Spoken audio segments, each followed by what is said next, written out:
Hello? Hello? Hello? Hello? Wait, pretender me. Hi guys, welcome in. What do you mean pretend I'm you? Sweet. What do you mean? Imitate me. I don't know how to imitate you. Putting me on the spot literally right as we start. Damn. Hello? Alright. Hi guys, welcome in. Hi, Rick. Look, it's a wild Mo. We Hi, got chat. a Mo on stream. Yay! I feel like I need to look over there for chat, but no, chat yeah, is there. Chat's Yeah. here and Okay, here. yeah. Yeah, Hi chat. Hi everyone. Hi everyone. Long time no Welcome see. in. Okay, so when was the last time Mo was on stream? Kaya. Oh, Kaya's joining. Aw, hi sweetheart. I think the last time you were on stream was in the old house. And I think, so it's at least 2 years ago, but probably Wow, there's more a lot like of people 3. here. Aw, thank you. You guys Damn. are so sweet. Everybody tuning in. Like, we Thank weren't you even live. guys That was for- so cute. Yeah, it was really sweet That that you was guys were so partying before cute. we even went live. You guys are the sweetest. That was awesome. Aw, we got a hype train going. Damn, chat looks cute as hell I today. know, Look at chat all those. always Look at looking all those pretty cute. colors. Aw, this is so fun. You guys, I've been like excited about Hey, this buddy. all day. I'm like, Mo is coming on stream. Yay! So, let's go. Wait, do you want to Yeah, do I'm happy salute to be with here. me? Do you wanna Yeah, do a hell salute? yeah. All right, ready? You guys together. Kai, why are you coughing? No. Cobbing, a little cobbler.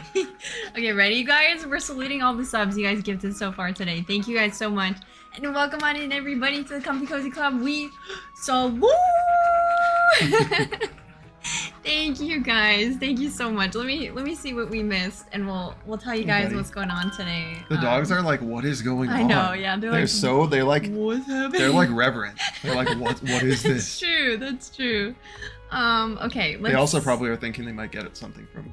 Well, they are fully 100% ready and expecting. Yeah. Okay, Wanda, thank you so much for gifting us Thank subs you, to Wanda. Noriga. Thank you, everybody, for the you. gift subs Yeah, and you stuff. guys are so sweet. Not Lion- surprised to see that I'm pulling subs the moment I show up. But All right, well, do your job then. If these are your subs, thank every single one of these, please. no, I'm too famous for that. Okay, Lion, thank you so much for gifting a sub to Dinan. Welcome in, Dinan. Thank you, Ty, for the 100 bits. Hi, Ty. Welcome in.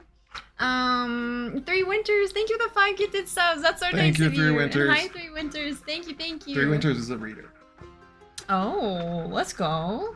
I know that because I remember every single person who read and reviewed Born Wow, you hear that? Yeah. Gigabrain. Fury. Well, there's 50 of them, so. Oh, that's amazing. Steve, thank you for gifting a sub to Guitar as well. Thank you. You guys are so sweet with all these gifted. Thank you, Steve. You happy, buddy? 3 Winters with the Prime resub. Thank you for 15 months. Thank you. Lion with the gifted sub to Noctia. Thank you, Lion. Noctia with the 250 watch streak. Welcome back, by the way. Lion with the gifted sub to Sephiroth. Thank you. And hi, Sephiroth. And Ty with the 100 bits. Thank you. And I think we're good. I think we're caught up. There we go. Sephiroth had a 360 watch streak. 360. Thank you, I just want to point out that That's I crazy. have a 380 watch streak. Okay, putting down a viewer the moment you got Okay, yeah, that's true. Well, I have to assert my dominance. Also, do you guys think it's cute? I got Mo a stuffy because I always have my emotional support stuffy. Yeah, I got Totoro. Aw, Jack, thank you for gifting 5 Jack, subs. thank you, That's buddy. so sweet. Thank you, Jack. And welcome into the 5 people who are gifted. Y'all are too freaking sweet. I'm actually going to be sending Jack a signed copy with the prints Oh, included. let's go. because he's we a good friend we should and- show those. Oh yeah, Yeah, that would be yeah, cool. yeah. That would I'll go get them in a bit. Yeah, I'll go get them. That'd be that's awesome. so Yeah, I'll show you sweet. guys the printed stuff. So you're sending that to Jack too? Yes. Aw, Yeah. that's awesome. A few good friends are That's getting. awesome. And then also I'm gonna find out, like, I have the giveaway results, so I have to find out who won. Oh, do you wanna I'm share sure- it live on stream? No, that's stressful. No. That sounds stressful. Why? I don't know. No, I'll just do that off stream. Okay. Okay. Well, they're Hi, Ani. from your Twitter, so they probably wouldn't be in chat. Hi anyway. everyone. All right. Since I actually, I don't know, lots of you guys probably don't know this because it's been so long, but I actually used to stream myself. Oh yeah. Somewhat Mo was frequently. a streamer. That's true. I would just stream without a camera playing games and stuff, but I Yeah. haven't done that in like 2 years now. Yeah, that was So this is the fun. first time I've been on any Wow, stream yeah. in a long Wow, time. I miss your streams. Yeah. They were so cozy. Yeah, me too, but turns out book writing requires Let's a lot go. of time, so Yeah. holy crap. Thank you Look guys at for the you guys. Oh my gosh. Oh, we're on a Lola. level 6 hype train. Level 6. Oh my god. Mopal and I feel like this is subs? just proof that I'm insanely famous. Absolutely. This is proof that I'm hands insanely down. famous. Yes. I'm absolutely a star. Mm-hmm. These We got a people, star. these folks We're can't get enough of honored me. to be in your presence. I Me show and up Chet. once in like every 3 years, and I just have people throwing money at me. Talk about aura. Oh my god, the aura on this guy. Lola, thank you for the 5 gifted. Thank you Shout so out much. also to GX Aura, my favorite VTuber ever. Of course. And Fulcrum with the 5 gifted as well. Thank you, Fulcrum. Thank you, Hello. Fulcrum. Thank Oh you, my Lola. God. Thank you, Beachy. Beachy. Thank you for throwing money at Mo. Thank you, 500 guys. biddies. Let's go. He's tucking that in your waistband. Okay. All right, cool. Aw, you just ordered a copy of Oh, Mo's thank you, paperback. Three Winters. Yay! Getting That's it on awesome. Wednesday Aussie time. That's awesome. Thank you. I really appreciate it. Thank you so much to everybody who's bought the book or read on Kindle Unlimited. I really The appreciate it. The book. Wait, Sly Dog, thank you for also tucking 500 bits in Moshe's waistband. So that's what we're doing now. Now people are gonna get uncomfortable supporting. No, they're gonna. No, they love this. No, you guys love this. The book. This is still, by the way, the not for resale author copy. Yeah. His actual copies are gonna arrive in a couple days. But Yeah. we still Unfortunately, have that one. I don't know whether it's because I messed up or whether it's just the way it is, but the author copies that I'm gonna like sign and send to people are not gonna be here until Yeah. mid-August, which sucks. Yeah, it's so annoying. Like they just made it so difficult to get them early, even though you. planned Yeah. for So it. what It's happened weird. was I submitted my book on Amazon, Mhm. and then I thought, okay, like I'm gonna get that done 1st, Mhm. and then once that's done, I'll order my copies. Turns out once they're submitted, you can't order That's copies so weird. until the That's release. so weird. So And then you have they to got submit locked it up. like at least a week before the Exactly, release. yeah. So So you've just been like my waiting, plan was to yeah. order them a while ago, and then I couldn't. So Yeah. now they're not getting here until August 15th, Yeah. and I promised a bunch of people that I'd send them gift copies, Yeah. Well, I'm sure they'll be grateful. It's a gift Yeah. anyway. including so. some people who are even more famous than me.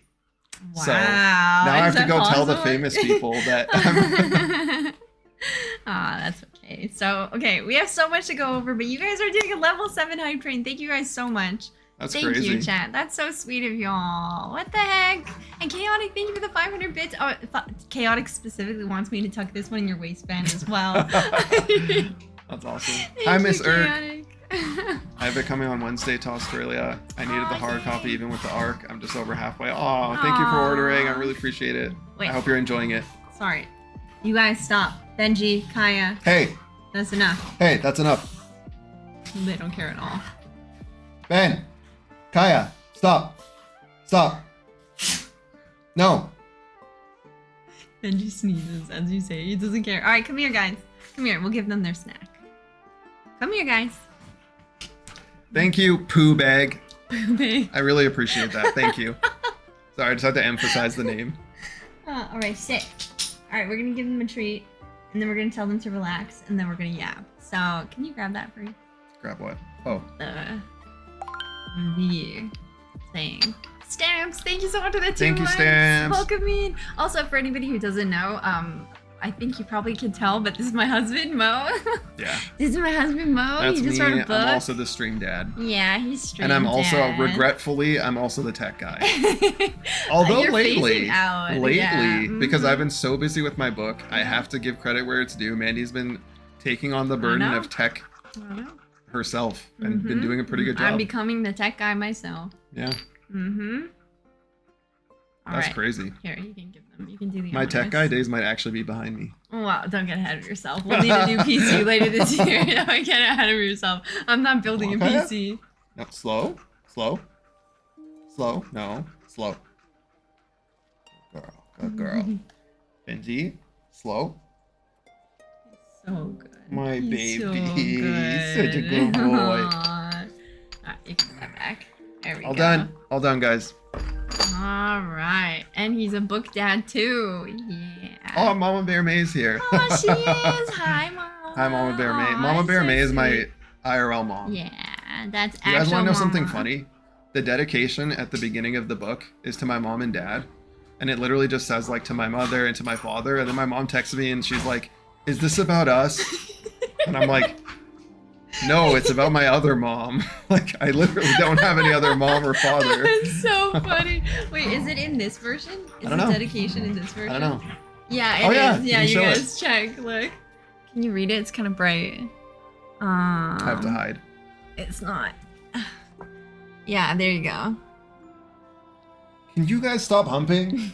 Kaya, stop. Sorry, I ruined the moment. I really ruined the moment, didn't I? Damn, sorry. I'm so sorry. Stop it. Anyway, it says, for my mother who taught me my worth and my father who taught me to put in the work. That's so sweet. That was so sweet. Yeah, and it's true. Yeah, that's so It's absolutely sweet. true. And then But those two qualities were essential in making this book happen. So confidence and also- work ethic. And also being born. There's that too. True. I was also created by them. So And there's also that. Yeah. So that's so funny though that she texted you and she's like, "Is this about us?" Yeah, that is funny. That's so funny. Yeah, they're very supportive.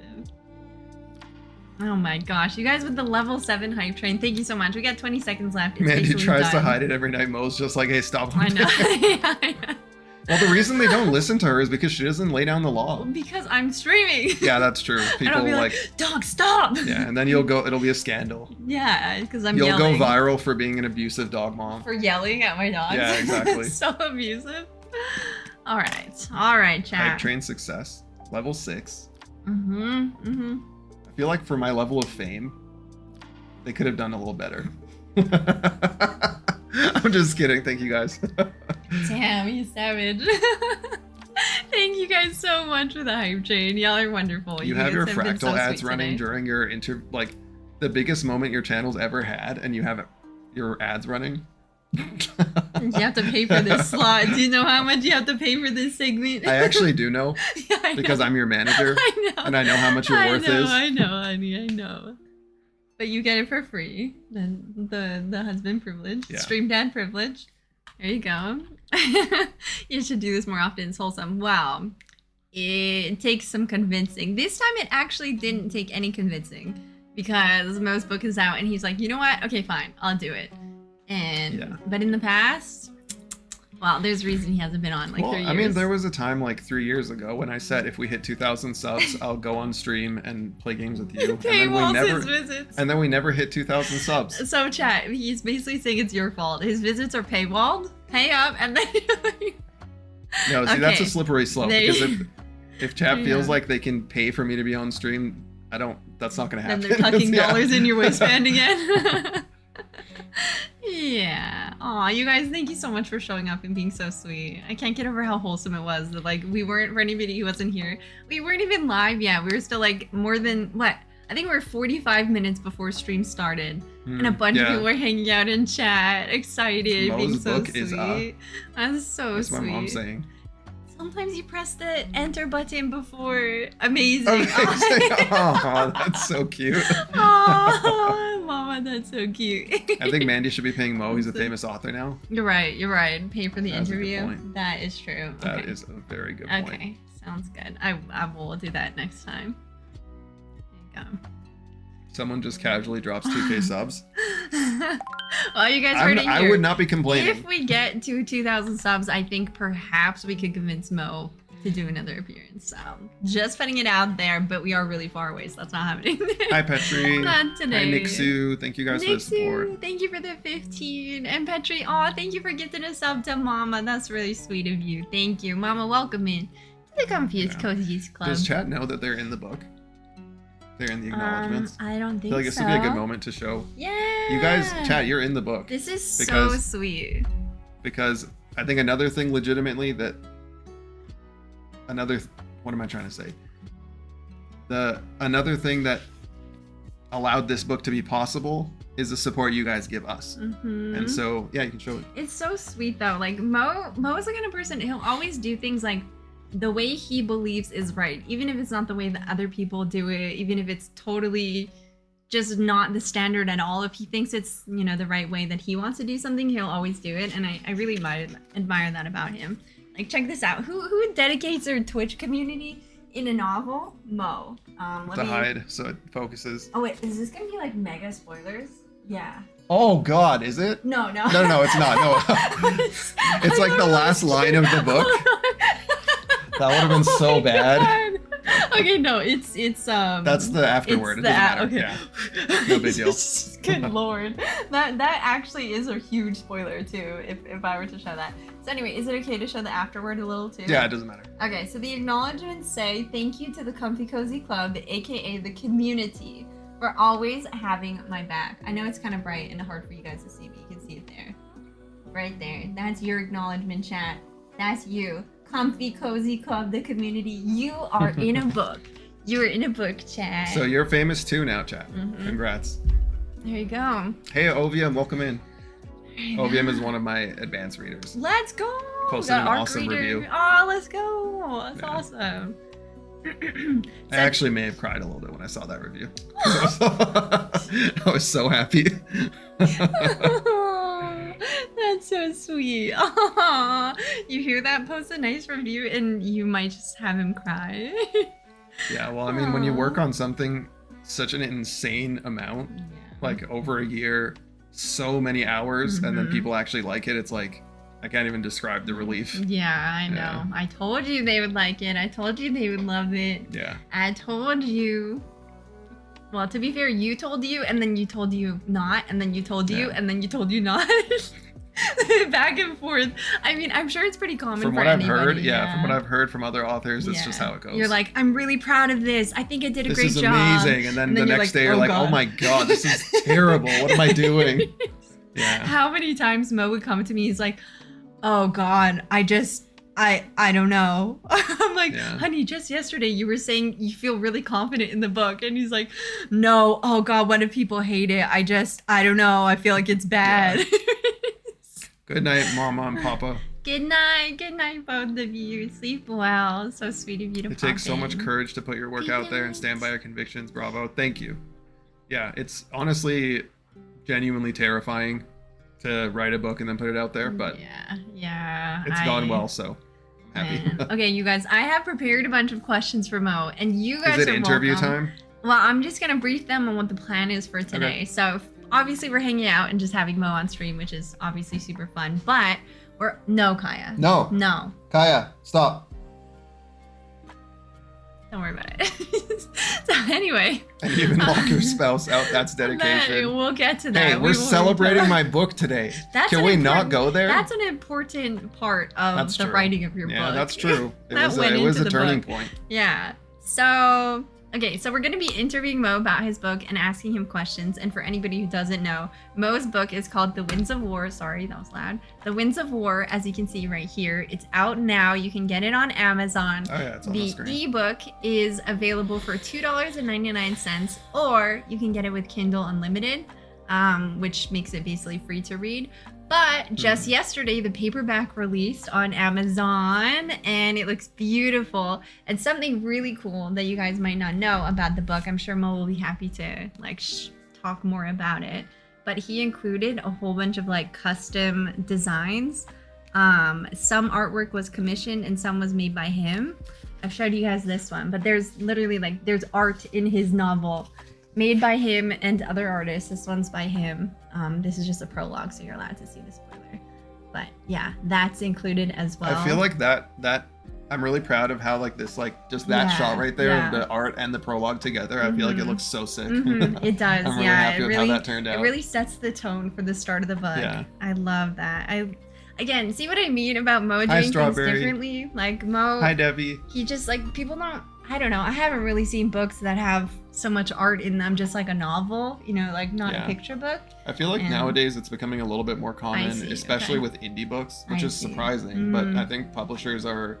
Oh, actually, I don't want to go into controversial territory live on Twitch in 4K, but I don't think traditionally published books do it as often unless it's a special version. Whereas with the indie authors, I have a lot of friends who are indie authors, and I see them often doing one or two nice commissioned interior art pieces. Okay, that's and then cool. In my case, since I'm an artist, I have 10. Yeah, exactly. And you were actually planning on adding more, but you ran out of time. Hey Ty, right? thank you for the Ty, thank you for gifting us up to Strawberry. Hi, Strawberry. Yeah, I was gonna do a lot more. Yeah. The plan was to do way more. Yeah. But then I just, because of my inexperience, and maybe this is something we'll talk about more later, but because of my inexperience, things got really crammed towards launch, and I didn't end up getting to do a lot of the stuff that I wanted to do. You even, like, I remember when he was planning out, like, you know, the last couple months before launch, and he had planned it out, like, really everything really close together, and I was like, give yourself a bit longer, like give yourself another month just in case. And he's like, okay, I'll be really patient, I want the book out there. But then now that he's released it, he's realizing he should have given it yet another month, which I'm sure that's really common. I honestly thought I was being really patient. I thought I was like, when I decided that, okay, I'm gonna release it on July 27th, and this was like 2-3 months before then, I thought, how am I gonna wait that long to release it? And I thought I was being so like patient and good about that. And I'm not somebody who does well with patience. Like patience is like my worst virtue. And then it turned out that actually I still did not leave nearly enough time. So I didn't get to do all the stuff I wanted to do, which by the way was like, I was going to go extremely above and beyond. The fact that the book has 10 illustrations is already like most books won't have any, or maybe they'll have a couple. So the fact that this one has 4 full paintings and then like, I think 6 smaller illustrations is it's great, but I just planned to go even beyond that, and I couldn't. You mean maybe plus ultra? Yeah, hell yeah. Go beyond plus ultra. Let's go. Mo has got to be the most patient person in order to deal with all of Mandy's bullying. I don't bully you. Yeah, there's some truth to that. Did I bully you? Well, when chat makes you upset, you come upstairs and beat me. Shut up. Don't make jokes like that. As an outlet. Don't make jokes like that. Did you guys notice how she just kind of hard hit me on the arm there? Don't make jokes. Just subtly. It's like you hear about those couples in movies where they'll like secretly under the table like pinch. Ow!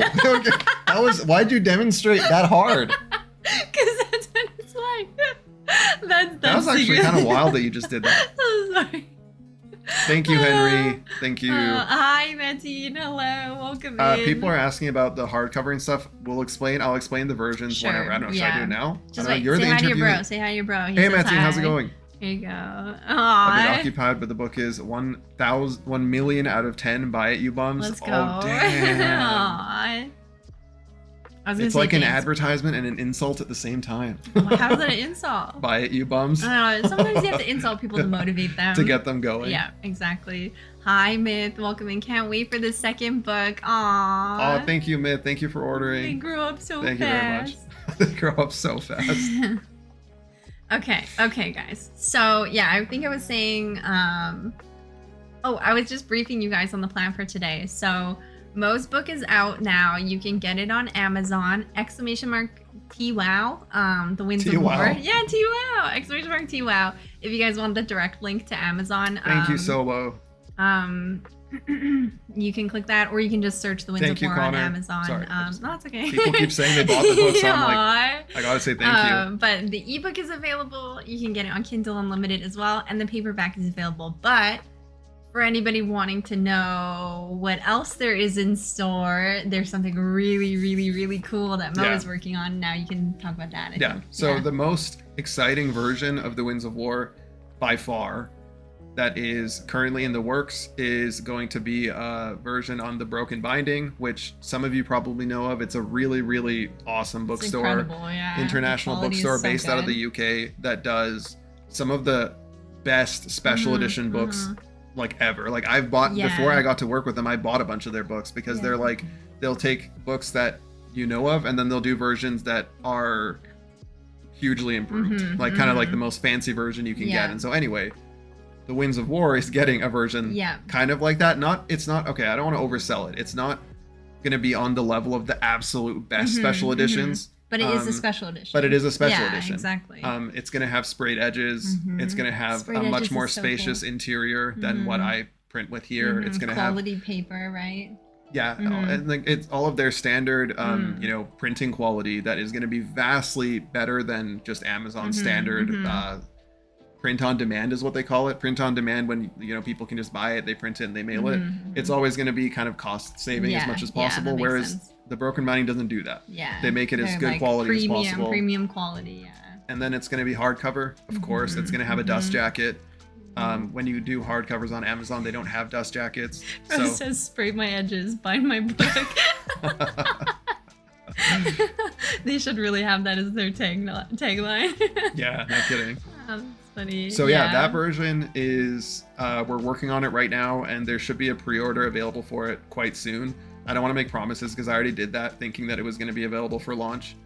The pre-order that is, and then it didn't happen because there's a few things like there's things that need to be like calculated and sorted out regarding like the book size and stuff. So but it is happening. It's absolutely 100% happening. Yep. Like actually we just received a box 2 days ago with hundreds of pages for me to sign that are going to be put into, which is insane. That's like the so fact that cool. like I often see my favorite authors like doing like they'll be like going live just to like take questions as they're signing hundreds of pages, or they'll post pictures with like boxes of pages. And the fact that I get a box of pages to sign now is insane. It's like, that's so wow, did I become famous? Am I actually becoming famous? That's such a cool feeling. You should go live and just sign.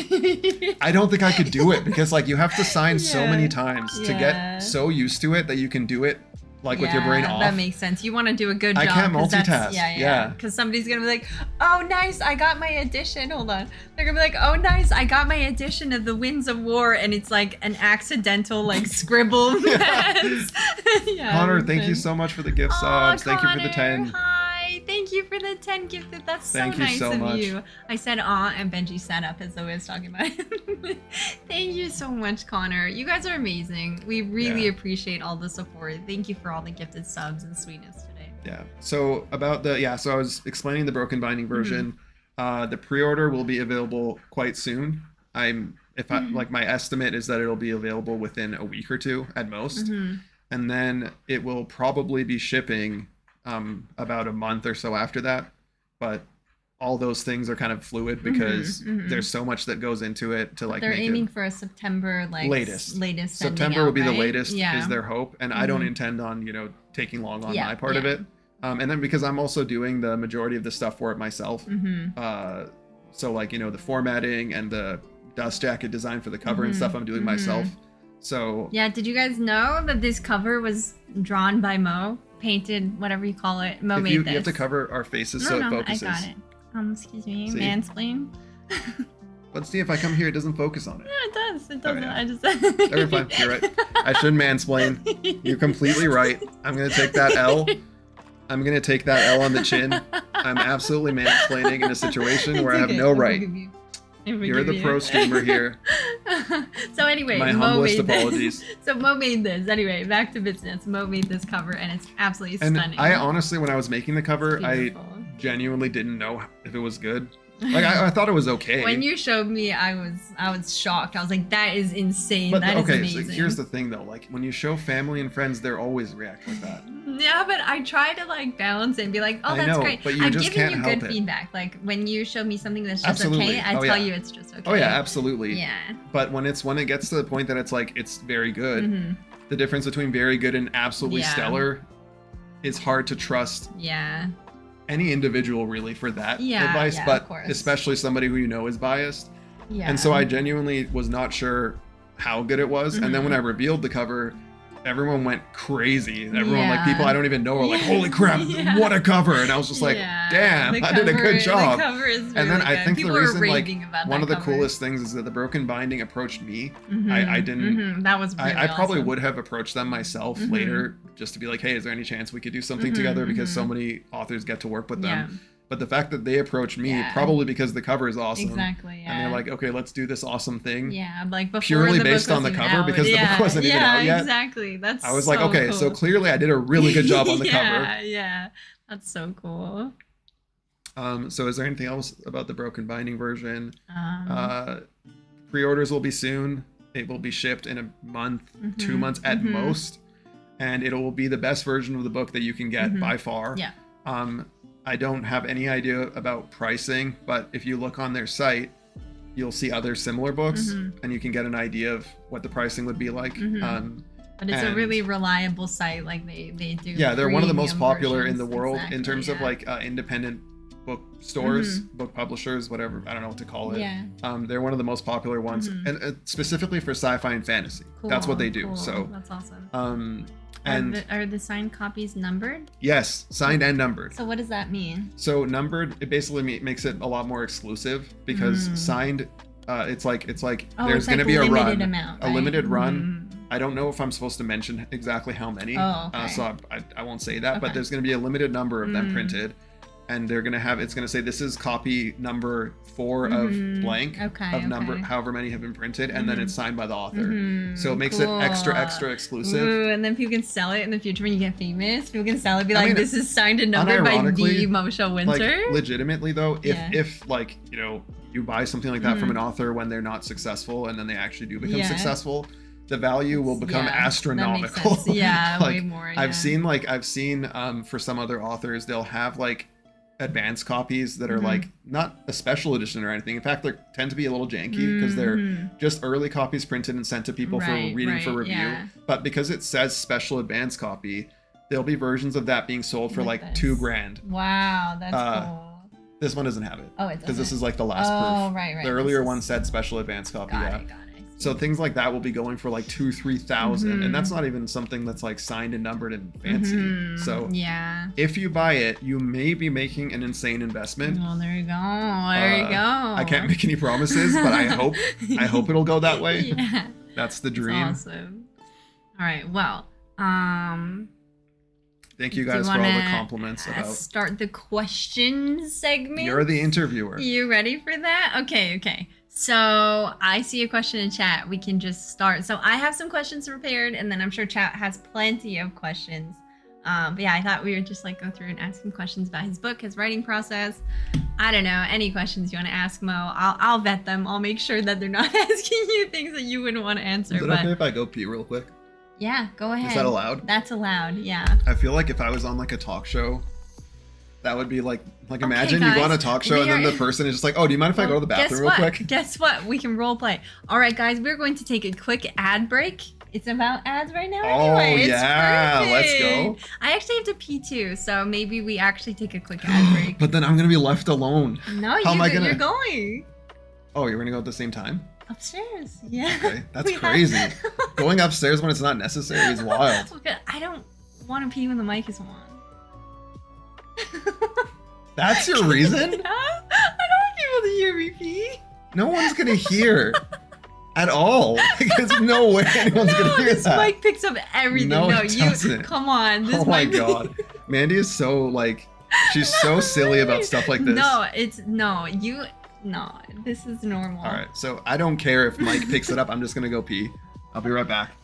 Okay, I'm gonna mute it so you don't hear Mo pee, because I guarantee you will. We can test, but I don't think we will. So give us a moment, you guys. I'm gonna do our hourly ad break right now anyway. We'll both take a quick break. I'll be right back. I'm gonna run those ads and I'm gonna mute it. BRB. I kind of want to test it for science, but I won't do that to him. BRB, guys.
Hello? Oh, that was muted? Yeah. I was saying funny stuff for chat to hear. Really? Yeah. Of course I muted. I didn't want you to have chat hear you peeing. They wouldn't. They would. The sound doesn't carry that much. No, it does. It carries so much.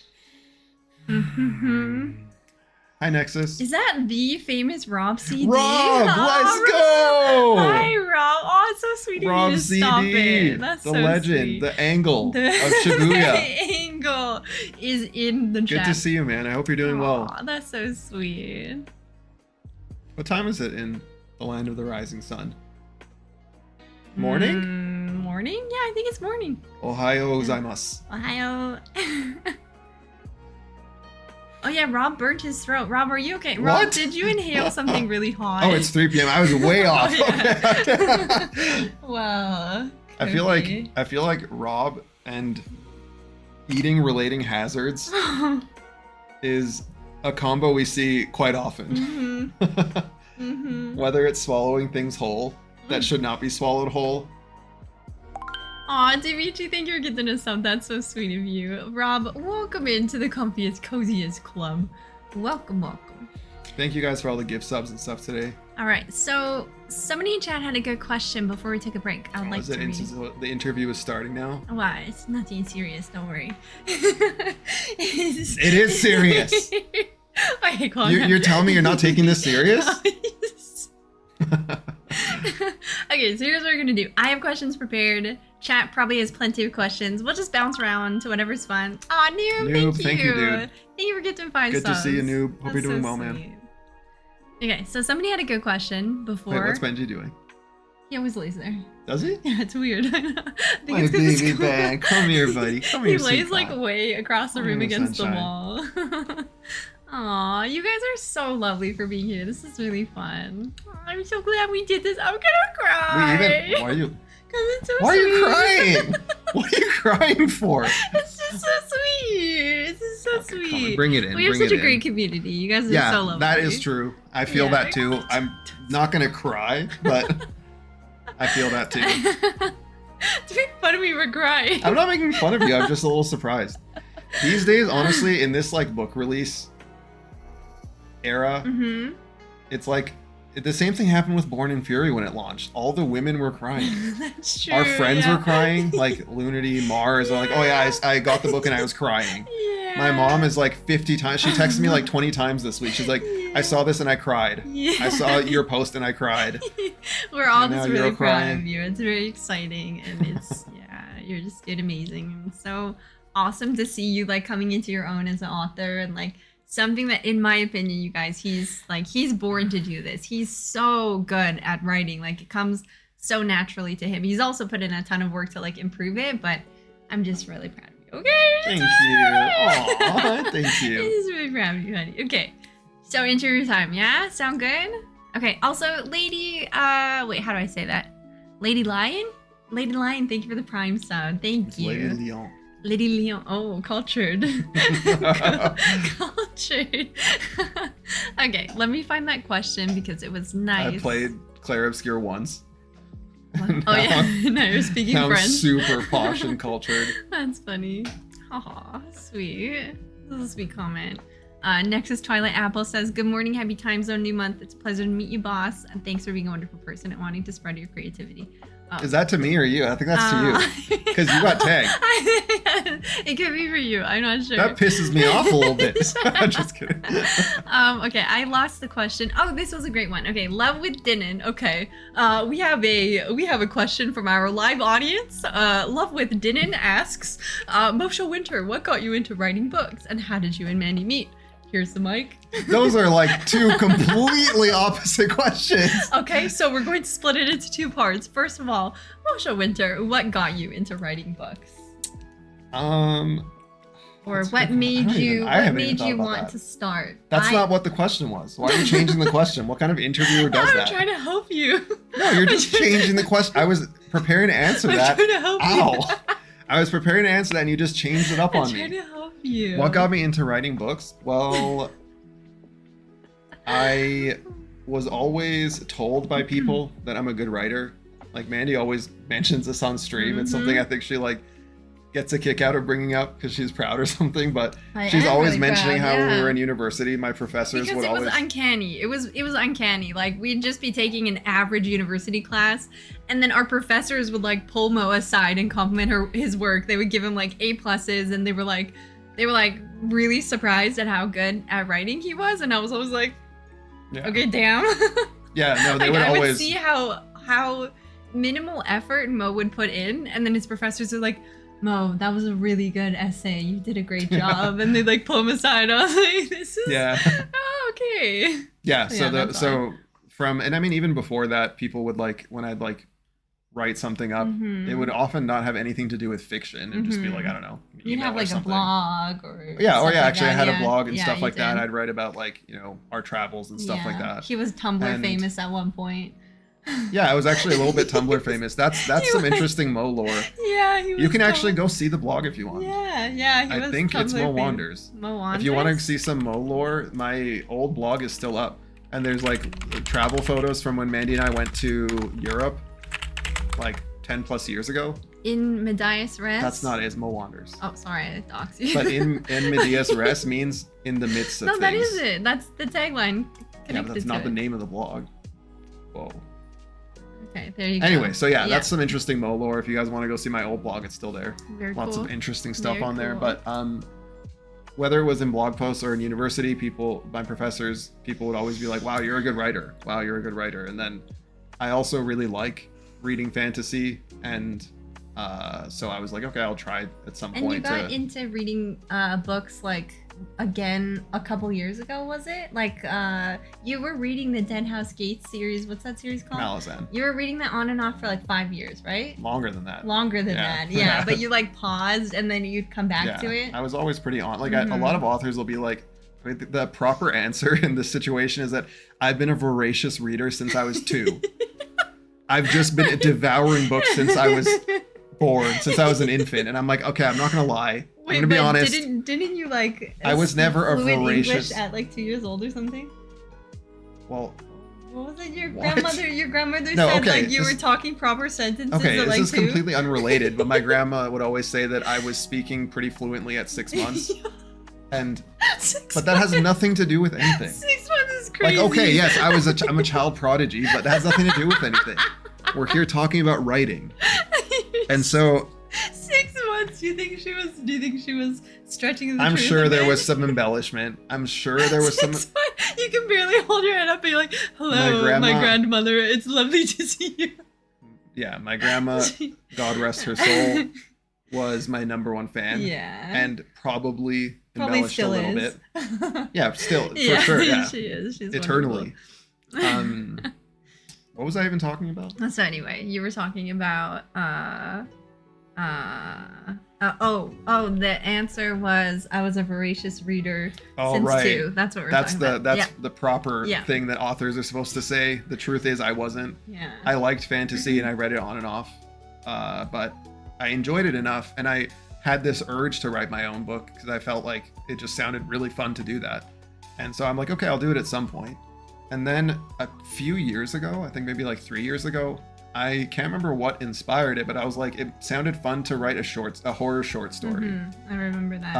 I wonder what inspired it. I honestly can't remember. Yeah. No, I honestly can't remember. Like maybe it was just spooky season. Yeah. I liked reading. I don't know if you guys have seen the Reddit called No Sleep. It's like a Reddit where people just submit horror short stories. It's actually really awesome. If you like that kind of thing, you should definitely check it out. And I was like, hey, I should write something for that. That sounds fun. And so I wrote a story 2-3 years ago and posted it on there. And then a lot of people really liked it. It was one of the more popular posts like the month that it got posted.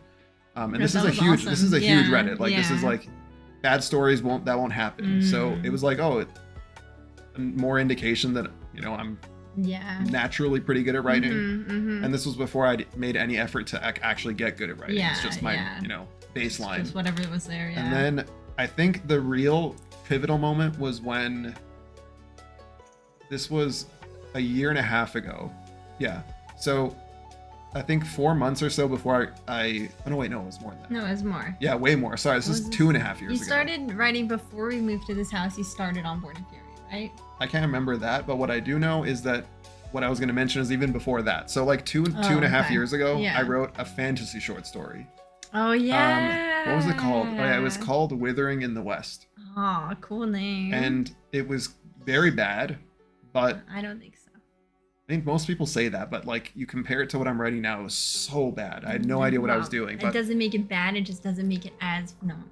It was the starting point for sure. It was the first thing I wrote that's actually set in the world. Like if you look on the map in The Winds of War, there's a city called Westgate, and that short story is set in Westgate. What? I didn't even know that. Yeah. What? That's so cool. That kind of started it, and then I shared that, and people were like, "Whoa, this is pretty cool." You know, this I'd definitely be interested in reading more. And then the second short story I wrote was actually called Born in Fury. Really? Yeah. Oh, And it was a short story version yeah. of the book that it later became a book, but it was a short story version where the characters, rather than being young adults, were just kids. Right, I remember with some this similar well. things. Yeah. And then that story, people were like, "Oh my god, like I was Because so that story was invested, like insane. holy crap, are you gonna write a book?" And then I was like, Yeah. "Okay, maybe I should write a book." And then I was like, "Well, actually, I really like this story, and people really like it too. So why not take this and turn it into a book?" And then that's how Born in Fury became a reality. And it was a really important moment in Born in Fury, the short story. You the put short in. story is kind of Obviously, like it's a one of the huge most spoiler, pivotal moments of but Born in Fury. Exactly. Yeah. So Hello, Dan. I think that pretty much answers the question. Hello.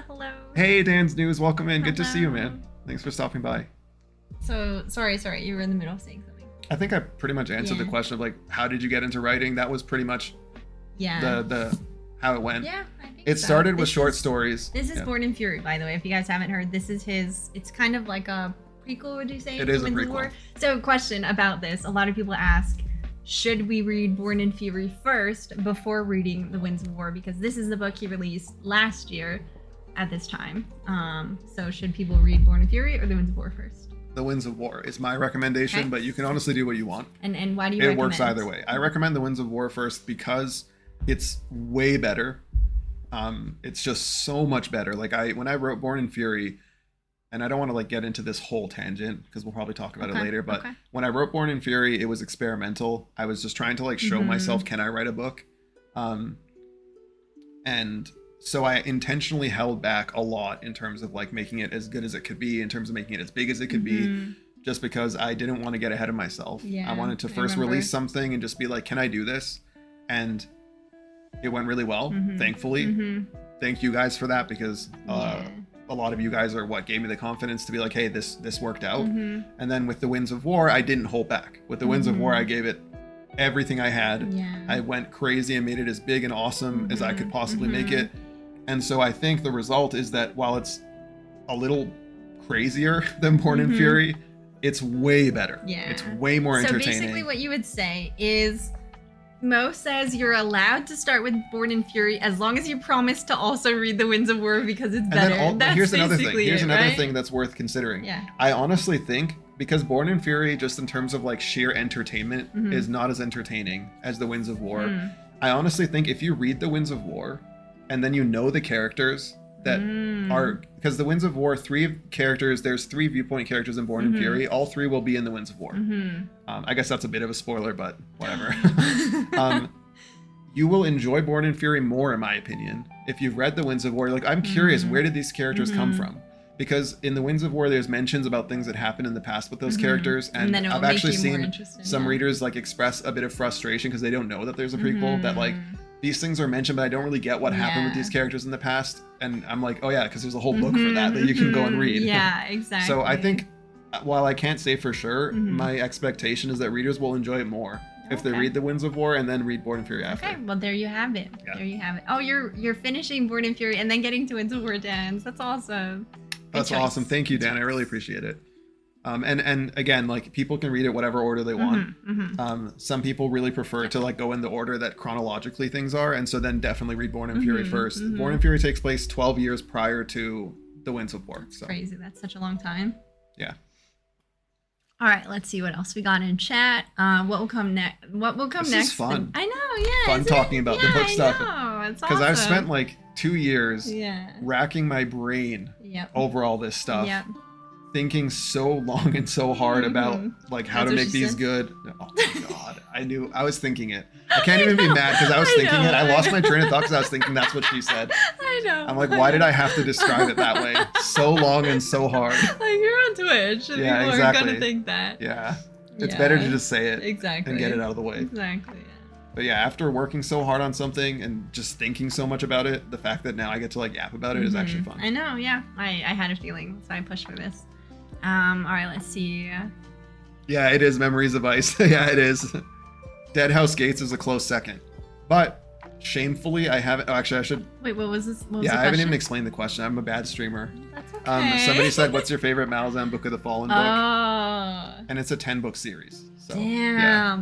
I have heard about Malazan for so many years. Like, it has become like an inside joke in our family. Just like Mo talks about Dead House Gates, and I like don't know anything about this series, but for like 5 years running, he's been reading on and off like Dead House Gates. And I feel like Animander Rake comes up. Oh yeah, decently Animander often, Rake. He's Yeah, the coolest character like, ever. I haven't read these books at all. I don't know them. I've asked Mo if I'll like them, and I think you said I don't think. Yeah, you don't think I would so. like them?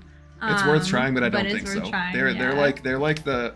Okay, this is like people get so mad when you say things like this, but I feel like in this one case, this is such a good analogy for this. I know what you're gonna say. But they really are the Dark Souls of fantasy books. They really are the Dark Souls of fantasy books. It's a perfect analogy. Yeah. Like in the same way that when you play Dark Souls, it doesn't tell you what you're supposed to do. There's no hand holding. It's quite hard. You have to actually work hard to be able to read it and enjoy it. Malazan is that in fantasy form. So I shamefully haven't actually finished the series. I'm on the 5th book right now. I've just been really, really taking my time with it. But my favorite is Memories of Ice, and Dead House Gates is a close second. Cool. And that's your favorite series, right? I think so. Yeah, okay. I think it's my all-time favorite series. With it's a tie between A Song of Ice and Fire and Malazan, which, by the way, those are the two main influences of my my book. Like the things that I consciously, when I was deciding on how to write The Winds of War and how to like go about the series, the two things that I was like very conscious of that like I want it to be like these is Malazan and A Song of Ice and Fire. Well, I can't speak to Malazan because I've never read it, but it has a lot in common with Game of Thrones is what I call it. A Song of Ice and Fire, Game of Thrones. No, it's okay. Everyone calls it Game of Thrones nowadays. I bet probably George calls it Game of Thrones. Yeah, but your book has a lot in common. Like I always say, if somebody likes the Game of Thrones book or A Song of Ice and Fire, you should read Mo's book. You will adore it. It is like it scratches that same itch. Mo is brutal like George is. I won't spoil anything, but he likes his books to be brutal and to have a lot of darkness in it. Is that okay to say? Is that a good way to put it? Oh, yeah, like it's grim dark, right? So yeah, it has a lot in common in terms of like layers of fantasy and storytelling and rich lore and honestly, one of the most hype things for me that has happened since I released the book is that people have like a lot of people have been comparing it with A Song of Ice and Fire, saying like if you like that you'll like this, and a lot of people have been like comparing it not in a way where it's like, okay, it's obviously way worse, but it's like A Song of Ice and Fire. Like no, the comparison has been like they're actually they're comparing they're not miles apart. Like exactly. My book is I'm completely okay with the fact that my book is not as good as A Game of Thrones, which is one of the greatest books ever written, and George is my goat. So I would be mad if people said like, oh, actually I think this is better. Like I'd be mad. Be like, no, it's not better than Game of Thrones. But the fact that it's being compared as not being that much worse is like the best compliment I could get. I think it's true. I think it's very true. All right, let's see what else we missed in chat. Somebody said, if Born and Fury was holding you back, I know The Winds of War is going to be amazing. Oh, it is. Thank you. Yeah, and I really think the like people who liked Born and Fury, The Winds of War is so much better in almost every way. And then Dan Steve said, Jack Ryan's series was all over the place. The first book took place after the event of the future books. It all works exactly. Yeah. Some people really prefer that kind of storytelling. Yeah, like bouncing back and forth. That's an interesting question. Oh, Wanda Fain says, what celebrity voice would best suit reading your book? Ooh, I know who I would choose. I honestly have no idea. You know who I would choose? No. I would choose the actor for Jon Snow. What's his name? Kit Harington. He would do such a good job. Oh my god. Wouldn't he be good? That would be like a dream. Yeah, that would be insane. Yeah, that would be Kit so Harington good. reading your books. Like he has such a unique cadence to his voice as well. It adds like this rich element. Yeah, God, is he open to that? Is he open to? Don't think you could afford him. I don't think I can afford him either. Or a chat fundraiser. Chat, we need to raise like $1 million so we can hire Kit Harington to narrate your book. Yeah, that would be my pick. Yeah, actually, if you guys have opinions on that, like, who would you pick as an actor or somebody to narrate my books if you've read them? Epic fantasy. Because I honestly don't know. Nothing comes. I haven't thought about that. And actually, coincidentally, I'm gonna be looking into getting an audiobook made. My hope is to have it done by the end of the year. Yeah. I'm definitely not going to be getting a famous person to do it. I'm going to be just going through like, you know, affordable narrators who do a good job, and it's like their actual just full-time job. Yeah. But it is fun to think about. The God Morgan Freeman. That would be so. That would be like so. Like the tone would be so off. Yeah, it would. It's like It's like a dark fantasy book, and it sounds like you're watching a Discovery Channel. Yeah, that wouldn't fit. That'd be crazy. Wayne June. Oh, rip to that legend. The narrator of Darkest Dungeon. Oh, that would be sick. Insanely sick. But unfortunately, he's passed on, so rip to that legend. Adam Sandler. Hard to not be influenced by A Song of Ice and Fire and fantasy, absolutely. Yeah, I feel like everyone is influenced to, like, even if people haven't read it, they're influenced because the people that they have read have been influenced by A Song of Ice and Fire. I remember when I think we were on our honeymoon and both of us were like obsessed with reading. Yeah, we ended up like our I feel like our honeymoon was less romantic because we got addicted. I gotta go read George. We were reading it for the first time. So funny, yeah, I remember it well. That was so funny. They were good. Okay, I have a question. I fall into and out of reading all the time, but our music stopped.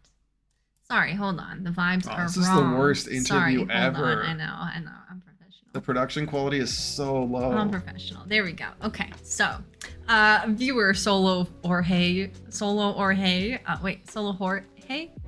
Did you really just call him Jorge? No, Solo Jorge. I never read your full name. I'm so sorry. I have a question. I fall into and out of reading all the time, but one of the times I did was because of Raymond E. Feist's Rift War Saga. I read Pug's story in a summer. Is Winds of War something similar? I typed this before you went to say it's like A Song of Ice and Fire. Do you know the book that they're referring to? I know the Broken Binding has a really nice version of that Rift War Saga. So it's a fantasy They're releasing book. a really nice version of that. I see. But I haven't read it, so unfortunately can't say.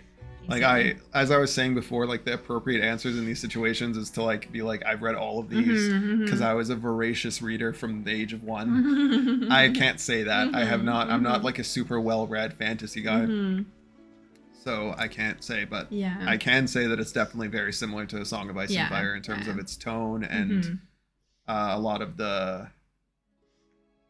Just in like most facets, to be honest. Absolutely. Yeah. Oh, this is great, Nexus. Yeah, I was hoping to get my YouTube stream up and running for this, but unfortunately I wasn't able to. But I will be uploading this onto YouTube. It sucks because I know a lot of the people in the book community actually are I know in the book community they very often do these kind of things. Yeah. Well, we could do another one once I get the YouTube stream set up in like whenever you want. To assume that I'll be back here until another 3 years has gone by. If I can scrap together some cash, maybe we can get you on again. I'll see you guys in 2030. And maybe we'll do this again and get it live on YouTube as well. That would be nice. Yeah. Okay, sorry, I scrolled up really high. Dan said Dave Fennoy would be interesting. He was Lee in Telltales The Walking Dead. Oh, he has a great voice. Is Lee the main character? Yeah. In season 1? Yeah, that guy had a great voice. Yeah, that'll be awesome. Benedict Cumberbatch. That would be wild. Okay, all right.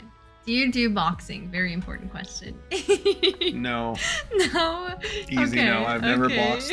I've never boxed in my life. I think I've boxed more than you. I took kickboxing classes. Yeah, I was you were fit. In your ultra fitness era. Yeah, I took a kickboxing class and I had a boxing punching bag. Punching bag when I was like 10. For some reason I wanted one, but this isn't about me today. Yeah. So can you say yeah? Because it's not about you today. That's why I was mad when that one viewer was like, "Oh, you're so creative and awesome." At Tea with Mandy. I'm like, they were really? Telling me I'm creative. Maybe they thought I wrote the book. They tagged you.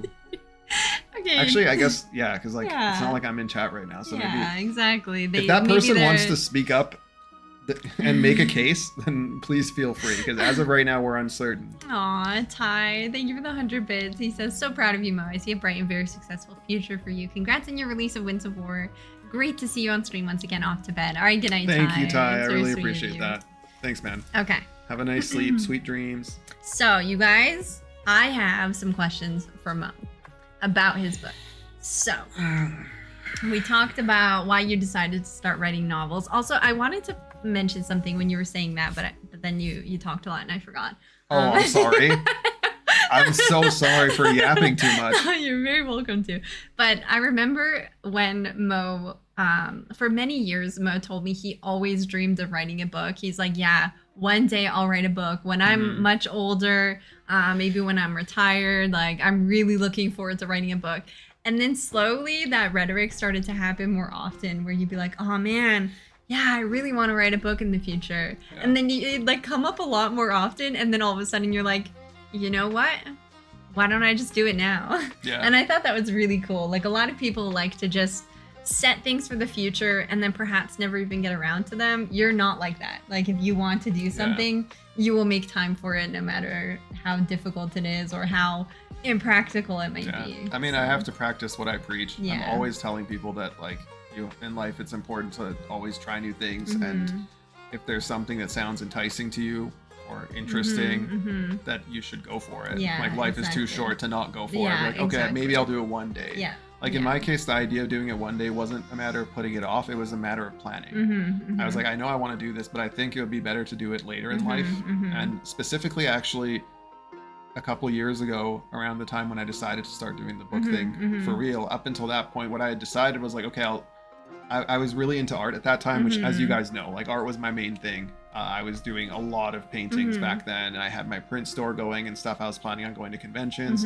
and the whole idea was for me that, like, throughout my 30s, I wanted to become a successful artist, and I feel like I was well on my way to that. And then the plan was that once I get to my 40s, I'm a little older and wiser, that'll be a good time to start pursuing writing and trying to write books.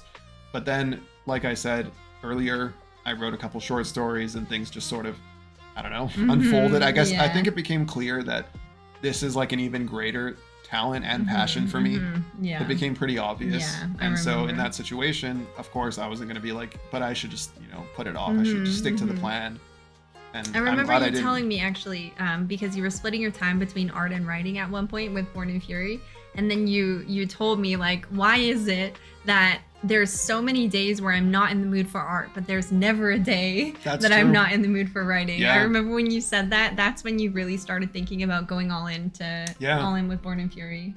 And I think that's another good life lesson that, like, oftentimes we know, like, we kind of deep down we know what it is we want and what we want to be pursuing, but then we don't listen to that. Exactly. And I think life is too short not to listen to that. Yeah, so fully agree.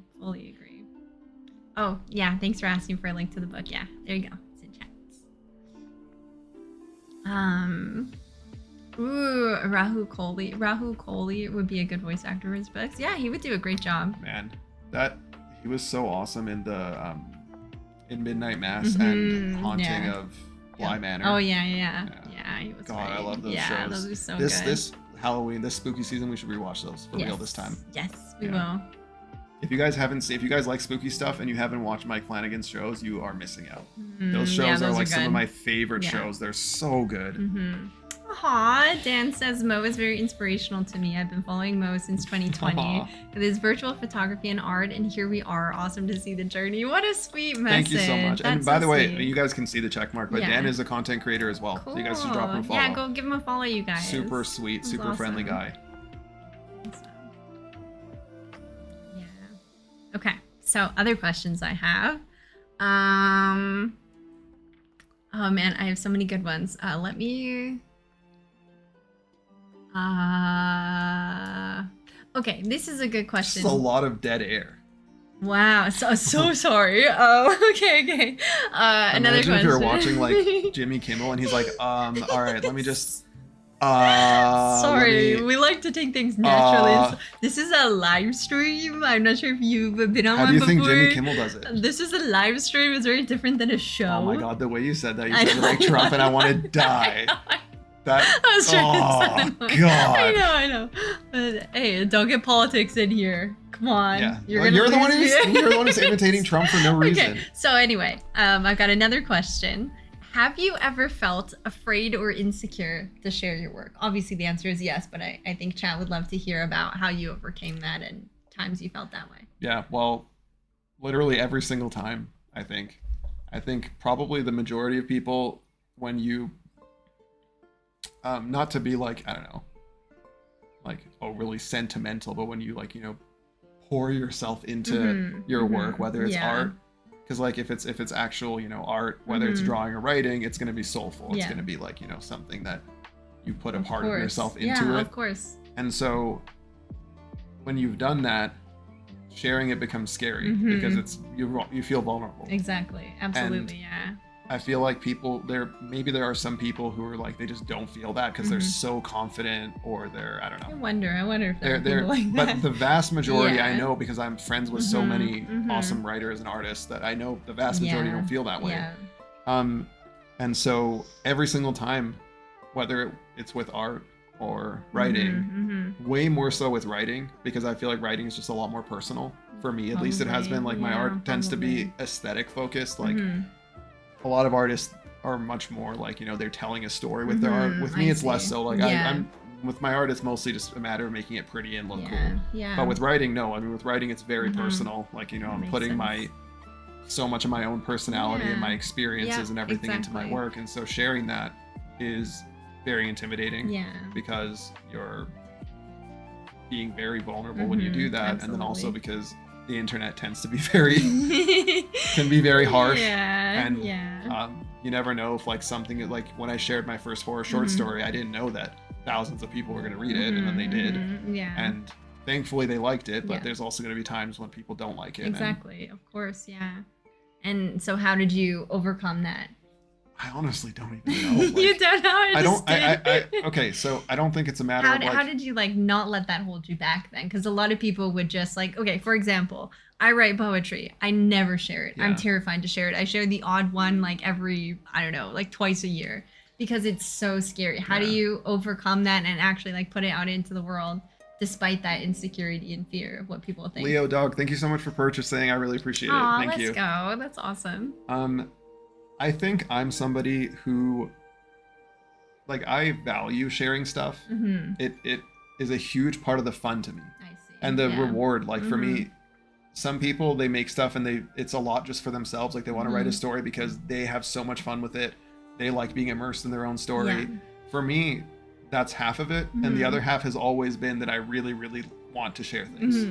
And so even though it's scary, that just came naturally. It's like, okay, it's scary, but I'm going to do it regardless. I'm going to, like, I remember when I drew my first digital drawings back in like 2019, I think it was. Right, I remember that. I was like, I'm going to share these. Like, even if they're bad, I'm going to share these because that's why I'm doing this in the first place. So in that sense, I'm not the best person to ask about that, because I feel like people who don't have that naturally, who don't have that natural inclination where they're like, I want to share this. So the motivation to share it is way stronger than that fear of sharing it. For me, that's what it was. For me, it was just like, I'm making this so that I can share it. Right. And so of course I'm going to share it, despite how scary it is. Yeah, I see. And then of course, like when you share it, you overcome that fear. You start to realize that it's not so bad. Like, what's the worst that'll happen? And it never fully goes away, but it becomes less intense. But for people who, like, I'm just not the best person to ask that. I see. That's really interesting, though. Yeah. All right, let's see what else. I agree. Mandy's poetry is absolutely beautiful and amazing. Wait, who said that? Nobody said that. Oh, it's Jackson. He's joking. Okay, but still, though, it's true. Jackson is just joking, but... You're like the only one who's read mine. Let's see. I should try writing poetry. Hi, Larkin Load. Love the book, Larkin Load says. What? We'll read the rest. Oh, love the book. Been a fan of your writing since you were 6 months old. Question for you. In the beginning of writing, what is the process of getting the book made? Who do you trust? Okay, so the first part's a joke, but I think the rest is actually a question. So what is the process of getting a book made? Who do you trust? Okay, so in the beginning of writing, what is the process of getting the book made? So why don't you share with us the process? So like you wrote a book. What now? So there's basically two directions that you can go, as far as I know, and that is traditional publishing or self-publishing. Am I answering the question right? Is Sure. that what? Sure. Why not? What is the process of getting the book made? So I'm just wondering, like, is that like as in from when there's no book, how do you write it till it's done, or once it's made, what do you do with it? They can clarify, but I say answer the second part. So what do you do once the book is done? Okay, so when the book is done, you have two options. You can do traditional publishing or self-publishing. Traditional publishing meaning that you try to have one of the big publishing houses like Tor Books, or I don't really know the names because I'm not involved with that, but the ones that you see on bookshelves at Barnes & Noble or Chapters or Indigo, those books are from the big publishers, and those authors, no, I'm good. Thank you though.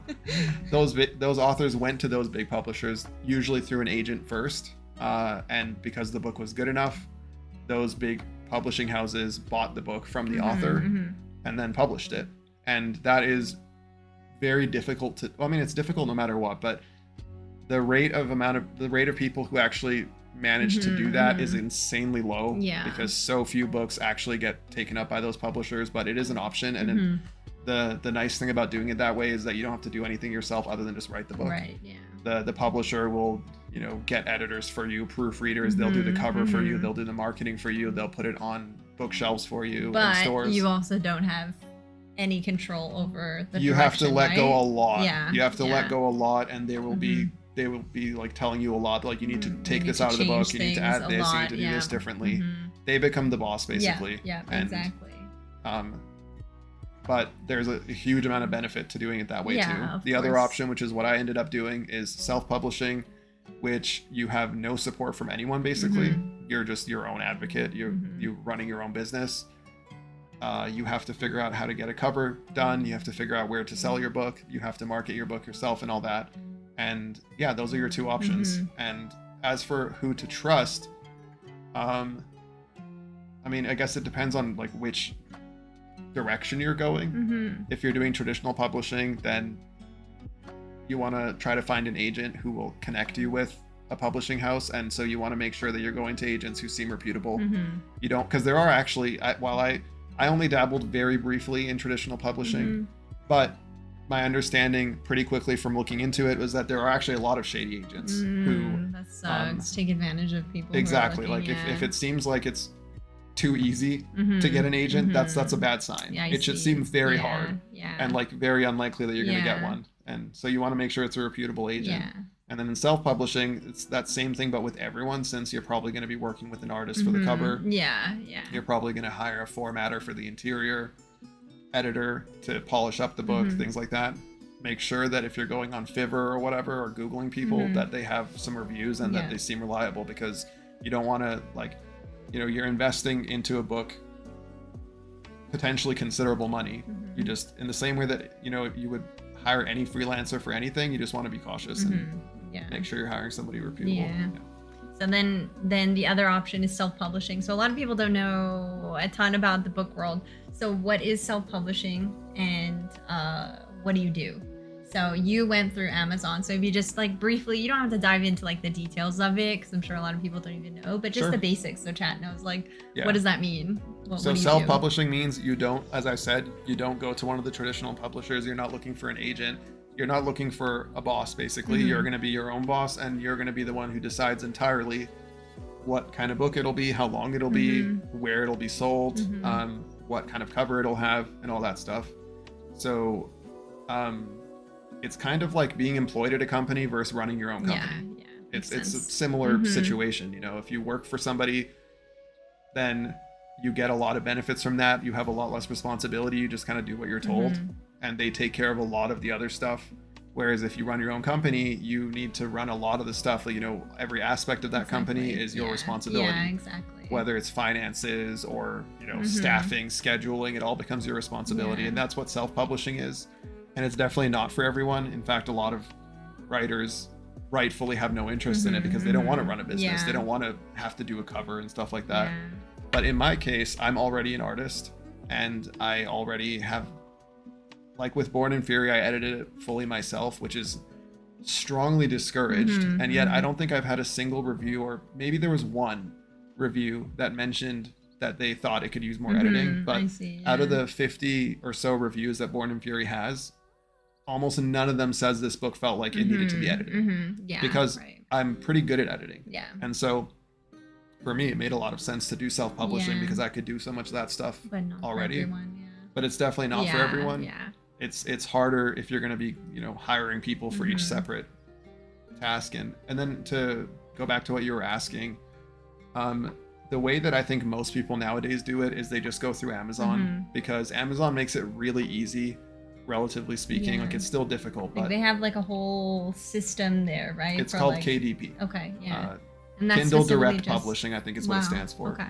And so with KDP, you make an account, you have this dashboard, you can upload a book to it, you can sell the book in digital for Kindle, as well as physical, which is what I do, obviously. And Amazon is already the most popular online store in the world. Yeah. And so as far as like, will people be able to buy your book? They can get it no matter where they are. It's pretty much the easiest. Like everyone, most people have Prime even. Yeah. And so going on Amazon and finding your book, and it'll be on all the stores internationally, or the majority of them. Yeah. So like, if someone's in Australia or UK, they go to Amazon Australia or Amazon UK, and your book will be there if you go through Kindle Publishing. And Amazon, while I definitely understand why a lot of people don't like Amazon, especially nowadays, and a lot of people, want to boycott it and stuff, I do think for authors, it's very important to just acknowledge that Amazon is by far your best bet to actually start a self-publishing career. The other options are insanely more difficult. And Amazon, while definitely things like, rates and royalties with Amazon could be better, particularly with physical books, they are quite good in my experience to authors. They really do give you, they do empower you to succeed. And other places, as far as I know, I mean, there aren't really other places. It's just like you can just like sell your books. Marketplaces, right? There's some, like I think Barnes and Noble has its own online thing. And I think there's one called Ingram Spark. I don't know. Because I've just focused on Amazon, so I don't know. I'm not the best person to ask, but the other options are definitely less. They're not as straightforward. They're not as streamlined. Yeah. Amazon is your best bet. Yeah. So. Okay. Cool. Yeah, Twitch is owned by Amazon. Yes. Yeah. Amazon's so now Mandy and I both are partnered with Amazon. Oh god. In our different things. It's like what were those called? Like those mining towns that were basically like everyone was housed by the same company. Everyone was like fed by the company. Their life was like owned by the corporation. We're that, but Amazon. Company towns, exactly, yeah. A virtual company town here. Okay, let's see what else we got in chat. Thank you guys for tuning in. This is really nice. Yeah, thank you guys all for being here. Awesome. I really appreciate it. So somebody in chat, Mason Minroll, says, would you release a special edition of your book in the future? So just to be clear, it's not my book. It's his. I had nothing to do with it. It's all Mo. It's all his book. Well, you gave a lot of emotional support. I did. A huge amount. Yeah, and like, I'd say I gave some good feedback on the book absolutely. Too. Yeah. Yeah, the book is genuinely a lot better thanks to Mandy's feedback and encouragement and things like that. So to those of you who enjoy my books, you like definitely owe Mandy. I feel like the relationships was where I always had like opinions, and I was like, oh, you should change this, or this wouldn't be realistic. True. Yeah, that's true. I think because like what I enjoy in books is a lot more character focused, and what you enjoy in books is like a lot more world building focused, right? Yeah. Okay, let's see. Aw, you were gonna wait until you finished Born in Fury, but you had to order the paperback of Winds of War to support Mo. Aw, thank you, that's thank so you, nice. Dan. I really appreciate it. Yeah. The cover is fantastic. Yep. Let's see. Sorry, just reading chat. I like Cormac McCarthy a lot. The Road is one of my favorite books. Hi, Gord. Welcome in. Hello. Hey, Gord. Good to see you. Welcome in, dude. Okay, this is a good question. Speaking of editing, are you able to avoid getting stuck on editing on the go and focusing on getting the story written out first? So basically the question is, what's your process of writing? Do you edit as you write, or do you edit after? I mean, you know, this was a whole ordeal. I know. That's why I worded this was a whole ordeal. Yeah, it was. So when I wrote Born in Fury, ads are about to run. Do you want to wait on that, or? I mean, I need to go pee again. Okay, go pee. Go pee. I'll mute it so chat doesn't have to hear you pee. You don't need to know. Don't mute it so you can hang out with chat until I get back. Okay. There we go. Okay, I'm gonna do hourly ad break, you guys. We are actually going to a commercial break right now. Please support the channel by watching commercials or subscribe so you don't have to watch ads.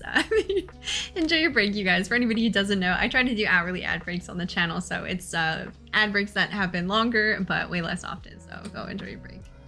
There you go, and you'll be ad free for almost an hour after that. So give me a second here. Also, how cute were our going live photos? How cute was that? If you didn't see, I'll show you guys. It was really cute. Hold on, let me find a way to read you guys while showing this. They were so cute. Is this gonna dox anything? No, I think we're good. Check this out.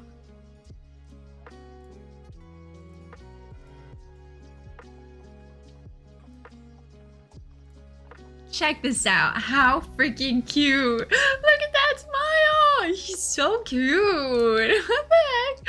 Also, I got us our little emotional support plushies because I like these, and I feel like I'm kind of fidgety when I'm streaming, and especially when I'm just chatting. I like to have something to like do to hold on to. It's genuinely like an emotional support plushie, and so I gave Mo one too. So he has Totoro, and I feel like it's so cute. It's so cute. Also, check out this promo I made for the stream today. Oh my gosh, she's a graphic designer. Aw, you guys, how good is Mo doing with this though? Not only his incredible book, but like this interview has been so nice. I love that he's able to like share his experiences with you guys about writing the book. He poured, like, I don't think words can express how much he has poured of himself into these books, especially this book. Like, he's been working so hard. Talking about me behind my back? Yeah. Only good things, I swear. I was telling chat how cute you are with the plushie in our going live photos. Oh, here, I moved plushie over a bit. You can move over a bit too. You don't have to go to the edge. There we go. All right, let's see. Thank you guys again for being here. I had a little bit of fear, which I realize is dumb, but I had a bit of fear that like no one would show up. Yeah. I feel like you always have that. Of course. I mean, not you because you're a famous streamer, but like anyone who ever does something like this is gonna have a bit of fear. Yeah, like, of course. What if no one shows up? Of course, absolutely. Whoa. Oh, suddenly the music got loud. Actually, I think it's okay for chat, just us. There we go. Oh, Raven, thank you for getting us up to DJ Nelly. Thank you, Raven. Welcome in, DJ Nelly. We salute you. Mo, can we get a salute? I almost called you chat. Welcome in. That's a first. That is honestly a first. Oh man, that was so loud. The bathroom isn't insulated, is it? Hilarious. I think I yapped. No, there's no shame in it. No. We all peed. They couldn't hear any. I literally talked. The entire time. Okay. I announced that I was on the toilet in the pre-chat hangout. I was very pre-stream hangout in chat. Yes. Because there is no shame in it. You know what? I'm gonna this is I'm gonna say something else. Stop. I'm gonna say something else that a lot of people would consider TMI, but there's no shame in it. So you know how we've had a lot of blueberries. My uncle. Chat doesn't need to know this. No, my cousin. Chat. We were visiting with my cousin earlier today. They came from BC, where there's lots of fruit this time of year. So my uncle sent us this huge box of blueberries. And I'm talking like a legit 3 pounds, 4 pounds of blueberries. So Mandy and I have just been eating mad blueberries. And the funniest thing, or actually kind of scary to be honest, scared initially, but then funny after the fact, happened when I went to the bathroom yesterday, was I did my business, I got up, and then I was about to flush the toilet, and then suddenly I saw that the log was just solid blue. Solid blue, like not even like a mix, it was solid blue. And my initial, I was Bluish green. Yeah, bluish green. Thanks. But we don't. Yeah. my initial reaction was panic. I was like, okay, because I'd never seen this. Like, I know that like you have like, I don't know, Fruit Loops. Sometimes it'll get a little greenish, but this was solid blue. And I was like, holy shit, like this is like diabolical. How did this happen? And I'm like Googling, I'm in the bathroom Googling, like, am I okay? Am I going to die? And then it's like the number one cause of that is just when you eat things like blueberries that have a very strong pigment, causes that to happen. And you know what? You're going to hate me for this, but you've been having a lot of blueberries too. No, actually, not as many as you. And I really don't want to talk about the color of my poop on chat. Thank you. That was See, just for you. I said she was going to hate me. She's so mad. She's a lot more mad than you guys can tell right now. No, I'm actually not mad. I'm not. What do you mean? You totally are. No, I'm not. Now you make it sound like I'm one of those people who, like, after chat, like, what did you talk about? You are. What did you bring it up? You are. You beat me off stream. Shut up. That's not a funny joke. I'll only hit Why you did like a hype train start for no reason? Oh, let's go. We got a ghost hype train. Let's go. Choo choo. It's Twitch does it if it notices like a boost in chat, like a lot of people talking at once. They do like I like how they implemented that. Without telling anyone. And everyone's like, it's kind of fishy. What's going on? Hype trains just started popping off on their own for no reason. Oh, Miss Bunny. Hi, Miss Bunny. Welcome in, Miss Bunny. Hope you're having a nice day. We got Mo on stream. This is a rare occasion where there is proof that Mo does exist. Mo does exist. He is real. I'm not an artificial intelligence created by Mandy to help her with her stream. And make me feel like I'm not alone. Yeah. Fake husband. I mean, I guess I could be a hologram, but that would be like some hardcore tech to have a hologram this realistic. You have to actually, it's violence on stream. You can poke me. I was gonna say you have to slap my arm, but save the violence for off just stream. poke me, and then everyone knows you're real. No, that What okay, I did poke me here, poke me right here. Bro, you're so funny. What the heck? Google my poop is blue. Am I dying? Yeah, that was me. That was me. Oh my god. Oh, Lion, thank you for gifting a 6-month sub to Miss Bunny herself. Welcome in, Bunny. I thought Mo was the tech guy. I forgot he's the husband as well. Forgot he's the husband. I'm the tech guy mostly, and then the husband. Yeah. A lot of people think Mo is just like a really good mod for the channel. That's so funny. That's so funny. Like people just think I'm this like weirdly very familiar, very friendly, like number one white knight simp, biggest simp of all. This mod like gets quite mad when people are rude to the streamer, like more than even like the whitest of white knights. Yeah. The people are like, man, this guy's like a mega white knight. Oh my god. It's funny actually because of how many times I've been called a white knight and like things like that, and I'm like, it's literally my wife. Or like, no, I've been called a simp. I've been called a white knight. I've been called like a cuck. God, you know, all those kind of things. And I'm like, it's literally my wife. Okay. Like you're the one going from Twitch chat to Twitch chat, just saying mean things to people because that's your hobby. That's so funny. That is so funny. I find that hilarious. Anytime somebody calls him like a simp or like, oh, is that your mod? You seem really close to him. I'm like, yeah. That one is actually funny. This is my mod. The thing of like, why is this mod being so like familiar is just hilarious. That's so funny. Man, is it simping to love your wife? Exactly. Yeah. Yeah. Oh, that's always my reaction. Yeah. That's so funny.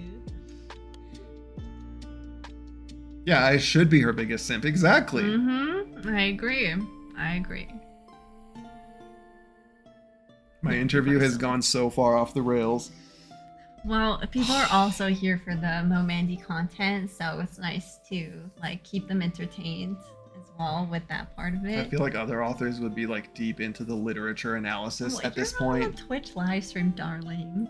And yeah, true. And all the other authors, they do it on YouTube. Yeah. With like usually the interviewer is like a person in the book community and who knows how to interview. And then Such a yeah. Well, it's true. The amount of dead air on here has been embarrassing. Oh yeah, my questions have been not good, to mention taking chat's questions and then twisting them into something else. I think that's a good thing to do. I take them and make them more bite-sized. You change the question. Yeah, but I take it. But the point of questions is like to make them like, you know, something interesting to talk about. And so I take them and then make it more of like a conversation rather than like, you know. Yo, man, thank you for that gigantic, wonderful face. That's one of the best emotes in the history How do you feel about that? That's never your wife. prouder. Never prouder. Nice. That is one of the greatest emotes in the history of the platform. Oh, God. That should be a global emote. Yeah, that would be great. Okay, yeah. I'm starting a petition. Clip this. I'm starting a petition. We're going to send it to Dan Clancy. Big face with the exact same, like big face being the word for it, for the without QT, just big face. Big face should be a global emote on Twitch.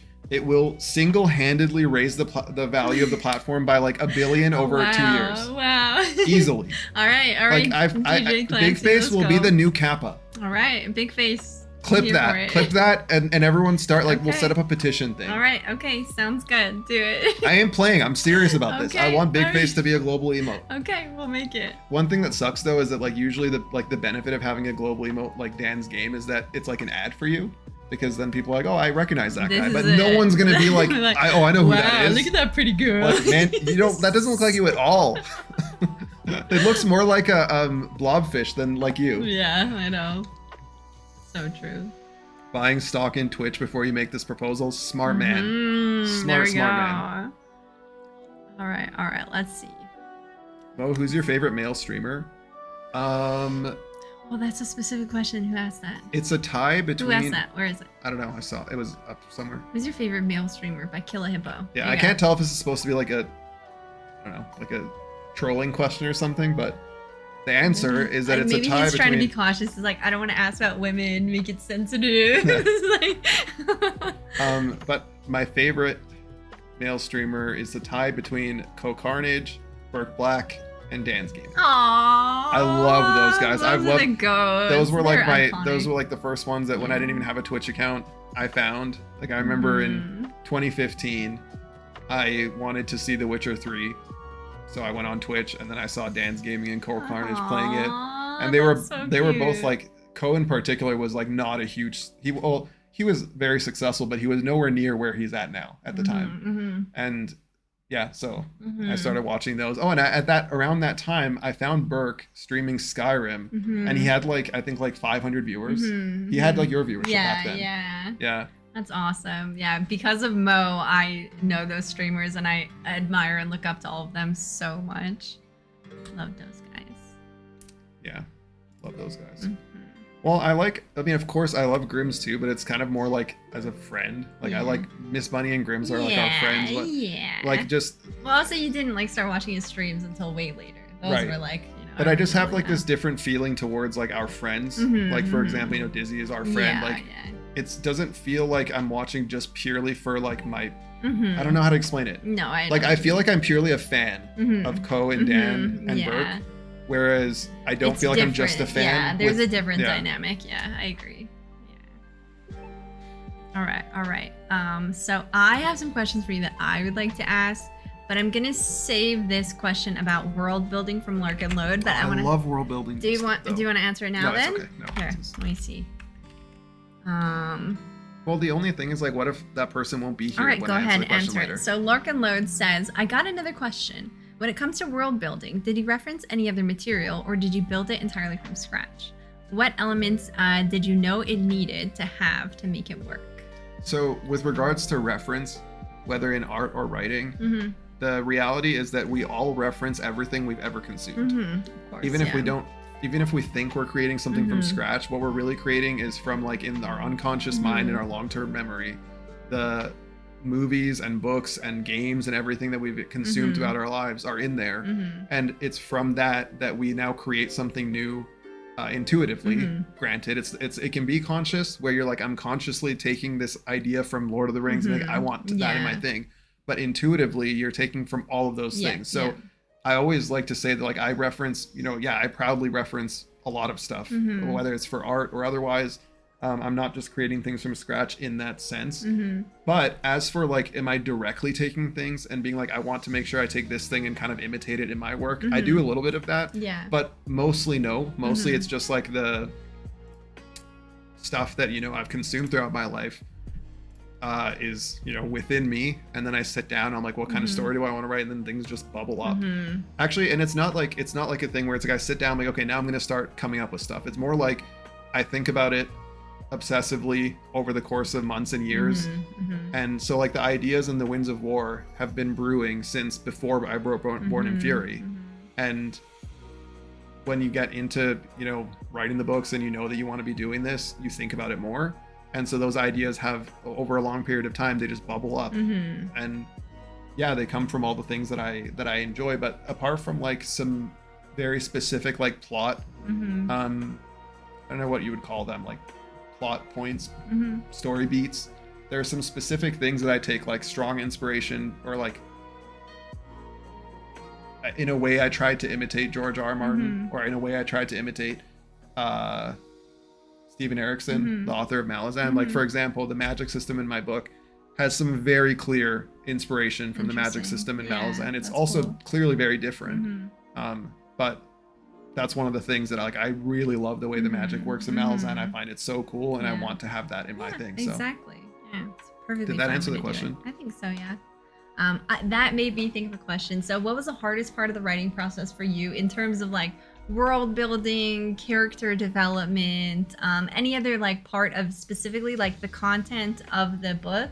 What was the hardest part for you? Sorry, I zoned out. That's okay. What was the hardest part of writing the book for you when it comes to like character development, world building, or like magic system, etc.? Like what did you find was actually the most challenging for you versus what came really naturally to you? Does that make sense? What came super naturally that I could have just done 10 times more of is world building. Yeah. Like coming up with like, you know, the world, the countries, the people, like fun names, like that's just something I can do for fun endlessly. And I had to actually consciously be like, okay, I don't want to just sit here and do this endlessly, because that's not what makes a good book. That's what complements a good book, basically, right? Exactly. Yeah. Well, I mean, it's a fundamental, like it's an important part, especially in fantasy. It is an important part of it, but it's not as important for sure as the characters. It's not as important for sure as an interesting story. Yeah, like, exactly. You can have the most boring fantasy world that's like, actually, this is kind of interesting. Game of Thrones, when you think about it, if you take away the dragons and the little bit of mystical magic, it's basically just medieval Europe. Yeah. It has very little actual fantasy. Like even the, like, you know, the castles are not epic, you know, super like, you know, like Elden Ring castles. They're actually very basic, very like, you know, minimal castles for the most part. And like I think they call it low fantasy, but obviously because Game of Thrones actually has some dragons and some things like that, I still think, I personally consider it more low fantasy than high fantasy. I see. High fantasy is like elves, magic, like a totally different world. Exactly. Okay.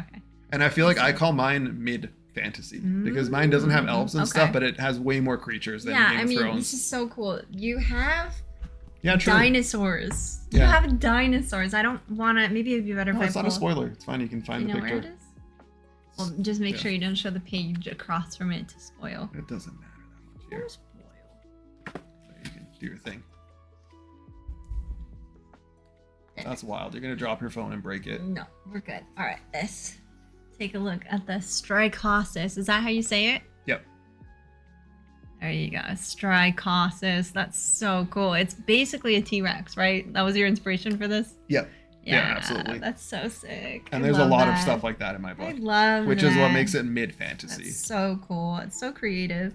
I haven't seen or heard of like dinosaur-like creatures in a fantasy book I love before. Dinosaurs, so it's not surprising that I ended up I find it so cute how much you love dinosaurs. I love that.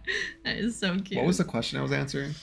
I went on this long tangent about world building. I was saying, what was the most difficult part of writing versus what came naturally? And you were saying world building came naturally, so it was difficult. World building came naturally, and then also just like when it comes to like describing scenes and stuff, that's super easy for me. You know, describing like, you know, like what things look like. Just like, you know, what a landscape looks like, what a castle looks like, and you know, setting the scene in that way, like because you're an artist. I mean, clearly that factors in. Like I'm, you know, that when people like show the thing, it's like a scale of like how strong is your visual mind. Oh, right. With Apple or whatever. I'm like a 5. Exactly. I have the strongest. I have vivid images in my mind all the time. Yeah. And so taking that and putting it into words is really easy for me. And then world building is kind of hand in hand with that. And I also just really like world building, so it was easy. It was fun. Yeah. The hardest parts, like writing consistent characters is more challenging for me because I think I'm more of a plot oriented writer than a character. Like they say that like usually with authors they're either plot focused or character focused. I definitely don't agree that I think it has to be like one or the other with these things. Or actually they say that with fantasy a book is either world focused, plot focused, or character focused. And I don't agree with that. I think that, you know, every fantasy book should be all three. Yeah. But there does tend to be a lean. Like in Malazan, it's clearly leans towards world building focus. That's in A Song of Ice and Fire, it's much more character focused. Yeah, that makes sense. And character and plot. Character and plot, but I would say even more character. When you think about it, like each chapter is just one character going deep into that character's experience. True, in my book, I consciously chose to make it so that each chapter jumps between characters and stuff because for one, I have ADHD and I just didn't think I could stick with one character for a whole chapter. It would be boring to me. And also because I'm more of a plot, like the thing that comes naturally to me is to move the story forward and like what is the plot line? How is it going to progress? And so in having the characters be consistent and have them be distinct within that took a lot more effort on my part. But the single hardest thing for sure was the mystery aspect. There's like a storyline in The Winds of War that is essentially like a mystery that's unfolding. And over the course of the book, the reader starts to piece things together. And then by the end, you know, some big revelations come that hopefully end up feeling like, oh yeah, I could see that building throughout the book and now it's all coming together. And it turns out that that's really hard to write because when you as the author, you know the mystery, you know all the secrets that are going to come out in the end.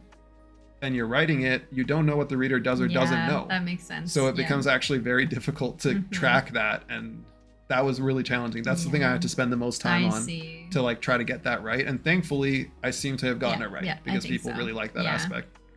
My editor in particular, who is like a very, you know, legit editor, so her opinion carries a lot of sway, that was her favorite thing. She was like, like the mystery, she was like pretty blown away by that aspect. Cool. Ooh, if you guys like mystery, would you say it's a plot twist or? I don't even know. It's like, it's mystery, right? Yes, so it leads up to a plot twist, yes. Yeah, I see, cool. Ooh, this is a great, oh, I was thinking of it the other way, but Scobray says, do you see your books inspiring video games? So like, can you imagine a video game made by your book? Made about your book? I mean, that would be cool. Definitely would suit like a show or a movie more, probably. Yeah, because I mean, it's made without, it's not made with gaming in mind. Yeah, exactly. It's made with narrative in mind. But it'd be pretty sick. You'd have like dinosaurs. But it'd be cool. Like, could a game be set in my world? Absolutely. Yeah, exactly. Just like almost like with games, it doesn't really matter what the backdrop is. Like whether, like, when you think about it, the lore in whether it's Skyrim or Baldur's Gate or whatever. It's the rest that makes the game really work. Of course, mostly. Yeah, exactly. Like you could switch the lore from Baldur's Gate to Skyrim either way, and the games would still be amazing. Yeah, I fully agree with that. Yeah, but as for like, do video games inspire me?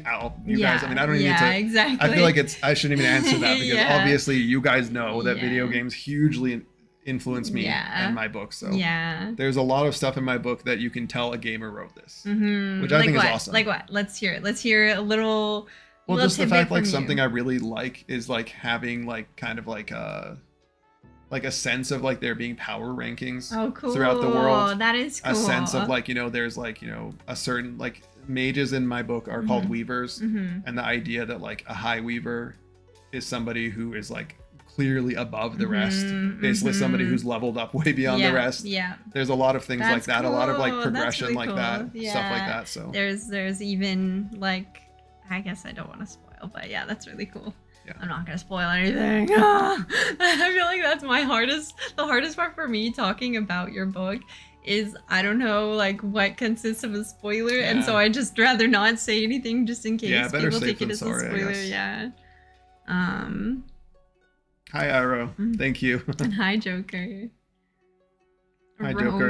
Romance was the hardest part. Did you find it hard to write the romantic parts? No, not at all. That's because we have great romance. That's because you have great experience with romance. I mean, it's true. It's true. It's just kind of awkward when you know that there's some pretty spicy romance in the book and you're just here going on about that. It's like, can you not? No, romance is not the sex scenes. Romance is romance. Like that's those a are big part of it. Yeah, but like romance is not just that. Okay, fair. Yeah, I'm not just talking about like how was writing the smut. Yeah, okay, fair. That's a different question. Honestly, because readers talk a lot about that, reviewers talk a lot about the that. Smut specifically. Yes. Yeah, there's been a weird fixation on that. Yeah, that's like true. one review like had a spice rating for my book. Yeah, and you're like, another one had had like a whole section of the video was dedicated to like talking about the spicy, smutty parts. But like that for you, those are just story elements. It's not exactly. a focus of the book. It wasn't a right? focus at all. Exactly. Yeah, exactly. Yeah. Mm-hmm. Yeah, so his book is not romantasy whatsoever. There is romance. There are like some sex scenes in the book, but those are to add to the story and the character development and stuff, not because they're like, oh, he wants to, like get into the romantasy thing. Yeah, I think the majority of the characters have a degree of romance in their character arc throughout the book. Mm-hmm. Yeah, I think 4 out of 6 of them have that. So there's plenty of stuff like that, but it's not the focus. Yeah, exactly. I definitely would not call my book romantasy. Yeah, and your goal that would be spice. really exactly. No, that wouldn't be right at all. all. Hey Shane, welcome in. Yeah. Hello Shane, welcome in. It beats Jay Kristoff for spice. I don't know about that. Jay Kristoff is the author that I told you should read. Empire of the Vampire. Oh, cool. I think Mandy would really I honestly like really that. like vampire stuff. Like, no, I'm and not he's talking like the coolest Twilight. guy ever, by the way. Really cool. Yeah, like he's like the one of I think he might actually get the award for coolest author on the planet. Really? Yeah, he's cool. just like this super cool, super tall. Is it John Gwynne that has like suits of armor and like swords? But I feel like he's him? okay. Am I he's thinking right? yes, He He does cool. actual like really cool. he does actual battles and he does stuff. Like LARPing. Yeah, that's really cool. But I feel like he's cool for us mega nerds. Like to me, that's the coolest thing. But in general, mega as Jay in Kristoff large, is like the not coolest. Mega as in MAGA. Said mega. Okay, you pronounced it MAGA, nerds. Oh, sorry, that's the Canadian accent. Mega as in large. Ultra. Mega. Jay is my favorite author ever. That's awesome. I'm gonna read him. I haven't actually read his stuff, but I can tell I'm gonna really like it, and I'm looking forward to it. But I also I'm certain Mandy's really gonna love it. I think because it leans more towards romance and stuff. It leans more towards like one of his earlier things. Yeah, and his earlier stuff is actually YA, but like really good YA. Like it won a whole bunch of awards and stuff. Yeah. I'm really excited to read his stuff. Yeah, cool. Jay's a 6'7" metalhead. He's dope. Yeah, see, he's the coolest guy ever. That's awesome. Alright, let's see. Read Twilight. Yep. All right. Oh, let's see this. To use a chart like a crime board that keeps track of who knows what, who's hiding a secret, what item is where. Bro has such a good memory. Bro doesn't write stuff down very much. But honestly, I should. I should. Like So I was mentioning the mystery unfolding thing, and in an epic fantasy book with 6 main viewpoint characters, more overall, and the book is like 200,000 words, so it's huge. There's so much going on in there. And I keep the vast majority of these aspects of like who knows what in my head. That was not a good idea. No. Like I did it that way, but I think I think the reason why I actually got my first gray hairs. You can't see them on screen, but I got in my beard. I got exactly 2 gray hairs. So first time I've ever had gray hairs, and I got those thanks to this book because that's how hard it was. And I honestly think it was keeping that shit in my head that caused those gray hairs because I was able to do it. Like I remember like one time in an interview, George R. Martin was asked about that, and someone was like, "How do you keep track of all this? Like, there's so many characters, there's so much going on." And then he just like, in his cute way, he was like, "It's in my head," and I thought it was like the most badass thing ever. Cool, so maybe unconsciously, I was like trying to manifest. I'm like, I don't need to write notes. I don't need a crime board, like thing with lines connecting things because it's all in my head. Should we buy you a crime board? Yes, so because I'm getting a headache just thinking about trying to keep track of that stuff for the next book. Okay, there was a good question. Surprisingly, it was by our resident troll Jackson. Where was it? It was about. It's probably like one of those plot twists where it seems like a good question, but then it's actually like. No, it's actually something you really struggled with.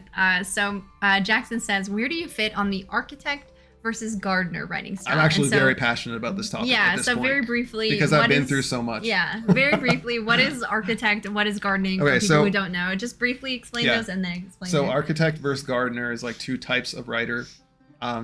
They're also, the gardener is often also called a pantser. I prefer gardener usually. Pantser? What? Yeah. What is that, like taking off the pants? It's actually the more common way of calling it. It's like by the seat of your pants you write. Oh, I thought maybe it was like so crude and lame. Like George coined gardener. Yeah, and it's way so much better. The idea is that gardeners will plant the seeds and then watch them grow, and so it's like you like the story unfolds. Like you have some seeds, you decide on some characters, you decide on a world, and then you write it and see what happens. You know, you uncover the story as you go. Architects plan everything ahead of time. So like Brandon Sanderson is the key in fantasy. He's like the ultimate architect. Yeah. You plan the whole book ahead of time. You lay it out. You lay out all the different scenes and chapters, characters, or at least to an extent, and then you write it after. And I think most authors realistically are somewhere in the middle. They're more so one or the other. And I'm realizing now this thing about me trying to be like George is becoming a theme. But again, like with the it's all in my head thing, George R. R. Martin is like the most famous gardener in fantasy, and I think he's the one who coined the term gardening rather than calling it pantsing, which just another example of why I love him. He's awesome. That's cute. But he's like the most famous gardener. By the way, you're really good at like this kind of interview. Am I? It's fun. Yeah, it's really fun. I've had a couple other people like in the book community ask me to do stuff like this, and I'm like, I was gonna say yes. It's really fun. There's so many like clippable moments. Like I feel like most as like quotable moments. Like if I was a content creator focused on that, I would have like so many quotable moments and so many clips to share, like shorts. Maybe where he says certain things. Yeah, isn't it cool? Yeah. Well then maybe I was gonna say yes anyways. I was just trying to build up my courage, but maybe I should be more courageous. Yeah. You know, expecting it'll go well. I think you're pretty good with these. Yeah. I mean, you're such a good talker. I usually have to like remind him to keep it brief. You're such a good talker. So clearly, so what you're saying is I'm a yapper. He's a yapper. Yeah. You guys think I'm a yapper. I'm quiet when it comes to us. He's the yapper. I'm sorry. You were saying stuff. I just got a feeling. You're just being a great interviewer again, interrupting me as I'm giving an explanation for things. Okay, so back to what I was saying. So George is my hero. He's the ultimate gardener in fantasy. One of my other biggest influences is Stephen King. Like outside of fantasy, Stephen King is my biggest influence.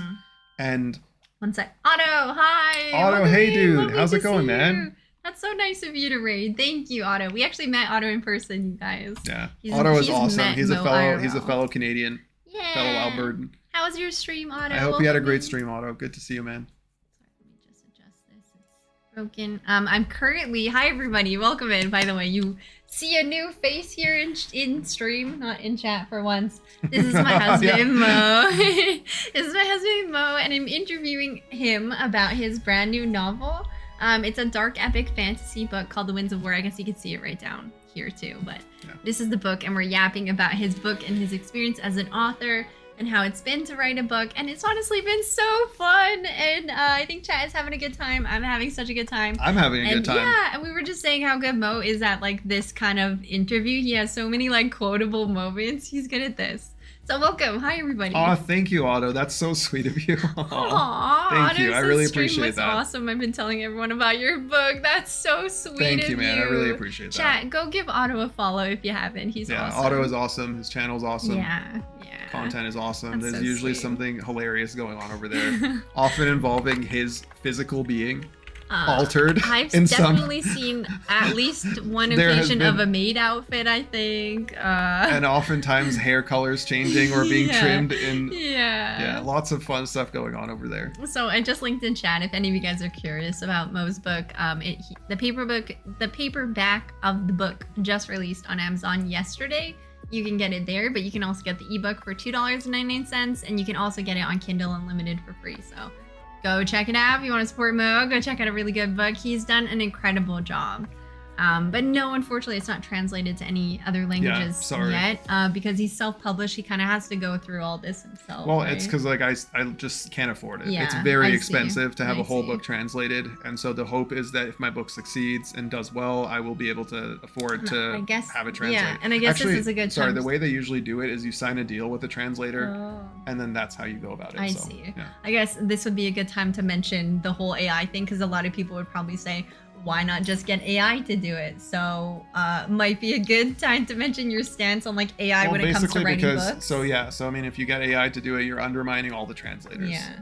And I don't want to do that in the same way that I don't want people to go read an AI made up book. Yeah. I want them to read my book. Yeah. I want them to read a human book. Yeah, exactly. And I think like there's a lot more I could get into in that I don't want to. Can be controversial. Because as you guys in chat know, the AI topic triggers the hell out of me. Yeah. So I don't want to get into it, but that's the short of it. Yeah. The short of it is that I wouldn't do that because I want to hire a translator to do it. Good for you. Yeah. So you wait until you can actually do it, and then you'll do it, right? Yeah. Not to mention that you can't trust translation. Of course, here's the thing though, like if somebody used a translator themselves to read it, I'm not averse to that. It's like, you know, if you read something on the internet, oftentimes there's an automatic Google Translate that you use to read it. That's fine. Like that's a different. I'm not hating on anyone who does that. Yeah. But exactly. I myself, if I'm gonna have the book translated, it's gonna be done properly through a translator that I can, you know, trust that they did a great job and it was a human who did it. Yeah. Absolutely. Yeah.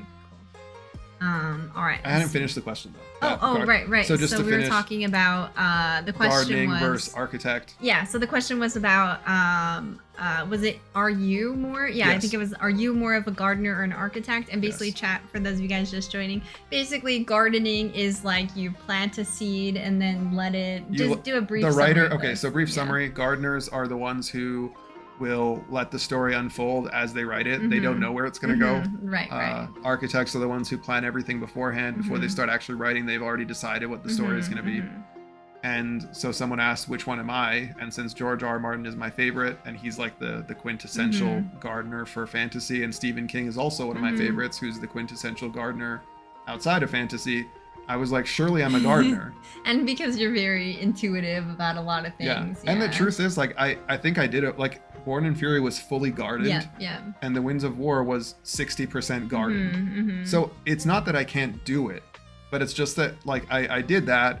And then when I got to a point with The Winds of War where I'm like, now I have to go back and change God knows how much stuff because I gardened it rather than just planning it out. Yeah. And I was like, wait a minute, this is not sustainable at all. Exactly. And I don't want to speak ill about my goat, George, but I do reckon that if he gardened less and architected a little more, he would have an easier time finishing The Winds of Winter. Highly controversial, but I honestly think it's just true. Okay, I'm sorry. I just realized that the music I'm listening to might not be copyright free, and so if I upload this on YouTube, bro, this interviewer, the lack of professionalism is unreal. It won't mute it. It won't mute it. So that's actually no problem. I don't care to make money on YouTube anyway. That's fine. It should be fine. But let me just get a playlist that we know is safe, just in case. Because some. So I'm just going to keep answering the question while you do that. That's fine, yeah. Yeah, so partway through writing The Winds of War, I realized I shouldn't be a gardener. It's not for me because basically what I realized is that I hate editing. I absolutely despise revising, and drafting, which is like writing the first time, I love. And it's interesting because like I was watching an interview of Joe Abercrombie, which is another author I'm hugely influenced by. And he was saying that he's the exact opposite. He said he hates drafting. It makes him want to die. And then he loves revising, which blew my mind because I'm like, I thought for sure everyone would be the opposite. But for me, at least, editing and revising after I've written like the first thing, I hate it. I absolutely hate it. And so by doing gardening, you're putting yourself in a position where you inevitably have to do a lot more revising because you just kind of winged it.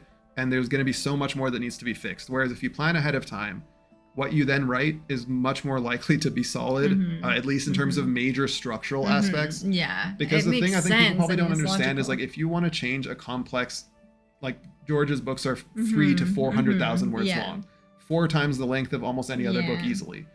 So if you go in there, it's like, okay, structurally I made it so that the middle part of the book was too slow because I was just gardening along. Now I need to fix that. But if I change that, then I change 90 other things throughout the entire book.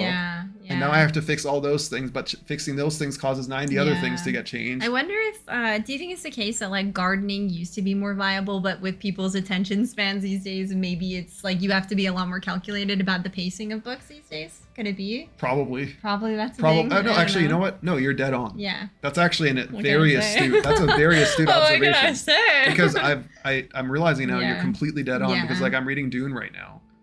You read Lord of the Rings, like almost all older books are much more meandering. They're not that Dune is an extremely precise book. Yeah. It's extremely precise. I tried to read the beginning of The Wheel of Time, and like I am not a chipmunk brain, but it was tough for me because of the pacing of stuff to like get into. Yeah, exactly.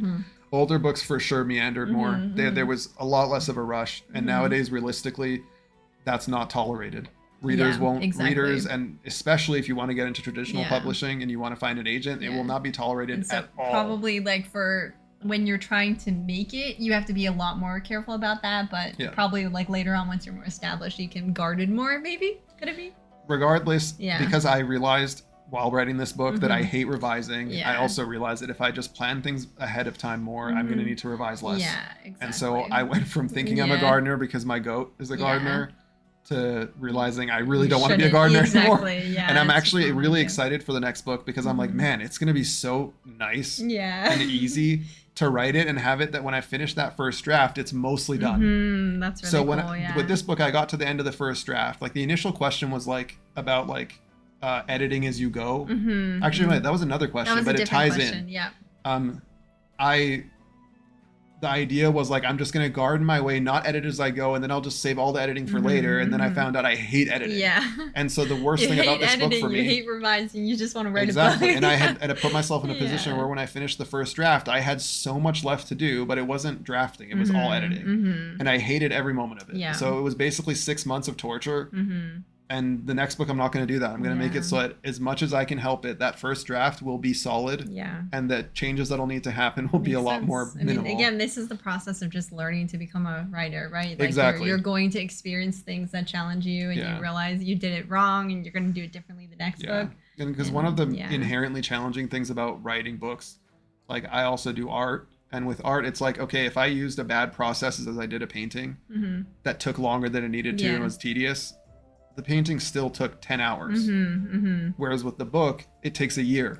So if you did the whole process wrong, the growing pains are insane when you're writing a book. An entire year. I mean, okay, and to be fair, for most people, writing how many words or pages 200,000. 200,000 word book, usually that doesn't take a year. It takes way more. For Mo, he's like, a year is a long time. A year is too long to write a 200,000 page book. I feel like most people, how long would it take them? Like, what? I wonder what the average is. I don't know, but it definitely takes a lot longer. Yeah, exactly. Well, the famous stat is that only 3% of books that start being written actually get finished. And so something Brandon Sanderson always says is that like if you actually finished a book, you're already ahead of 99% of authors. As a kind of an encouraging thing because most people just don't finish writing the book because it's such a huge amount of work to finish writing a book. So the fact that you wrote and completed 2 books in 2 years, right? Less even. That's crazy. And how many words is Born in Fury? 100K. 100,000 words in Born in Fury. And then he doubled it for The Winds of War, which is 200,000 words, which is crazy. I know, he had to make Winds of War a much bigger book just because of how much content it was in there. Yeah, isn't that cool? And one of the big reasons why I get to do that is because Mandy and I, we make our livelihood through you guys supporting us and the channel. And so thank you guys. Like the reason why you guys are in the acknowledgements really is because the book would not exist. It would have probably taken at least 5 years longer. Because you can really like lock into that. Exactly. Like because like I the work that we do, we get to work from home. And if we need me to like, if I want to focus more on my book, you can take more of the load on stream stuff, which is what has happened. And as a result, I was able to write my book faster than a lot of other people. Like for a lot of other, I think a lot of really passionate indie authors, or just authors in general, they probably would like to write a book in a year, but they don't have the opportunity for it. And I'm very much aware how fortunate I am to have had that opportunity. So thank you guys for that one. Yeah, that's huge. Chat, that's on you, chat. Good job, chat.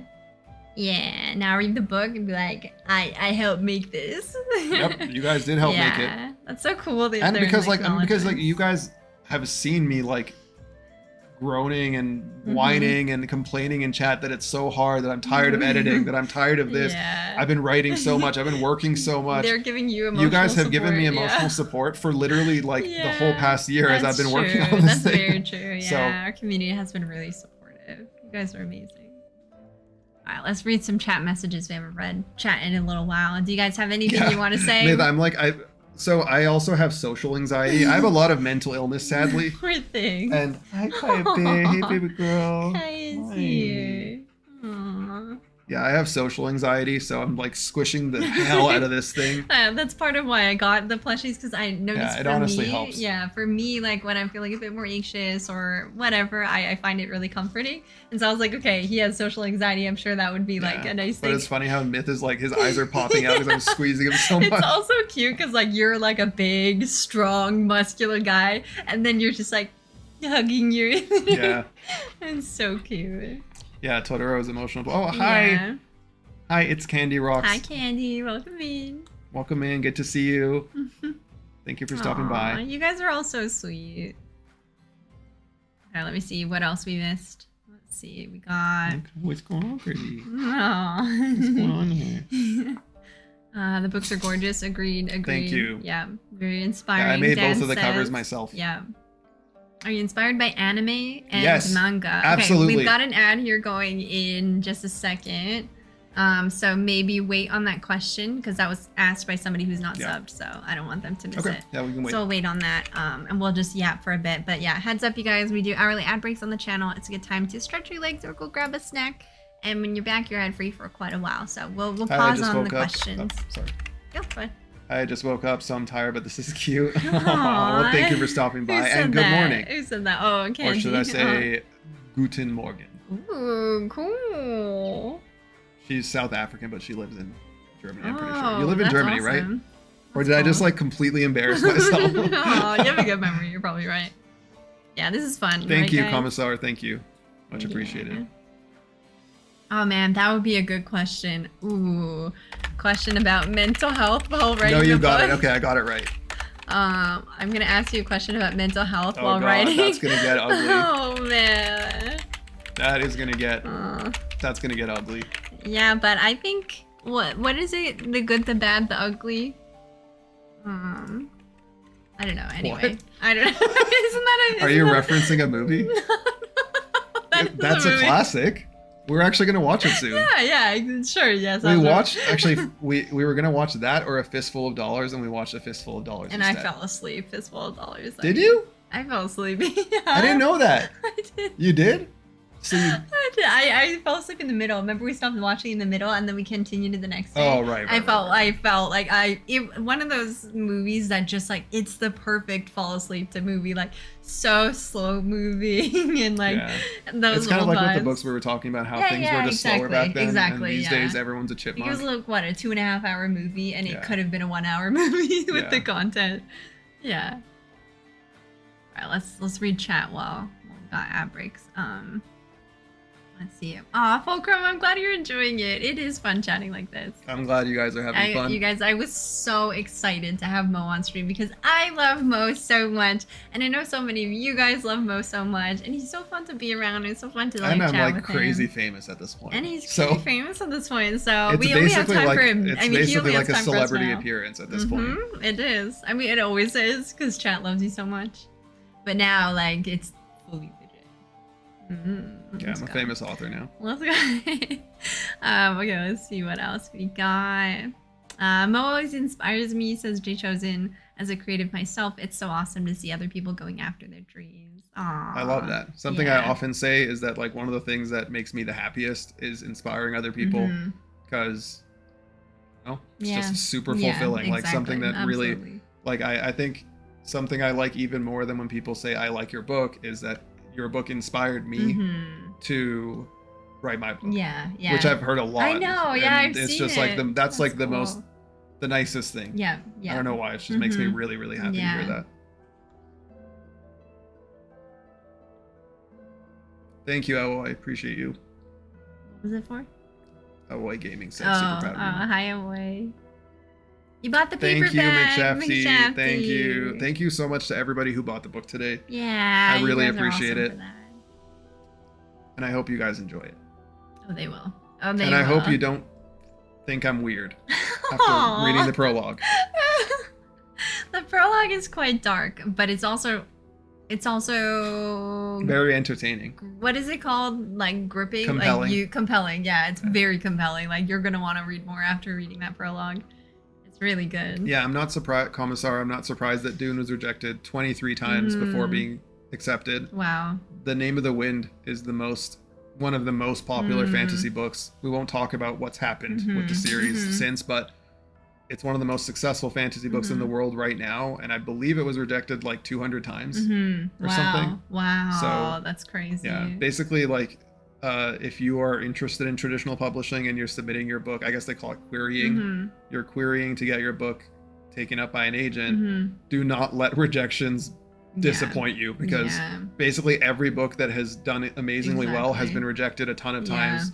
Like nobody actually has a good sense of what is going to be a super successful book is really the takeaway. Yeah.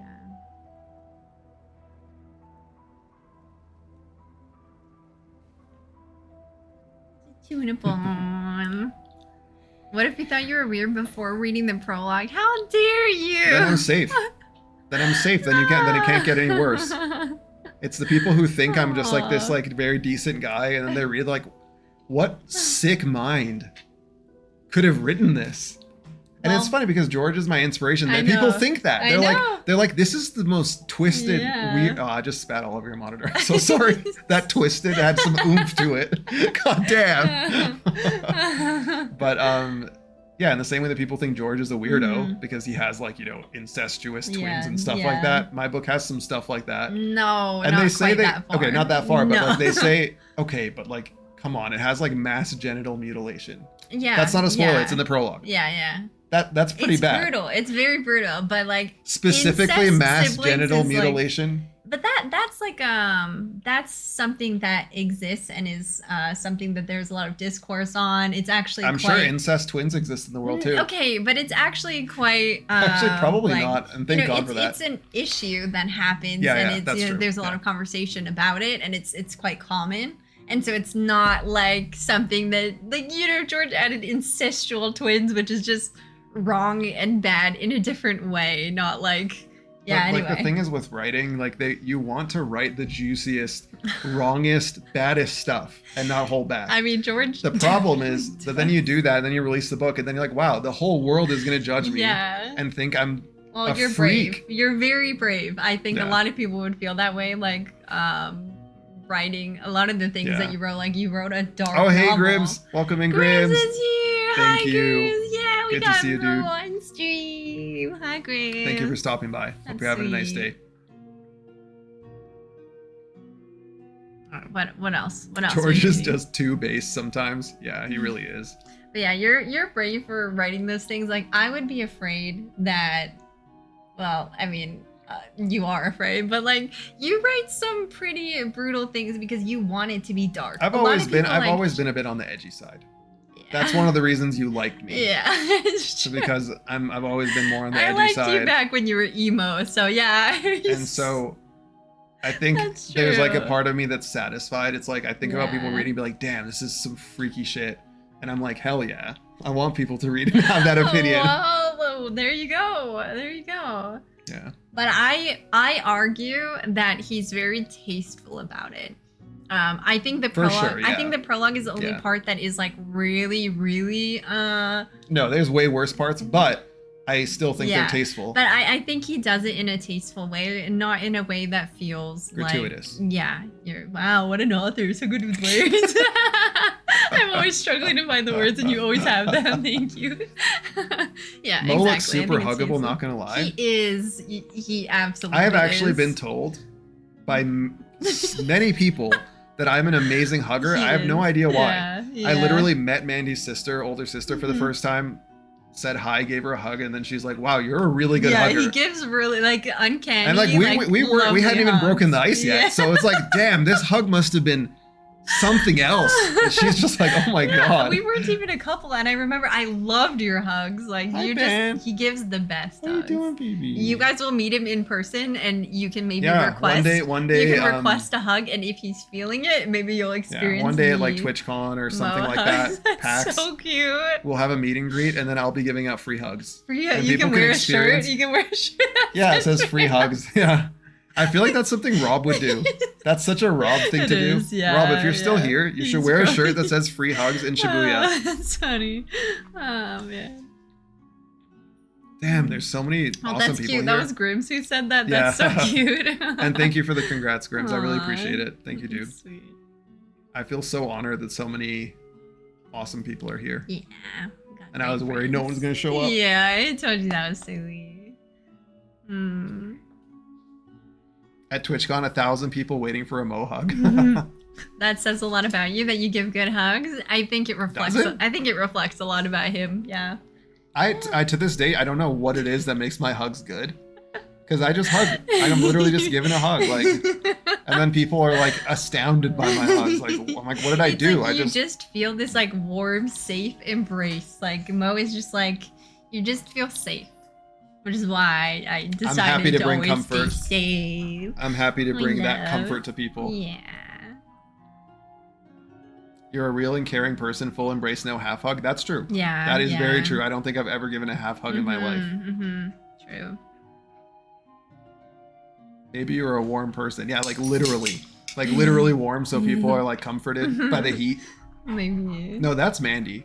Yeah. Mandy, I often joke that Mandy's just like a human toaster. She's a human oven. Yeah, I'm like, always warm. Mandy is one of those people who can eat whatever she wants and she won't gain weight or anything. I honestly think the reason is because like for whatever reason her body's like, okay, take every calorie and turn her into an oven. Like every day, particularly at the end of the day, when you're winding down, you just turn into an absolute oven. It's insane. Like sometimes I'll like like press my skin against her, be like, holy hell, like that actually burns a little bit. Yeah, it's insanity. Yeah, I've never. Yeah, this is getting kind of weird. Like I've never touched someone as hot. Like, well, you know what I'm trying to say. I'm not trying to make it weird. Though. You mean it, right? Oh, hey, Boosted Monkey. Good to see Boosted Monkey. Yo, Boosted. That's my guy right there. He's one of my cultists. Monkey. Hi, he used to be Boosted Monkey, and then he became Boosted Monkey. Right. I remember. Hello. Yeah, it's good to see you. It's been a while. Hope you're doing well, man. Hiya, what are you doing over there? I should probably take a break and send these guys out. I need to go pee again. Okay. I feel like quite self-conscious about the fact that it's the third time I have to go pee on stream. Is this what it's like for you? Well, I go pee all the time. Yeah, like I'm gonna go too. But I think like when you're doing something a bit like nerve-wracking and you're like a bit more anxious, that's pretty normal. Also, not to like TMI, but I think I might have prostatitis. Can you? Or like because I've had to go pee a little too often a lot lately. Okay, you can. And I've had a little bit of sharp pain. Shut up! Now you're just trolling. No, I'm actually. Okay, well, I'm dead ass. We live in Canada. You should probably go see your doctor. That's not funny. Why? You're okay, no. Prostatitis isn't that serious. It's very common. Okay, sorry. This is getting awkward because now Mandy's actually mad that I didn't mention it until now. Yeah, you gotta go see your doctor about No, I was actually having pretty bad pain like 2 weeks ago. This is an Oh, to be fair though, no. The reason I didn't bring it up sooner is because you're writing your book. Yeah, no, I'm launching my book. I've been busy as hell. Yeah, I know. What's I gonna do? I don't have time for a doctor. And you also had fainting spells. All right, now you guys. The faint was wild. Now you guys, we can encourage Mo to go see his doctor now that the book is out. Maybe he could have a doctor's appointment and you can talk to your doctor about these issues, not chat. Twitch chat doesn't need to know about your issues. Okay, the reason I wanted to communicate it so people don't think I'm just weird that I have to go pee a lot. And they don't need to know. And even if they do, they shouldn't be judging. So now they probably think I'm weird because I went and said that. You don't owe chat an answer for how often you use the bathroom. You could have diarrhea. They don't deserve to know. Do you think I tell them when I have diarrhea? Hey chat, I have diarrhea. Sorry. No? Maybe you should. Maybe you should free yourself. Maybe like you stress so much about this stuff. Like you guys know earlier she was freaking out about, she's like, I'm gonna go to the bathroom upstairs. I don't want people to hear me in the bathroom. Okay, if somebody heard, for one, through a door and like down the hall and into this mic that has its gain turned low, no one would hear. And then if they did, somebody heard like pee sound, like, so what? No. Free yourself. No. Free yourself. No. No. Mo, there are freaks who would be like, oh my god, that's a good so point. hot. Oh, that's a good point. And then they're like Okay, imagining you're you right. in the Okay. bathroom, and you're like, bro, Sorry. I'm just trying honestly, to I'm gonna, urinate. Leave I'm me gonna alone. take this L on the chin like earlier. Exactly. Even bigger this time because you're Exactly. completely right. Yeah. I forget that this is Twitch. Yeah. And you can't just be chill about those things. Exactly, because people are weird. Yeah. So yeah. Anyway, Mo apparently really likes to disclose personal information about his bodily. Honestly, it's just funny. Like, it's just funny the way people react because they just don't expect it at all. And I'm not shy about it. Like I mentioned, the blue. If Boys Reed said, if the piss turns blue too, Def, go see a doctor. No, it's probably just the blueberries. But yeah, you guys, let this be a reminder. Actually, Mo is more good about this than a lot of men. A lot of men just never go see their doctor. But let this give us a moment to remind you all, if you're having any issues, just go see your doctor. Don't be like, I'm sure it's nothing. I'm sure it's fine. Just please go see your doctor. Don't just brush it off. It's not a good thing to do because then things can get out of hand and it's way better to just sort things out early. So please go see your doctor. I agree. I don't want people to be like, oh, Mo didn't see his doctor, so I don't want to see my doctor. It's not a good thing that I have the tendency to be like, no, it's fine. But you fight that tendency. I fight the tendency, but I have it. It's not a good thing that I have it. Yeah. I don't want to necessarily say it's toxic masculinity or whatever, but it's along those lines. It's along those lines. Yeah, exactly. This thing of like, guys being like, I don't need to go to the doctor. Exactly. And then, like what if you have, I don't know, something serious and it's getting worse and worse with each passing day? It's just not a good way to be. And then also it's like, okay, well, why suffer? Yeah. Even if it's not a big deal and the doctor gives you antibiotics and you get better 2 weeks earlier, why suffer? Exactly. And if you have a doctor that makes you feel bad about it. Mo did actually one time have a doctor who laughed. Oh, that was the worst. She laughed her ass off. She was just literally like she didn't audibly laugh, but she was like cackling silently and looking at you she was looking in my eyes as if I shared her like humor. Like, we're laughing at him for being vulnerable and going to the doctor because he was ill. Like, she looked at me, she's like, I had laryngitis. You'll be fine. I had laryngitis and I couldn't talk without coughing. And because I was coughing so much, and you waited like a month. It was causing really bad headaches for some reason, like really sharp, intensely painful headaches. So I'm like, okay, because this is causing me actually extreme pain, even though I know it's just coughing, I'm gonna go see if and you waited a while. Like, I think it happened a month. Yeah. And then I go in and she's laughing her ass off. She's like, you'll be fine. It will pass. And I was like, I'm like, yeah, so this is what's been happening. She's like looking at Mandy, like shaking her head, like this guy. I was like, do you know what it takes to convince these men to go to the doctor and you're laughing at him? Okay, but there's actually, but then the second part of the story is that her office got shut down and she left. And it's like, okay, I wonder why. I wonder why her practice failed. I can't say anything. yeah, exactly. Probably because she was laughing at too many of her patients. If you have a doctor like that, the problem is not you. You need to do doctor. And I like that doctor, which made it even more painful that she laughed at me so much when I was unwell. I was shook. Like, when she did that, I'm like, she's thinking we're laughing at my husband for like being on what? Anyway, you guys, we need to send our dogs out. Let's take a quick break. I'm not gonna run ads because we still have 30 minutes until those, but let's take a quick break. And you guys just stare into the abyss or something. Here, I'll just make TWOW nice and huge. Here you go.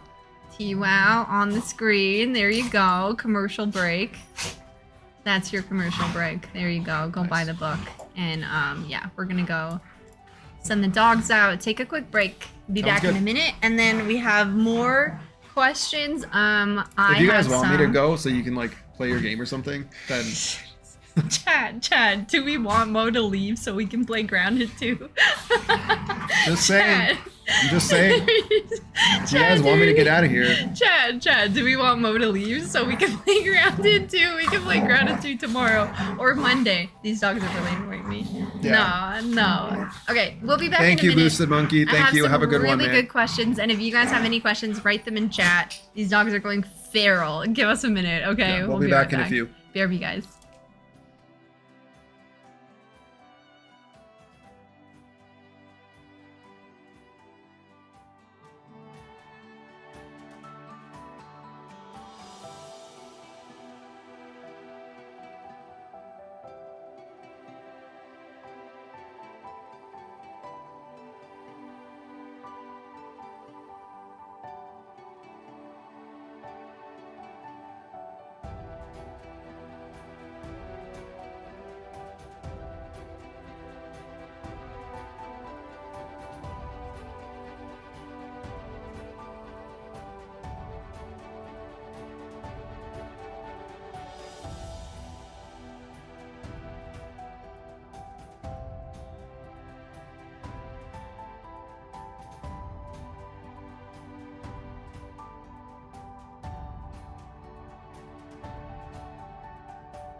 Hello, we have returned. Guys, guess what Mo just said? Mo just said this has been fun, and I feel like we should do this more often. Again, sometime. Yeah, this is actually quite fun. I'm having a blast. I'm having a blast, and you guys seem to be having a good time. Yeah. Like, I didn't realize what time it was. I know. It feels like it has not been that long. I know, but... yeah. Well, we've been live for 2 hours and 45 minutes. Awesome. Couch co-ops, that's cute. That's a really cute idea. Roast the viewer. Mo, this is your moment. Roast guitar. I can't. No, you're the streamer. I'm not roasting anyone. I'm not cut out for that kind of thing. Why? I don't know. Say something nice, mean. I'm terrible at these too. I often look up roasts because I'm so bad at them. What kind of name is Guitar Ninja? That's all I got. What kind of name is Guitar Ninja? I've actually, like, in a non-harmful way, wondered what the name, like, means. It's like, is it Guitar Ninja? I think it's ninja, but pronounced cute. Ninja. I'm not exactly sure. There you go. You got a special Mo roast. No, I'm not cut out for that kind of thing. I'm cut out for roasting people. Well, you're the streamer. You're the pro here. Like, yeah. You can't expect me to pull off the stuff you pull off. Oh, I don't pull off good roasts. You've been roasted by Mo, yep. Oh, man. Aw, NW2 12 Titans. Aw, sweet. This song banging? Mo is great at carrying a conversation. Well, considering how famous I am. Mm-hmm. It's right. It's not really surprising. Mm-hmm. You don't get this famous without being very charismatic. Okay. Corb, that's so true. Corb says, can write a prologue with peeners getting cut off, but can't roast a random on the so internet. True. It's so true. I honestly couldn't hurt a fly IRL. That's so funny. I couldn't hurt a fly IRL, but in my book, I can hurt so severely. I will admit, reading the prologue live on stream was an experience. That was honestly so funny because I had never heard it read out loud, so it didn't occur to me how bad it sounds. So there's like one specific line. Again, it's not a huge spoiler because it's the prologue. The prologue, yeah. But there's specifically a line that says the charred stump of his cock bled into a pool beneath him. And you had to read that on your channel, like the coziest, most wholesome streamer. That killed me. I was like, oh my god, did I really write that? Like, it sounds so bad. Oh my god, that's so funny. Oh my god. But it just works. It works for the story. Yep. It works for the story. Definitely gets people hooked. Mm-hmm. Mm-hmm. Yep. Jonathan wants a compliment. Aw, Jonathan, you're always so sweet. It's always lovely having you around. It's easy to compliment you. Yeah, agreed. You're very sweet. Yeah, Jonathan's a good vibe. Yeah, we love Jonathan. Yeah.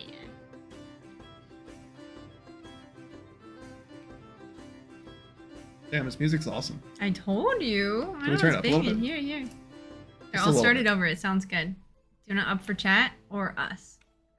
I don't know. I don't know what it's like for chat. For chat? It's like that. Look. It's like that. It's pretty quiet. You always, like, that doesn't tell us anything. Well, it doesn't tell you because this isn't your profession. Okay. Whatever you say. I am the audio engineer of us, tech guy. I've been Thank studying you, audio. Aries Aston. I really appreciate that. Yeah. Thank you to those. Yeah. Anybody who, if you know anybody who you think might like my kind of book, by all means, direct them to me. Mm-hmm. Yeah. I am very new and I'm trying to, get this whole writing career thing going. Mm-hmm. So word of mouth is very, very helpful. Mm-hmm. Please don't underestimate how helpful it can be. Yeah, very true. Chad is asking for co-op streams with Mo. Yeah, Mo and I don't play games together. No, I'm not going to play games with Mandy. But will I come on to hang out and chat? Maybe. Okay. That could happen. It sounds bad. Like, we spend a lot of time together. We both work from home. Yeah. And we're literally always in the same house together. Like, there's very few times when we're actually away from each other other than, like, away but in the same house. Yeah. And then even, like, we're together hanging out a lot, watch a lot of shows, movies, and stuff. But for some reason, Mo really prefers, like, solo experiences with his games, like, entirely. We played Mario Kart together. a couple weeks ago, and that was like probably the first time we played a game together since I don't even know. I have no idea. I don't even remember the last time. Yeah, we don't play games together, which I would love to change, but I just don't. Honestly, it's a me thing. Like I just don't enjoy co-op gaming. Yeah. I never have. I like playing games by myself. Yeah. Like even if it's multiplayer, it's like sometimes I enjoy a multiplayer game, but like when I'm playing it just by myself. Yeah. So. It's just how he is. I've learned to accept it, even with the small tears. Yeah, Gord gets it. Gord gets it. It's okay. It's nothing personal. Like I've had friends ask me to like play with them, and I always feel bad. Like, please don't take this personally. Well, because if he doesn't play games with his wife, then nobody else should take it. Yeah, and that's what I always say. I'm like, it's like my wife is literally a Twitch streamer, playing games all the time, and I don't play games with her because it's not anything personal. And that's why when it comes up with you, I'm not afraid to say it. It's like, but on stream as a special experience, it could be a fun thing. We could play something like, I don't know. But what I can commit to doing more of is this. Hanging out and chatting is something I can commit to. That's a no. It's something I enjoy. For me, dog. We'll get you to play a game on stream too. It'd be fun. Yeah. Actually, Dan was tweeting about this like literally yesterday. Did you see Dan's gaming? Yeah, he was tweeting about a similar thing about how he really just likes to do introverted things. He likes to do solo, and even if it's like not as great for Twitch, to just always want to do your own thing. I saw that and I completely related with it. Like I might not seem introverted when I come on stream and like I'm yapping a whole bunch and seem pretty like outgoing. I people tend to assume I'm extroverted, but I'm probably the most introverted person to have ever lived. Like I would happily lock myself in my room and never see humans for like maybe 10 years at a time and be happy. Other than me, of course. Other than like, my family, of course, that's different. But I mean, like going out into society is like the most horrifying concept ever. It's not that and bad. Coming on stream, the reason it's so like intimidating to me, and I'm so like, even though I love our community, and I'm actually, I guess it's less a matter of like introversion and more a matter of social anxiety in that case. To me, I don't know I'm just a mess. Super well. I'm just a mess when it comes to these things. No. I'm very introverted. I also have social anxiety. So anyway, what I will commit to is that since this has been so fun, and since I'm making sales, that's the real motivation. The fun is just the wholesome side to it. Makes me look good. But really I'm here, it's all about the money. It's all about the business. Have you seen how many paperbacks we've sold today? Let's go. Good job, guys. How could I not do this again? Good job, guys. All right. No, see, I will go to conventions. I try my best not to what is he doing? I looked in the camera and all I saw was Benji's little face like right here. Oh, my baby. So cute. Kaya, where is she? She's here. Lying down? Okay. Aw, family photo.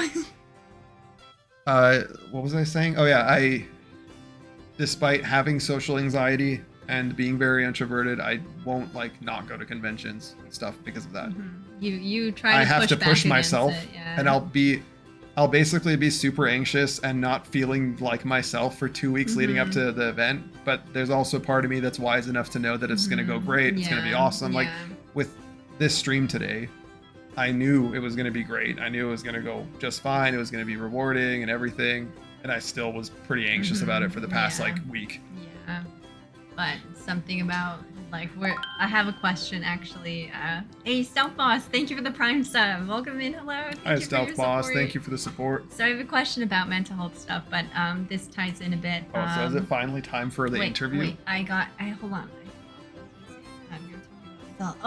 Just something else I was gonna say about you is that like you really try to not let, like, despite how many mental health issues you have, you really try to not give in to letting it decide how you live your life. Yes. And that's exactly what you're talking about here with like social anxiety and TwitchCon, and I know because I've seen it how difficult it can make things for you. But you often know that the right answer is to push back against that and not let it change what you want to do. Yeah, it feels like the only answer. Yeah. Like, I mean, it's like, are you gonna let mental illness decide how you live, or you decide how you live. And he doesn't say that as like one of those people who's never suffered in their life, who's just like, smile, be happy, you're fine. You say that because you deal with so much. I literally had to like do intensive therapy for a year straight. It was supposed to be 2 months of therapy. It ended up being 12 months because of how much I needed help with. Exactly. Yeah. And so it's definitely not coming from like just being like, oh yeah, why would you? Exactly. Like, no, I have serious mental illness chronically, but it's just, I'm the kind of person who, like, one thing actually my therapist like really applauded me for, and she was always impressed by, is the fact that I was like really willing to just go right at the issue, no matter what it was, and just like, go at it and not basically refuse to like let it dictate things. Yeah, exactly. As much as I could help it. That's just, I think, the kind of person I am. Yeah, you're always like that. I mean, if there's something that needs to be fixed, you always just want to fix it rather than leave it. Yeah, I'm inherently, I'm going to go at the problem and try to fix it. Yeah. And I know that a lot of people aren't inherently like that, but despite that, I still think that I'm right to say that you still should overcome that. Like, if you have a tendency to run away from the problem, which is completely fair. Like, mental illness is horrifying. It's like the worst thing ever. And so if you have, like, say, really bad social anxiety, or you have OCD or whatever, depression, it's completely normal to want to avoid it and to run away from it. In fact, that's what most people will do. And yet the best thing for you is not to do that. The best thing for you is to not let it decide that you shouldn't go to the convention, or you shouldn't. And if it is deciding for you and you literally can't do anything about it, that's when therapy comes in and you get help for it. Exactly. But like, that's in cases where you do it and then it goes horribly because you are not equipped for it, obviously that's when you need more help. That was me. I couldn't do it. Like, I tried to fix my mental illness on my own for 10 years, which is a huge mistake. Yeah, exactly. And I just couldn't. And so then it was a matter of going to therapy to get it fixed that way. Guy Judge, Guy? Yeah. Guy? Yeah, Maisie's husband. Hi, Guy. Hi, Guy. Welcome in. Fellow Hi, Canadian Beaver Raid. As well. I love the emote. It's hilarious. I know. It's awesome. It's so cute. Hold on, let me see. That's so funny. Hi, guys. Welcome in. Some nice Canadian cake. Aw, thank you for rating. That's so sweet. Welcome in, guys. I'm Mandy. You may have seen me before, but this is my husband, Mo. Welcome in, everybody. Thank you, Guy. I really appreciate that. Thank you. We're here celebrating Mo's new novel. You can see it on... Oh, wait. I hid it. Hold on. I'll do that after. But this is his novel. It's called The Winds of War. For anybody who likes dark, epic fantasy, Game of Thrones style, it's amazing. And the paperback just released last night, and you can also get the ebook on Amazon as well. I highly recommend! !TWOW. Yeah, this is Mo. It's my husband. Welcome in, guys. Lovely to have you. Thank you guys for joining. I hope you had a great stream, Guy. And Cloven, thank you for getting us up to Guy. That's so nice of you. Thank you. Welcoming, Guy. We salute you. Let's go. We got Mo saluting. Let's go. We got the Canadians rating today. I know, that's awesome. Feels awesome. We had auto as well. Yeah. Oh, music changed abruptly. There we go. So yeah, you guys came in at a time when we're talking about. I'm kind of doing like a podcast style interview with Mo about his book. We're like having fun yapping and talking about the book. That's one way of putting it. What? What, podcast style? Why? What's wrong with that? An interview. Wait, what's wrong with that? I'm gonna stop being critical of your interview style. No, you can't. It's funny. Why? What's wrong with it? Well, because I suck at podcast style. A significant amount of dead air. Shut up. A lot of what was it? And then a lot of taking people's questions and changing them into something entirely different. I am a live streamer. This is that's what why. I'm made That's for. why I'm saying calling it a podcast style is a little generous. It's a little generous. I would say this is more of a Twitch style interview. Okay, then you heard it here first. Tuning in live, we have oh, Guy Judd, thank you for gifting a sub to Cloven. Thank you, Guy. That's so sweet. Thank Mandy you. is starstruck by her guest. That's fair. I am. Considering how outrageously famous I am these days. Yes. With my book going on the Broken Binding. Yeah, exactly. And my book having 23 reviews on Goodreads. Let's go. As of today. Let's go. Here we go. Also, if you guys read Mo's book, you should leave a review, by the way. It helps him a lot. Yeah, if you guys that's true. I should be saying that more. Well, it really, really, really helps to it doesn't even have to be like a written review, it can just be a rating. 5 stars, obviously. On Obviously, Amazon, you're gonna do 5 stars. It can be an honest review. It can be 4 stars. Okay, it's my responsibility as an author of integrity. It's not my responsibility. Yeah, that's true. And you should keep it up. Yeah. Good job. But 5 stars only, guys. But an honest review, which hopefully is high in the star number, is very appreciated, especially on Amazon, because Amazon, where my book gets sold, directly the way it decides where my book should be in the algorithm is influenced significantly by reviews. There you go. So, yeah, if you read it, please consider dropping a review on Goodreads, Amazon, Storygraph, and really wherever. Can you read the book in one day? It's 200,000 Someone words. did. Someone did. It blew my mind. Yeah. And I honestly, okay, I won't lie. Somebody who's like a new friend I met recently through Bookstagram. I feel bad now. I can't remember her Bookstagram name, but anyway. That's okay. You're about to talk smack, so it's probably better you don't. No, I wasn't going to. No.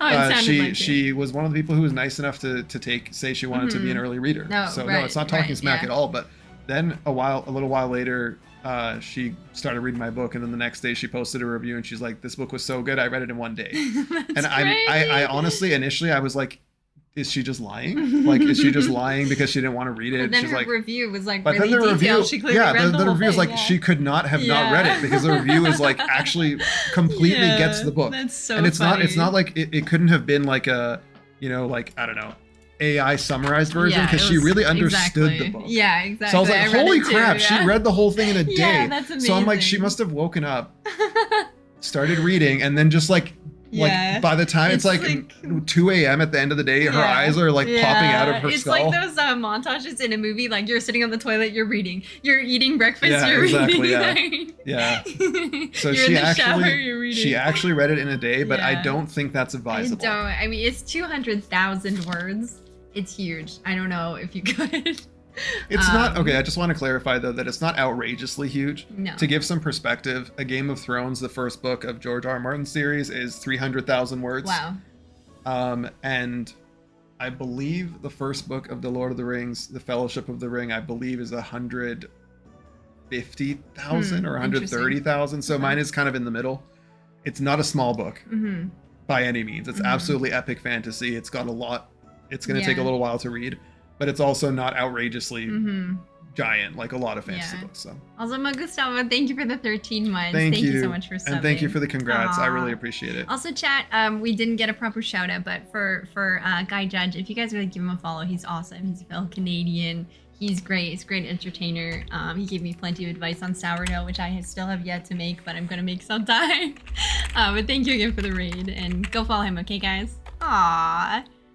It already happened too recently. Whoa, 54 minutes? It's because it's the shout out thing that goes at the top. I know, but I don't know why they decided. Shouldn't we decide? I know. We want to give I don't know why another shout out to somebody. Yeah, it's like, no, not for an hour. Oh, you know why? Probably because it probably uses like server, I don't know, bandwidth or something to. Yes. Anyway. I guess. Yeah. Brandon Sanderson's Wind and Truth is 491,000. Yeah, I know. Wow. Yeah, Brandon Sanderson's Stormlight books are like pushing the absolute limit of how big a book can be. Wow. The rush for sourdough. I hope your garden is thriving. Oh, thank you. I'm so proud of my garden. I'm so proud of it. Isn't my garden beautiful? It is absolutely Isn't it wonderful. so lovely. Like he actually and the thing that's most wonderful about it is how happy it makes you. It's just so precious. Isn't he and so sweet? Like the way that like just how often I come downstairs and I see Mandy like either sitting outside looking at her garden or standing by the window looking at her garden, and then I'll like walk by and she'll be like, oh, like look, aren't my sweet peas looking so lovely? Or like she'll suddenly like open her hand and like just be like she's like holding like a baby child, and then it's like two tiny little tomatoes, just like look, and her eyes are a glitter, and then she's like, you have to eat one, and it's sometimes you say like, oh no, and I'm like, yeah, I have never managed to get out of eating one. Of course, but they've been fine. Like they taste great. Oh yeah, right? They're actually they taste way better than your average store bought. Yeah, exactly. Especially the sweet peas. Yeah, the sweet peas are fire. This says no copyright, so it's fine, right? I don't want my big time interview to get muted. Yeah, That'd be the worst. Good. Yeah. There's gonna probably be like millions of people looking to watch the VOD later. So Mm-hmm. if it were to be muted, that would be a catastrophe. Well, we can always do another one. For my immense readership. We can always do another one. Yeah, maybe. You literally just don't act coy. You were like earlier, this is fun. We should do this again. Yeah, but then everyone started talking about playing games. Everyone ruined it. What do you mean? It's like it's not good enough to hang out. Oh, Fellowship is 177. So I was sorry. You see my ADHD going off there? It's like bouncing between like 5 different conversations. Yeah. I see something in chat and completely pivot. Yeah. That's just how it goes. That's streamer brain too, though. Yeah, that's fair. There's a lot going on. But on that note, I wanted to apologize that like I don't keep up well with chat because I'm not used to this at this point. No, they're here to hear and so you talk. I know I've missed like 98% of the messages. I've missed a ton of them too. Don't worry. I really appreciate you guys all hanging out and chatting. And if you have something you like really want me to see, feel free to tag Mandy and like post it again. Yeah, exactly. If you have an important question or like you're here sitting waiting especially to have your if question it's praise. heard. Especially if it's praise. Compliments. Oh my gosh. Mentioning that you bought the book just now. Things like that, particularly, feel free to keep them coming. Also, you guys, thank you for starting a hype train. That's very sweet of y'all. We got 1 minute left on that. I don't know. It's only level 2. It's not that impressive. I feel like you should reserve the thanks for like at least hit level 3. Whoa. Especially like normally, but today's like this is a big deal. Level 2 is for a stream of this caliber. If you're saying this to get the hype train to continue, it's about to end, so that's not gonna happen. Sorry. Okay, yeah. I can tell your experience with this. Yeah. Oh wow, like he learns from his mistakes. Yeah. No more mansplaining. No more mansplaining. How long is the series going to be? It didn't sound like a standalone. Will it be a trilogy or longer? Oh, that's a great question. Yeah, that is a great question. So check the top. As Mo talks, I'll show this to you. You don't have to hide. Are you sure? Yes. See? Okay. Yeah, so the Tapestry of the Tarnished you can see it is the name of the series, and it is going to be at least 4 books. I actually don't know this. That's cool. But I also have no idea, which you may be thinking, like, what kind of author would not know that? And half gardener? Perhaps that's valid. But you have to understand that I'm a half gardener, and so I haven't planned things out so thoroughly at this point. Do you know how the series will end? Obviously, don't tell us. I have a vague idea.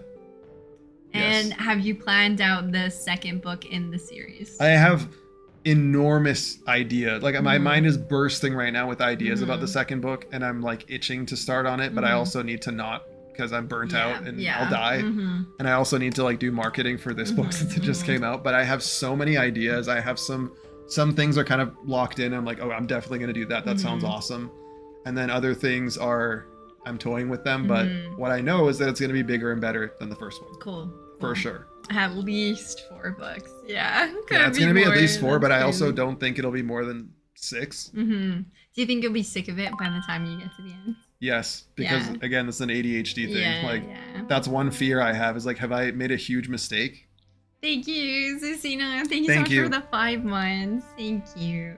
Yeah, one fear I have is that because, again, the ADHD thing, like, have I made a huge mistake starting an epic fantasy series where each book is huge and there's, like, 4 of them? When, like, because, like, recently, as I finished this book, I was, like, I've been having intense cravings to write, like, a cyberpunk thriller. And then I've been having like cravings to start writing a space opera series and all these other things. But then I'm like, oh no, but I have to keep writing this epic fantasy series with these same characters for 4 books more that I'm already kind of tired of. But I think because of how passionate I am about it, it'll be fine. Yeah, I think, and you write so quickly that like it's not going to take an enormous amount of time. Like it's not gonna be the next 10 years of your life you'll be working on this series. Yeah. I think maybe yeah, I mean, I'm 32 right now. It would be a good goal to like finish this series by the time I'm like, I don't know, 37, 5 years from now ish.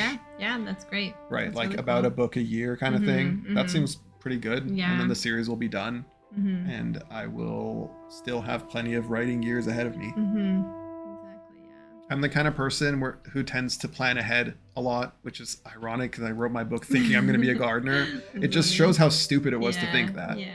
But So like I've already like kind of decided that I'm gonna write my true magnum opus in my 40s or 50s. That's cool. Because by then I'll be a really good author, hopefully, and I'll have That's the so experience to write my Game of Thrones. Because most of those authors wrote their, like Brandon Sanderson is writing his Stormlight archive in his 40s, 50s. George started Game of Thrones in his 50s, I think. Tolkien wrote Lord of the Rings in his 40s. Yeah. So it's not, and it makes sense. Like writing is so based on wisdom and experiences you've had in life, and then also practice. Experiences you have in life. Sorry, ad break is about to start for some people. So just adds up, you guys. I tried to segue. So. That's the worst segue. Like, just interrupt me. Like. Anyway, you guys, hourly ad break is speaking of experiences. You are going to experience ads. Enjoy your break. Have a good break. For anybody who doesn't know, we do longer ad breaks on the channel so that they happen less often, so don't panic if you see a lot of ads. You'll be ad free for almost an hour, and we'll try to not talk about cool stuff until you're back. We'll just yap for a bit, and then we'll take more questions after.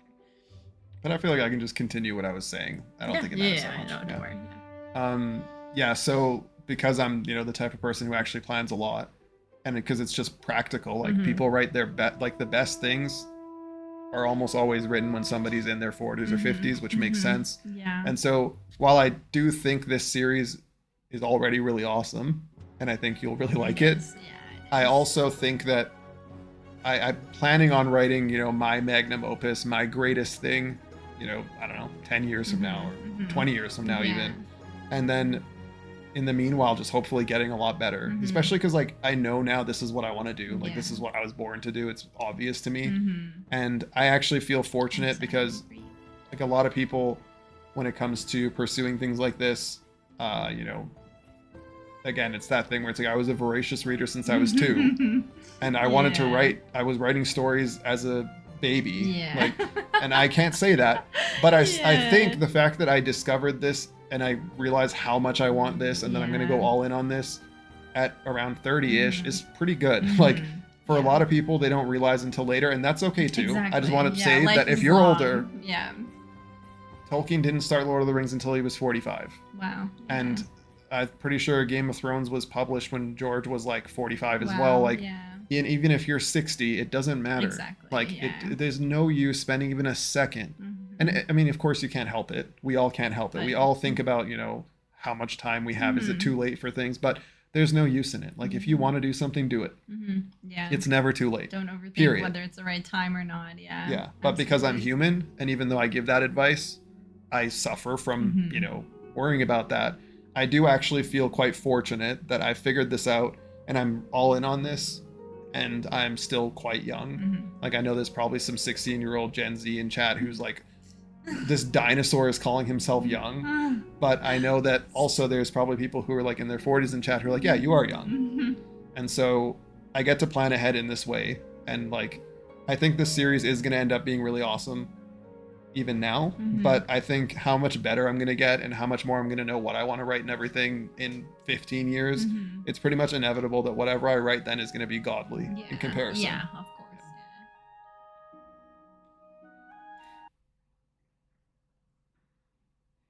I feel your plan to evolve as a writer through your 30s is a good one. Yeah, exactly. Yeah, exactly.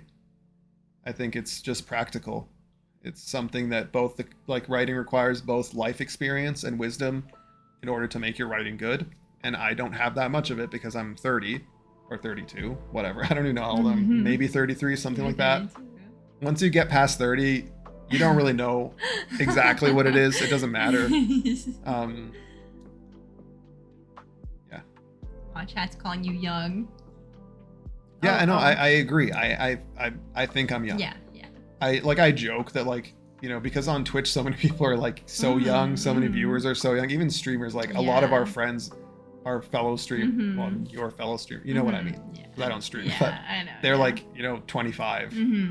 And so it's easy to feel like you're old, I guess, but it's silly to actually give into that. But yeah, I'm old. Exactly. Like, no, like old is 60. 40 isn't old. 40 is middle-aged.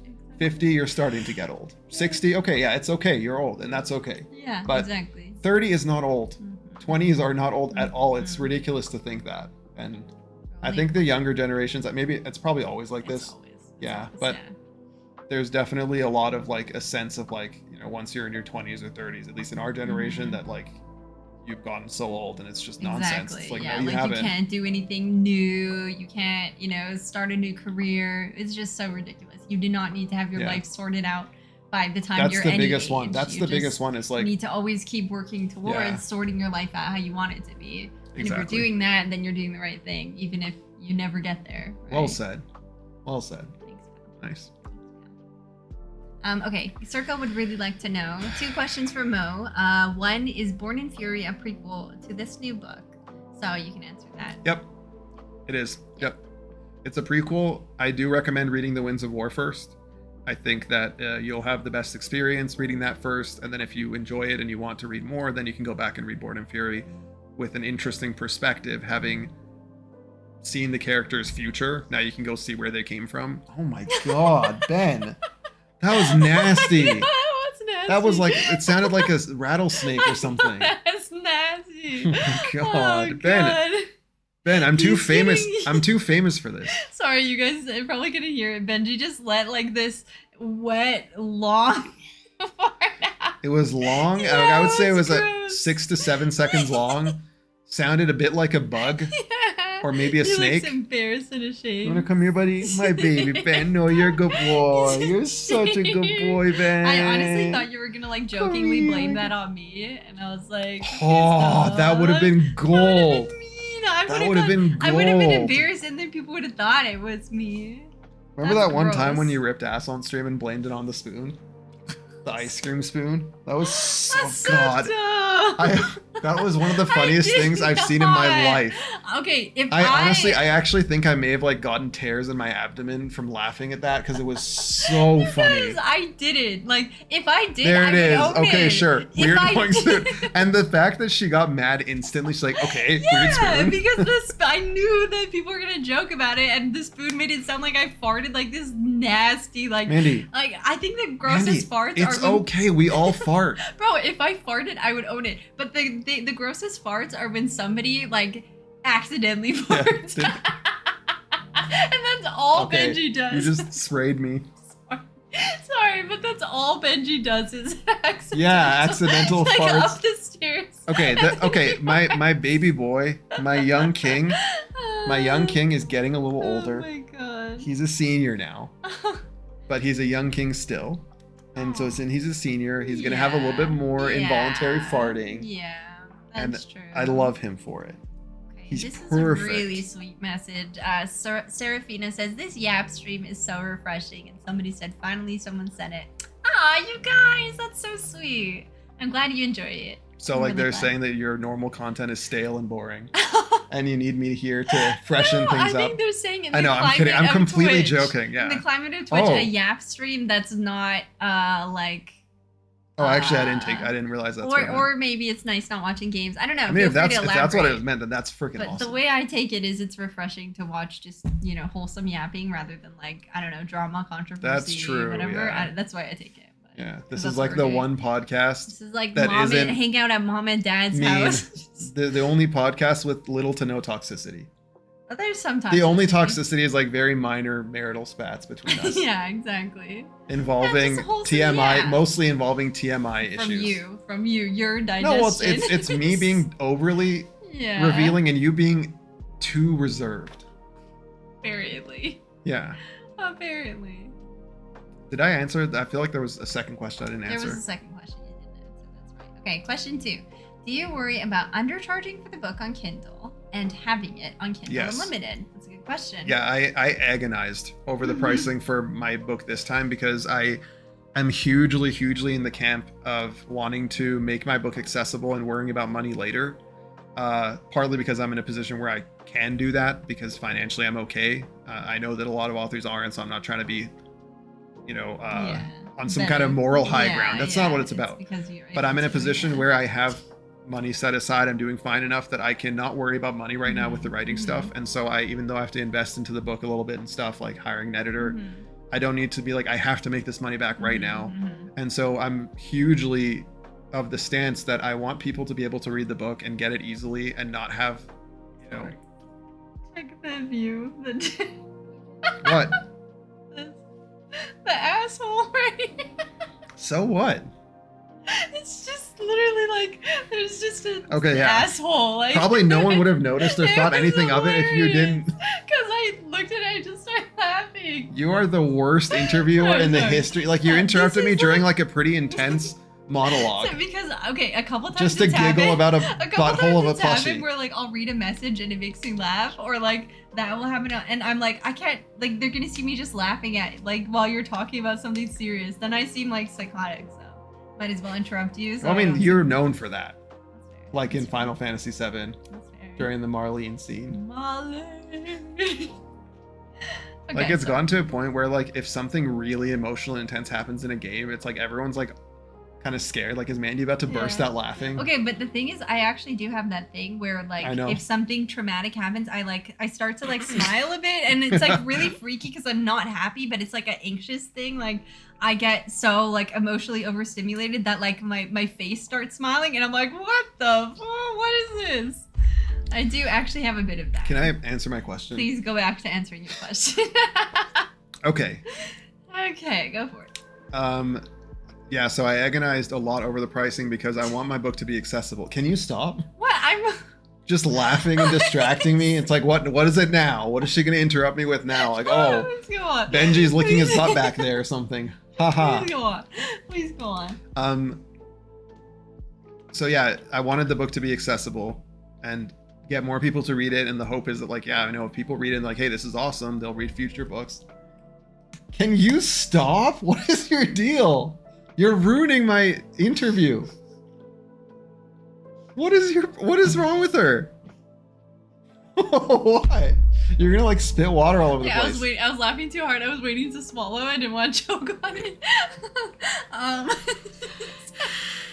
Sorry. Somebody said that Mandy's like, lol, Mo, look a butt. That's literally what happened.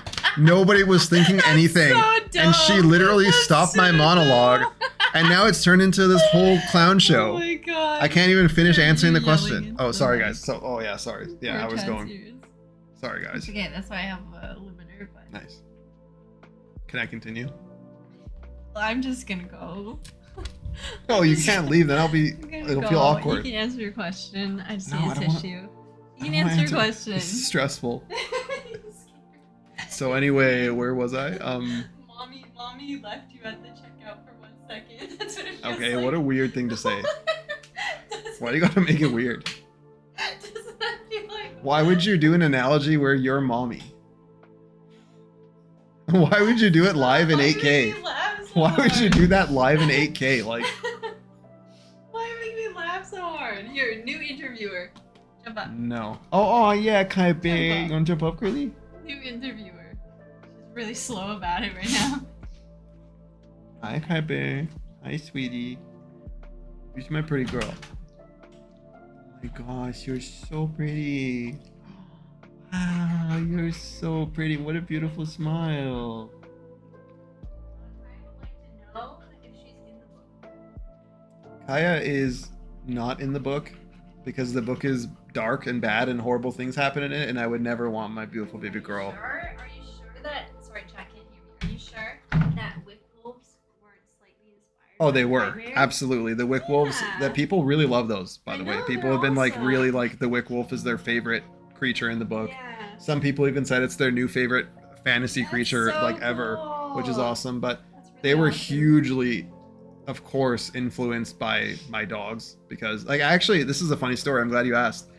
My brother was alpha reading my book for me, so he's one of the very first readers to give feedback. And at one point, there's a scene where one of the characters, Maxon, and he's with his Wick Wolf, which is like this giant, bigger than a dire wolf, crimson-eyed, like really intense type of wolf. And I described it as something as like the Wick Wolf, like Maxon looked over and his Wick Wolf was smiling and panting doggishly.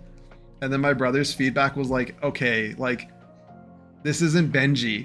It's a fierce wolf. Like you can't have it panting doggishly like Benji sitting there smiling and being goofy. And I was like, you know what? He's completely right. And so I had to change it because that's how much it was influenced by my dog. What are you doing, Curly? What are you doing? What are you doing, girl? He'll be okay. What are you doing? My baby girl. Can you guys tell I really love my dogs?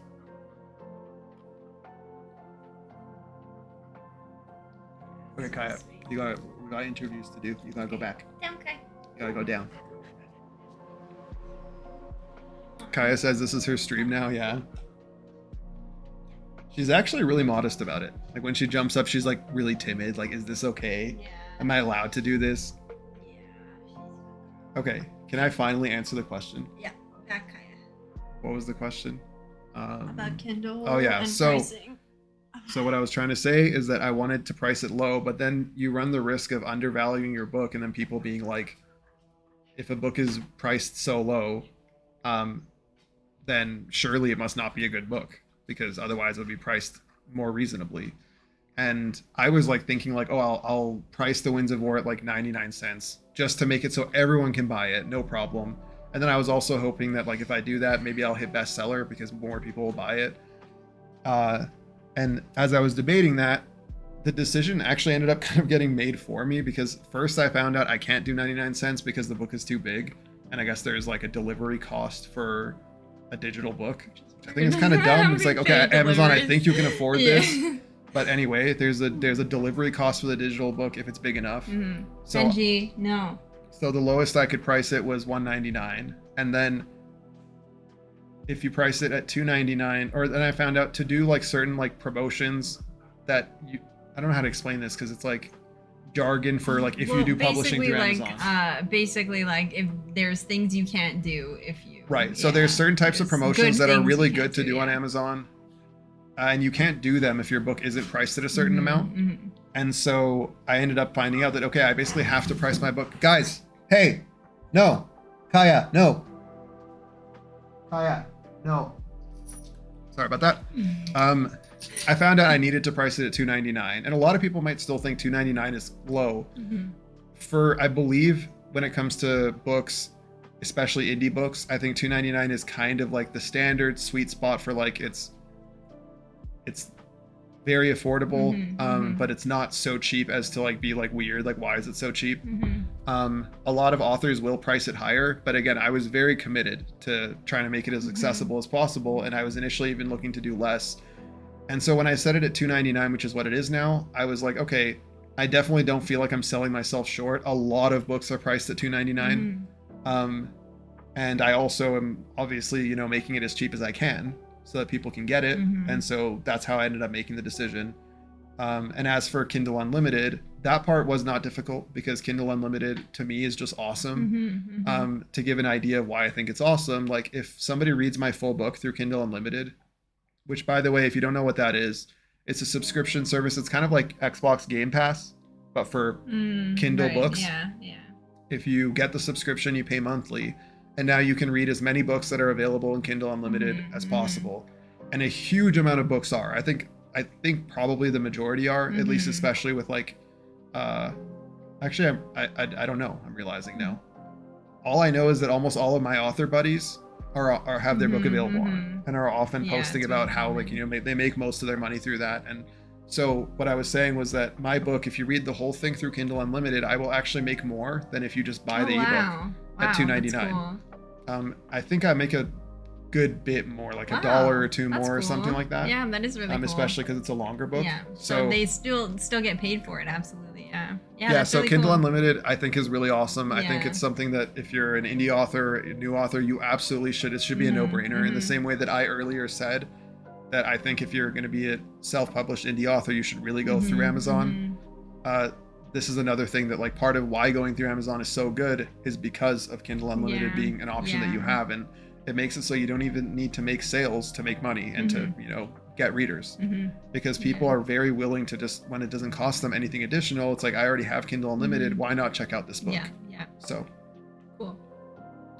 Just was thinking about how cool this is that like this, how when you were learning about writing a book and publishing a book, you watched so many videos. I was thinking about how cool this is for like people who might be just starting out, like getting to hear your experience as a self-published author and like what you went through and the decisions you made. I think that's really cool that like people could use this, especially if this was like a proper interview, exactly, with like any degree of efficiency.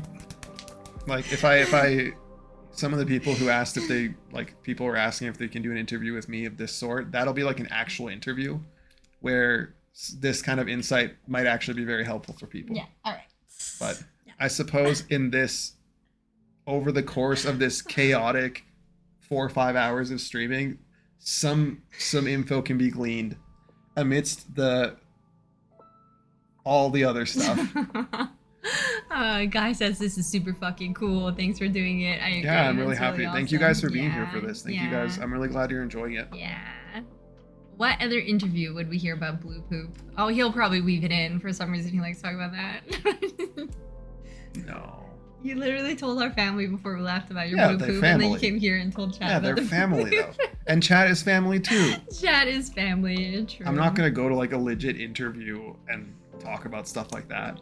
We'll see. You guys should be honored. See. I talk about things like that. I talk about like, things like that because I'm comfortable with you guys. I feel like you have like what is it called? Is it called a kink? That's maybe too specific. My God. That's too specific. You're thinking of like fetish. You have like a fetish which for is talking about the on and I live don't. It's just funny. It entertains everyone, and I think it's funny. We'll see. Next time you go in an interview, you know what? You're gonna I'm not going to do it anymore. I'm not going to do it anymore. And then you ruined it for everyone. Congratulations. You ruined it for everyone forever. From now on, every time I'm sitting on the toilet. That's so sad. I'm so sorry. Every time I'm sitting on the toilet while you're live and I'm hanging out in chat, I will never announce it anymore. No one will know. What a loss. it'll just be a mystery. That's really unfortunate. Chat will just have to wonder. I'm devastated. Chat will just have to wonder, is Mo on the toilet at this moment? And they don't deserve to know if Mo is on the toilet. Jay Chosen Do you want to put a subbing. camera in our house to show when you're in a toilet? That's messed up. Yeah. Why would you even say that? Somebody step off. That's messed up. Creep. Oh my gosh. Aw, Serafina got your book. Let's go. Good choice. Thank you so much, yeah, Serafina. Once again, you guys, I'll link you. it in chat in case anybody hasn't seen it yet. That's where you can get Mo's book. It's on Amazon. It's called The Winds of War by Moshe Winter. Check it out. Ebook, paperback. Also, just a quick mention, since it's been a while and probably a lot of new people are here, that there is going to be a special edition available for pre-order very soon. That, like, right now there's no hardcover edition available because I want that special edition to be the exclusive hardcover for a little while. If you've heard of The Broken Binding, it's a very popular international bookstore that independently publishes really nice versions of books. So yeah, The Winds of War is going to have one of those versions available for pre-order very soon. And if you want it, for anybody who likes like really premium and wants like the best of the best. And actually, I'm glad you asked, Jay Chosen. The Broken Binding versions are going to be signed and numbered. Signed and numbered. I have a box full of pages upstairs that I need to sign, which is still crazy to me. It's so cool. That I'm going to sign and send back to them, and then those will be included. And numbered means that it's an exclusive limited run. So each book is going to say this is number blank of blank, and it makes it especially exclusive. So no, don't show that because my signature is way improved now. That's what, you think people aren't going to buy the book because they think your signature is not good enough? No, because it's embarrassing how lame my old signature was. Okay, yeah, fine, dude, do your thing. Okay, yeah, fine. Check this out, guys. This is Born in Fury. I got Mo to sign my book. To my #1 fan, who this book is dedicated to. That's so cool. You should show the dedication. Yeah.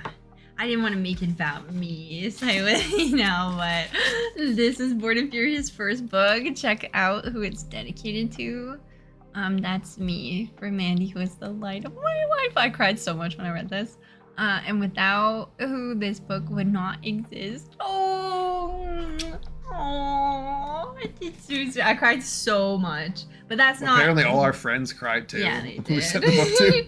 But that's not in Winds of War. That's in Born in Fury, the prequel, which I'm so honored. But in the back of Winds of War and the acknowledgements, the first thing in the acknowledgements is saying thank you to my wife, and I would dedicate every book to you if it wasn't weird. Yeah, that's so sweet. If it wouldn't be weird to do so. Yeah. Because it's true.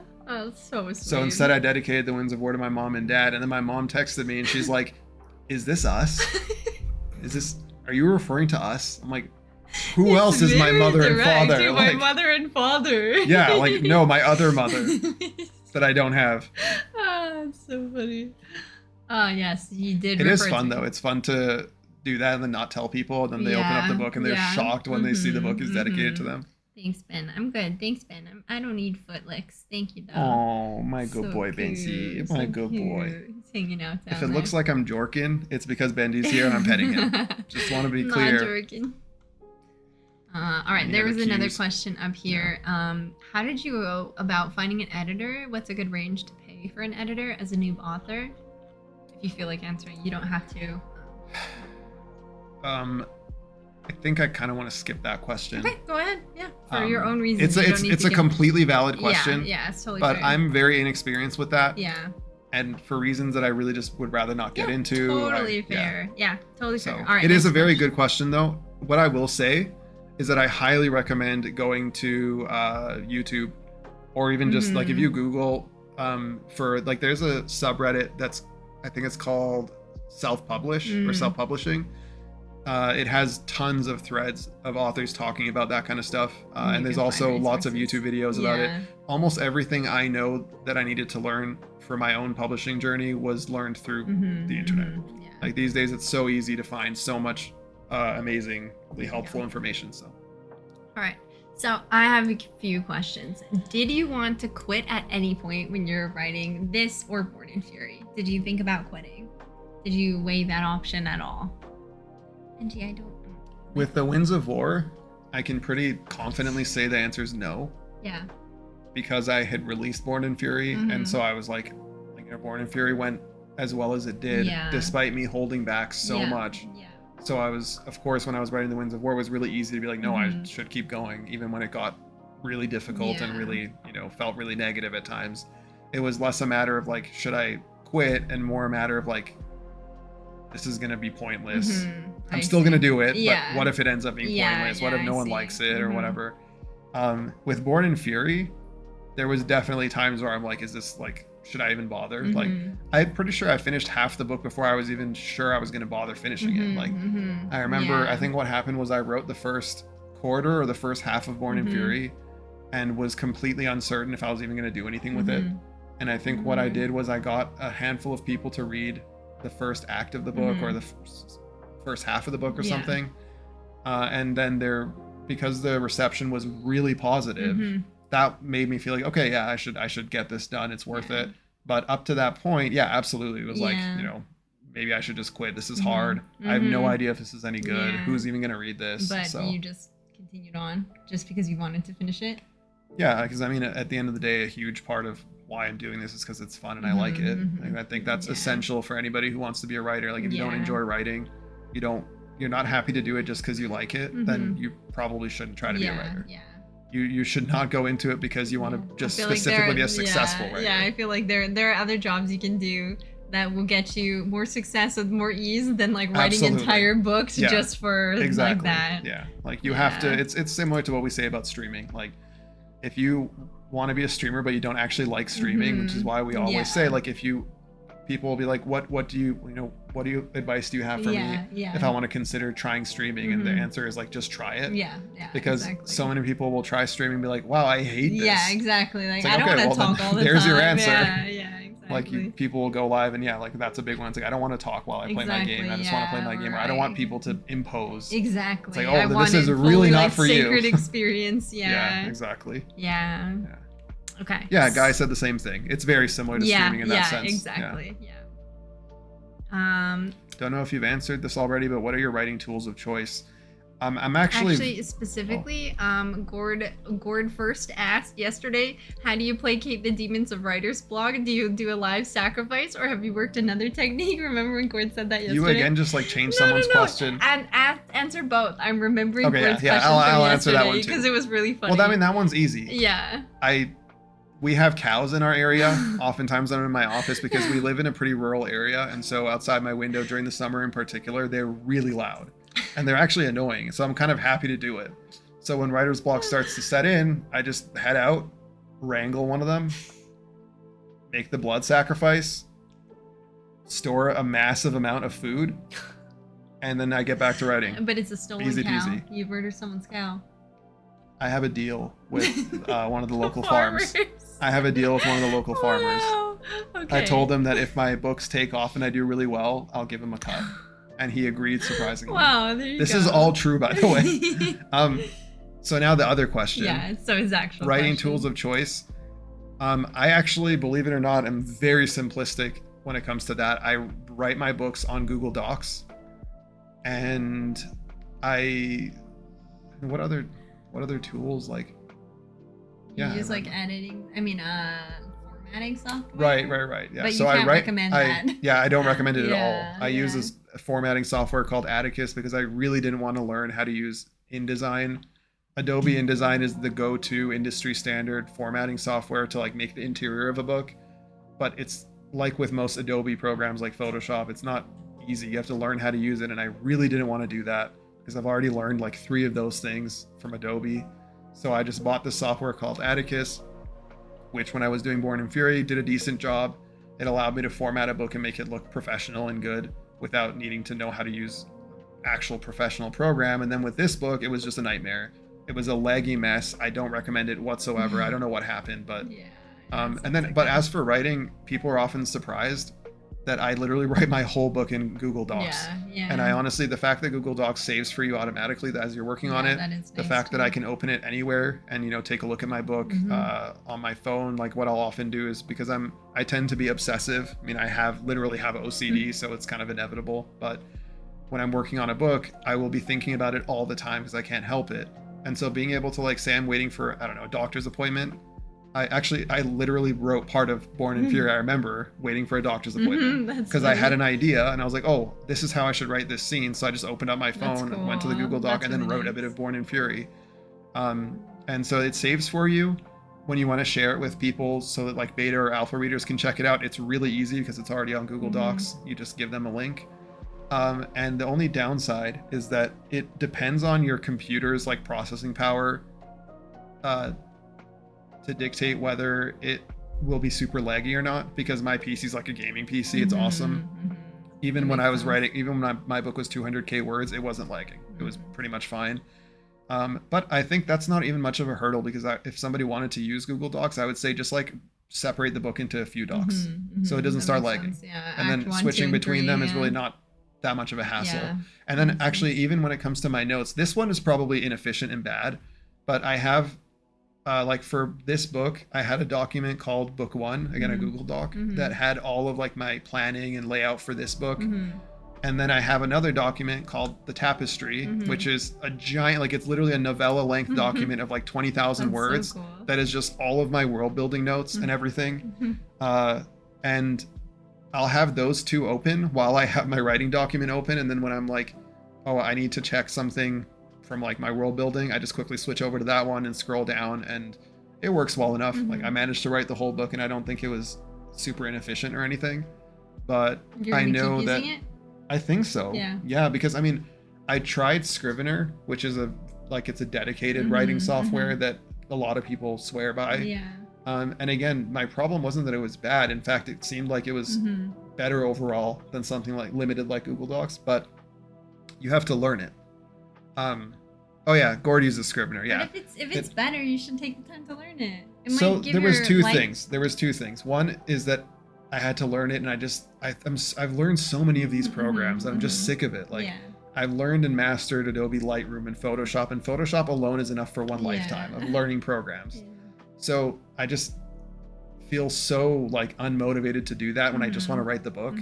And then also I found Scrivener's like UI and stuff to be kind of ugly, and I'm a bit of a snob with stuff like that. Like I really care about aesthetic things like that. Yeah, it changes how you feel about something, like your positivity, your excitement to like look at something if it looks good. I get that. And so here's the thing though, like you probably can customize that, but again, you have to learn how to do that. And it's like, I don't want to do all this stuff. I just want to write my book.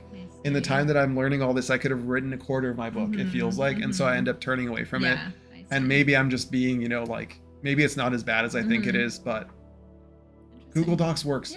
It works well enough for me, so I just it's stuck reliable, with it. Cool. And I think Google Docs is literally just Microsoft Word but online. So it's the exact same thing pretty much. So you could basically say that I use Microsoft Word to write my books. Essentially. Cool. That's cool that there's a lot of writers. Gord, if somebody did that, if somebody made a more elegant, modern version of Scrivener and also a little bit more streamlined, so it doesn't feel quite as overwhelming when you're first jumping in, something that feels like it has all this functionality, but you can definitely just ignore it.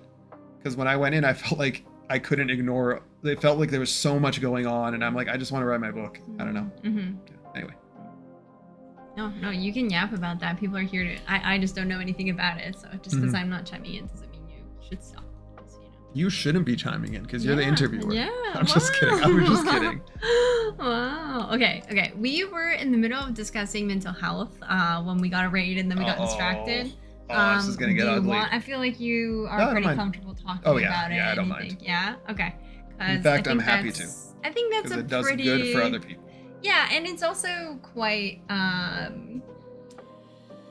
it played a big role when it came to you writing your books and how you go about that process and what kind of demons you have to battle during writing the book. And obviously everyone has their own, but I think maybe it'd be cool if you talked about what were some of your mental health struggles while writing the book, and then how did you overcome them, or what did you do to make them manageable?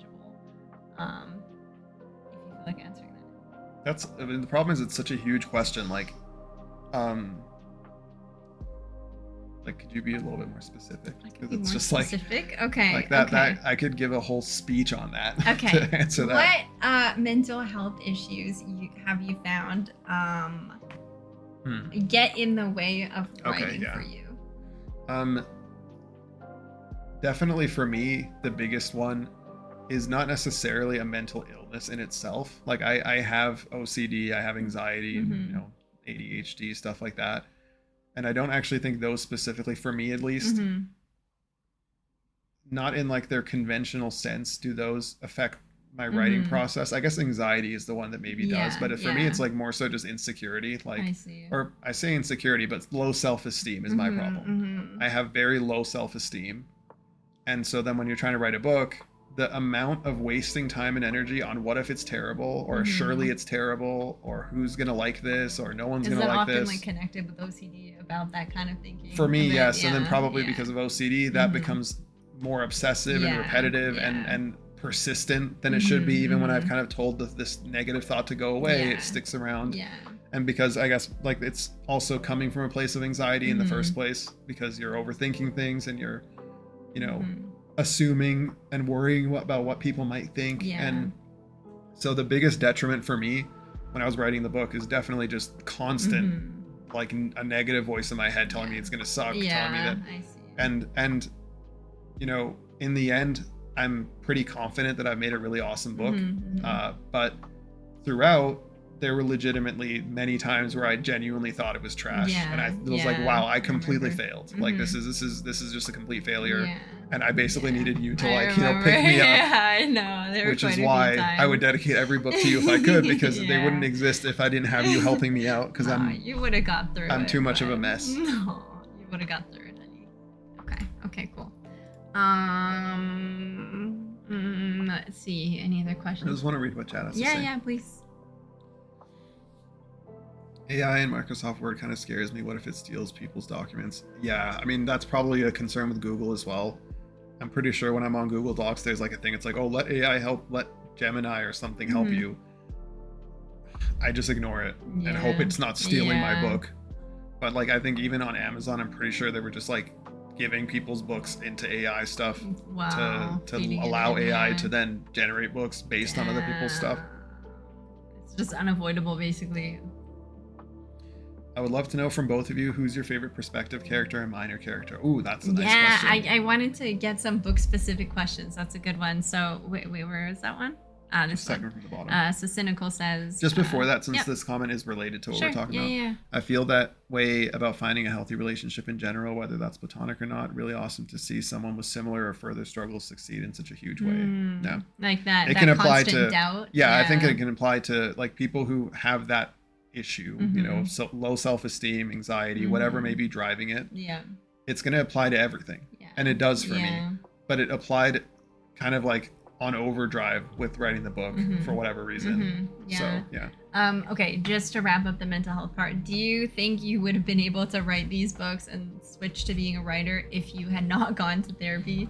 No, it's an absolute no chance. Like I would have no life if I hadn't gone to therapy. So if you struggle with any sort of like mental thing that feels like it's getting in the way of your life, Even if you can't put a name to it. Exactly, Even if yeah. like you're not even sure what's going on. Even if you just feel like for some reason you just feel kind of crazy, you feel like it's just weird, but it's clearly getting in the way to any extent, then don't be dumb like I was and wait 10 years thinking like it must be nothing, or thinking you'll fix it yourself. Like, in my case, was thinking this is too complicated and weird. This OCD thing I have, there's no way anybody could know how to deal with this. It's just, I genuinely thought that. And then I went to therapy, and on day 2, it became clear I was wrong. Like I was dead wrong about that. And the reality is that psychologists and just the field of psychology has come so far that it's honestly insane. Like it blew my mind. Just the sheer, like the amount that they knew about OCD and how to diagnose it and how to address it was stunning to me.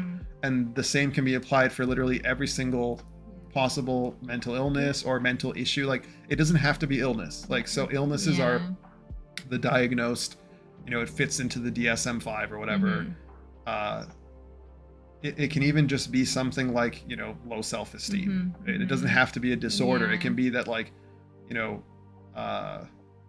I'm having a tough time thinking of examples, but my point is that a lot of people think therapy is for people who have significant mental illness, like actual disorders, and that's not true. Like therapy is for anybody who's having any sort of a tough time. Who feels like they could use some help with something. Exactly. And it doesn't even have to be the case that it's significantly getting in the way, but I'm just, as somebody who's been one of those people who has like literally like prevented me from living my life until I was 30. That's been your experience. That was literally the case. That until 2021, when I was 30 years old, I could not live my life basically. I was severely handicapped and thinking that therapy wouldn't help, and I was just completely wrong. So don't be that person if it's getting in the way or otherwise. Like just go. Like especially because I guess I can't speak for everyone, but I know that for us in Canada, and I'm guessing in most more progressive countries, like I very sadly don't know what this will be like in America, especially right now. Probably not good. But in Canada, and I'm guessing most European countries and places like that, there's a lot of like governmental institutions in place to help you with that. So like in my case, at the time when I went to therapy, we weren't doing well financially. There's no way I could have afforded a therapist, on my own. And I didn't have to, because Canada had systems in place to get me set up with a very good therapist despite that. And even if you don't have that, I know that there's still things online, a lot of options that are very affordable or even potentially free. So don't let that be a barrier, because in today's world, thankfully for most people, it doesn't need to be. The barrier almost always is just the person thinking they don't need it, or the person thinking that it's not going to help, and that's just so wrong. Like don't make that mistake. And then also something I want to chime in is, a lot of times I've heard people's experiences, like one time they try to go, it doesn't go well, or the therapist isn't a good fit for them, and they think that, okay, that's how it always is, I'm done. Yeah, that's very true. It's really important to keep trying and find, someone who suits you. I haven't gone to therapy. I don't know what that experience is, but I've just heard from so many people that a lot of times, it might take a few tries to find someone who really understands you. It can help you, but keep trying, because there will always be somebody who can help you with mental health issues, because the science is there, the education is there, well people said. can help you. Very So don't think like you're so different, you're the problem. And I say that because like when Mo was dealing with his mental health issues, it did seem to me like he was really different. Like the mental health issues that he was struggling. Hopefully that doesn't sound like an insult, but like no, they were. I could barely even understand a lot of them, because they were so different than anything I'd ever heard of when it comes to like OCD and how he experienced it. And so I understood where he was coming from when he was thinking, I don't think anyone can help me with this. But still, I helped to push him to go to therapy anyway, because you don't know. And also he just was unable to fix it himself. And so clearly, what else are you going to do but try to get someone to help you? But and having perseverance and persistence, once you realize that you need that help, is what Mandy's getting at. And it's important, whether that's in terms of like trying medications and stuff, which I had to do a bunch of, or potentially trying a few therapists to find the right one. Like the last thing you want to do when you're in a really bad place, like even just deciding I'm going to try to talk to a therapist is a huge step. So if you do that and you end up with somebody that, whether the person's, I don't know, a bad therapist, or you just don't click together or something, it sucks. It's like so unfair. That's like, in that situation, you need to take a step back and now like essentially get a second opinion, but you should still just do it. Exactly. Because when you do find the right therapist, which you will, it will change your life and it'll be so worth it. Yeah. Exactly. For me, my version of that, I was really lucky that my first therapist was like my perfect therapist. It worked out really well in that sense. But with my medication stuff, because I basically need mental health, I think they're called psychotropic medications. I need those just to be able to be a normal functioning person. And people who think otherwise are wrong, by the way. The idea that like mental health medications are just a happy pill or something is nonsense. It's not how it works. But I had to try like 5 or 6 to like get it to be the right one, and it was really a living hell. But it was so worth it and necessary, and I'm so glad I did it, even though it was one of the worst things I've ever had to do. And those 5 or 6 isn't like you try one week. It's like you try it for 3 or 4 months, and then you try another one for 3 or 4 months. It was a really rough year. But I actually have a whole blog post about that. If anybody is more interested in like my personal mental health journey, if you here, actually, I'll just put on my website in the blog section. There's a post that I think is called 2021, the most important year of my life. And it's a pretty heavy post. So like, yeah, just be warned, trigger warning. It's a very, there's like stuff about suicide and stuff in there, but it's basically a very clear account of exactly what it was like for me and why, even though it was really rough, it was completely necessary. And I'm really, really glad Exactly. So I just wanted to bring that up because I know mental health has been obviously like really important in your life, addressing it and all that. So I think it's pivotal to your experiences as an author. Completely true. Yeah. Okay. So nice, Elusify. I'm really happy to hear that. Good for you. I'm really happy to hear that. Yeah, absolutely. Almost anyone who has like a pretty significant mental issue, disorder. Oh shoot, there's ads running. Oh well. Almost anyone who has pretty significant mental disorder or issue is going to find it life-changing. Not just like the words saved my life, life-changing. That's almost always what it is. It's not often that's like, oh yeah, it was kind of good. It's like, no, it's usually it changed my life. Because when you have serious enough mental illness, chronic mental illness, it's an illness. It's not like, it's like if you have diabetes, like, oh, it's okay, I'll just handle diabetes on my own. Like you can't. You need insulin. You need to get the right diet and stuff. You need help to manage that. And it's the same when you have chronic depression or chronic OCD. And that's also why the whole thing about mental health medications being a happy pill is so unfair and dumb. And because it's like saying insulin is just it's like just a convenient thing that you don't really need. And the reality is like, no, for me, taking SSRIs is my insulin. It's what allows me to be a functional person. Yeah, absolutely. I always really admire the way that you're so open to talk about your experiences with mental illness and medication. And I think, like, not to get into a big discussion because it's obviously a huge discussion, but like the toxic masculine culture that's going on right now, that whole like it's sad manosphere situation is like it's very sad, really making this kind of situation, like men's mental health, way worse. So the more you can like talk about it and normalize it and make people feel comfortable and like it's it's a normal human experience. I think it's good. Yeah, that's why I just like I never hold back, and I'm never like ashamed of it. Why, like, should somebody with diabetes be ashamed, or like you're born with a condition, should you be ashamed about it? No, like absolutely. And I think that when I was going through it, had I heard from someone like me saying the stuff I'm saying, it would have been really helpful. And so that's why it's like, okay, I'm definitely gonna, when I have an opportunity to say this stuff, I'll just happily say it. And that's why I made that blog post. So. Yeah, because it's so easy on the outside. Like when you're struggling, it's so easy to think that everyone else is fine, and you're the only one struggling. And you look at somebody from the outside would look at your life and think, wow, he's so lucky. Like his life seems so easy, or he's so lucky. Like he doesn't have these barriers. And it's always really helpful to be reminded that there are a lot of people who deal with these things, and they end up being okay because it will be okay if you help. I mean, people are quite often, like, even in our in the community, people are like all like, you're so talented, or I'm so envious of your life and everything. And I mean a lot of that is fair. Yeah, and yeah. I agree with a lot of it. Yeah. But at the same time, like, people don't know that I literally, like, even now, like, I say it saved my life and all that stuff, but I probably, like, every single day significantly struggle with my mental health. Every single day of my life, it's a significant burden. Every time I want to play a game, every time I want to pop into a stream, every time I want to sit down and work, at all times, often to the extent that it's, like, very debilitating. It's a struggle, and this is after the help.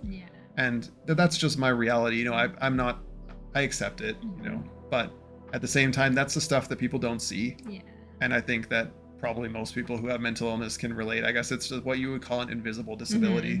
People often say that. I think when they say it, often they're referring to, like, physical disabilities, but the truth is that mental illness, chronic mental illness, is also an invisible disability.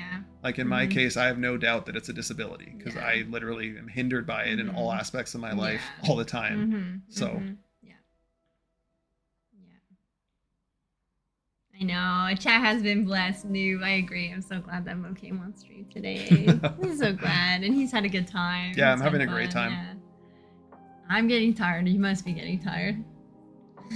Or are you amped up? Pretty amped up. Let's go. He's amped up. Oh, this made your night. Oh, and Jack said it's hard to deal with and talk to family that don't understand mental illness. Yeah. That's really and my tough. like I'm lucky that my immediate family nowadays, because they're also all I get it from somewhere. It took my some immediate time, family is also has issues, and so they've very much come to understand that, like, there shouldn't be stigma around this. But the rest of my family, definitely not. Like, the rest of my family, like, the whole happy pill thing is, like, you know, somebody who I admire and respect a lot, actually, is the one who uses the rhetoric of, like, it's a happy pill. It's like, so that's what somebody who I admire and respect a lot, a relative of mine, thinks of me, my medication, that it's just a happy pill. So yeah, I mean, it's just the reality is that's why we have to talk about it. That's why we have to say this stuff, because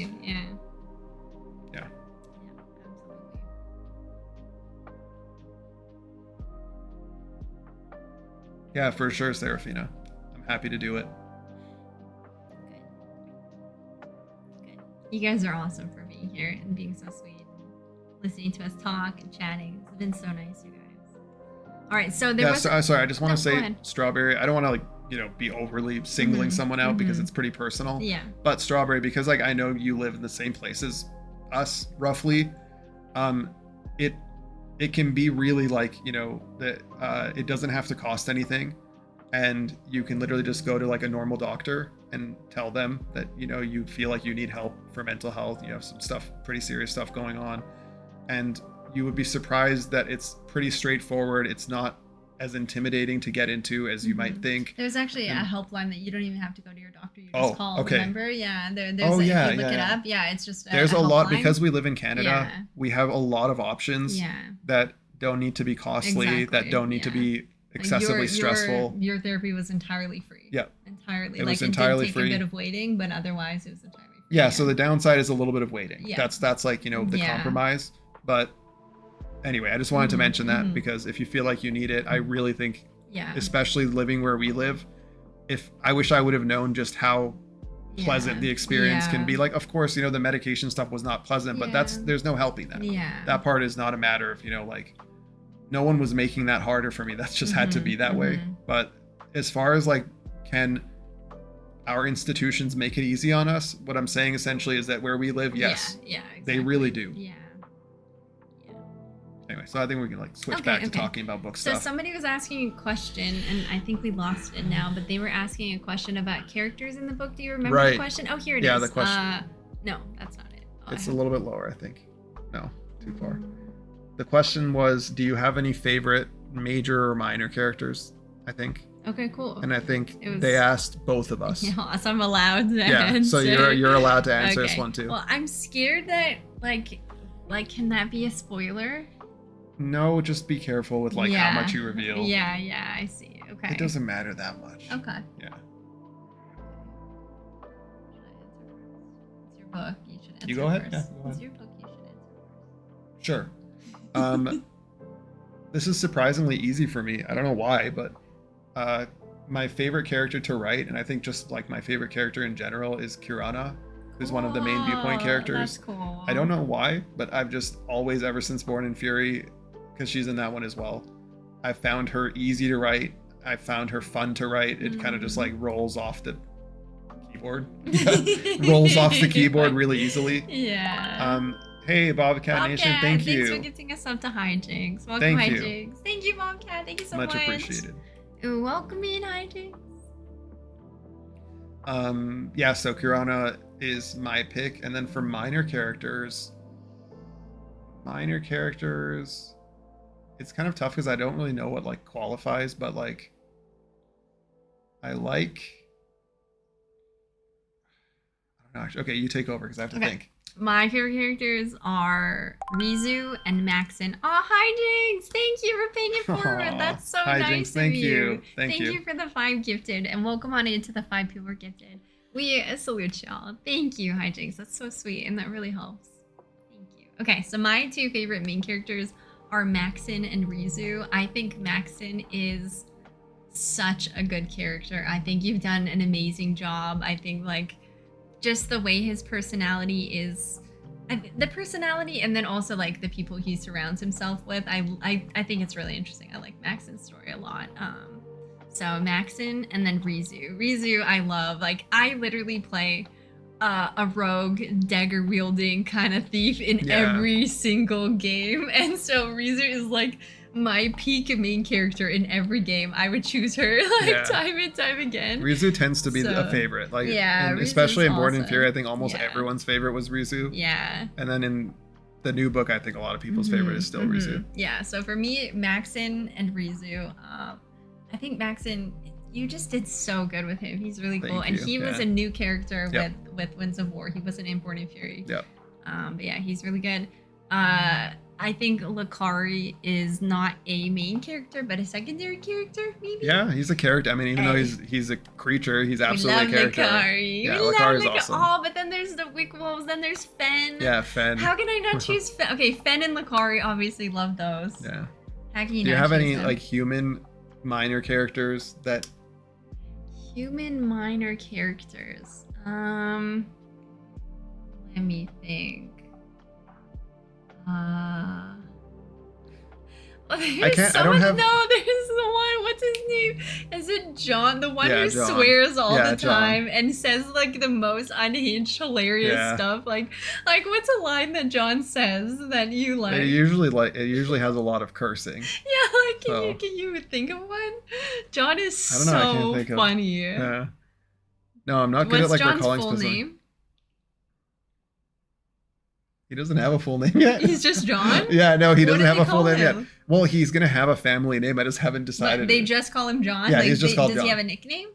Oh, well, his nickname is Oak Arms. Okay, that's what I was thinking. John Oak Arms, Oak Arms. Because he's like cool. Huge, and his arms are like so muscly that they're like oak trunks. Yeah. Okay, he's described as being like twice the size of the man. That's so cool. He's awesome. Yeah. Okay, you answer. I'm going to try to find a quote from John. Okay, sure. He kills me. But a minor character that I like, I had one and now I forgot.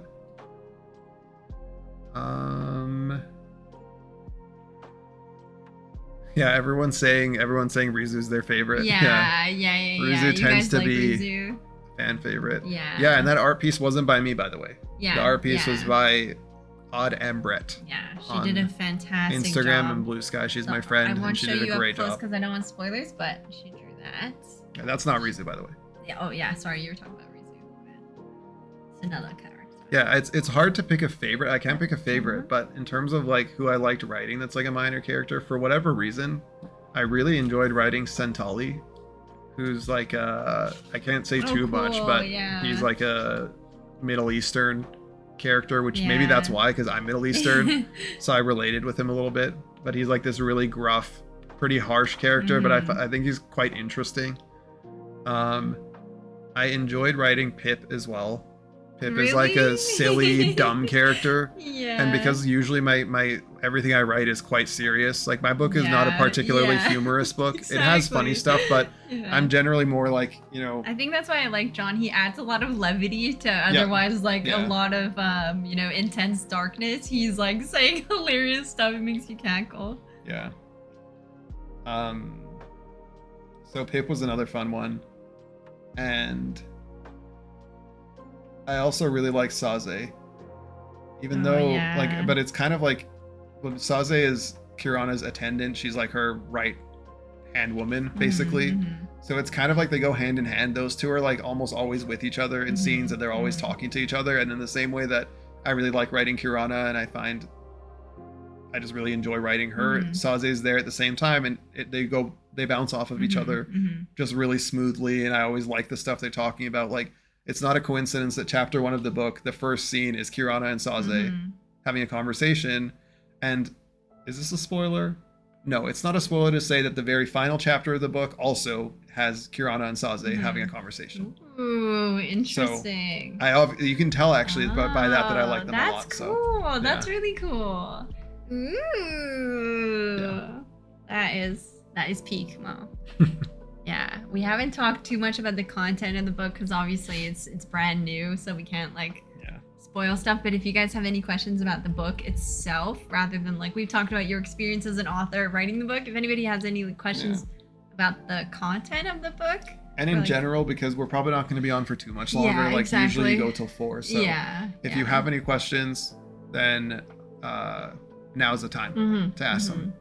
My question for you is, what is your favorite chapter? Do you have a favorite chapter? Obviously, you can't explain any of the things within it, but if you say what chapter number, My favorite? It's a tough question. I'm trying to think. I think it's gonna be something bad. It's a chapter. Oh yeah, for sure. Like that's. Why do you love awful things so much? I think, okay, the ones I really like, because they're very pivotal. I think chapter 22 is one. Chapter 30 is one. Chapter 22 involves a very horrible type of violence. Chapter 30 involves major spice. The maximum spice of the book is in chapter 30, and that's which is hilarious. Which is hilarious because I use Roman numerals for the book, and so Roman numerals for 30 is XXX. And it just worked out that way. So I think it's hilarious that like it's the spiciest by far. It's like very graphic. The book isn't focused on spice, but it's that one, right? Yep. Highly graphic spice. That's a good one. That's a pretty good one, you guys. Yeah, Mandy liked that one. Yeah, that's pretty good. So 22, 30, and then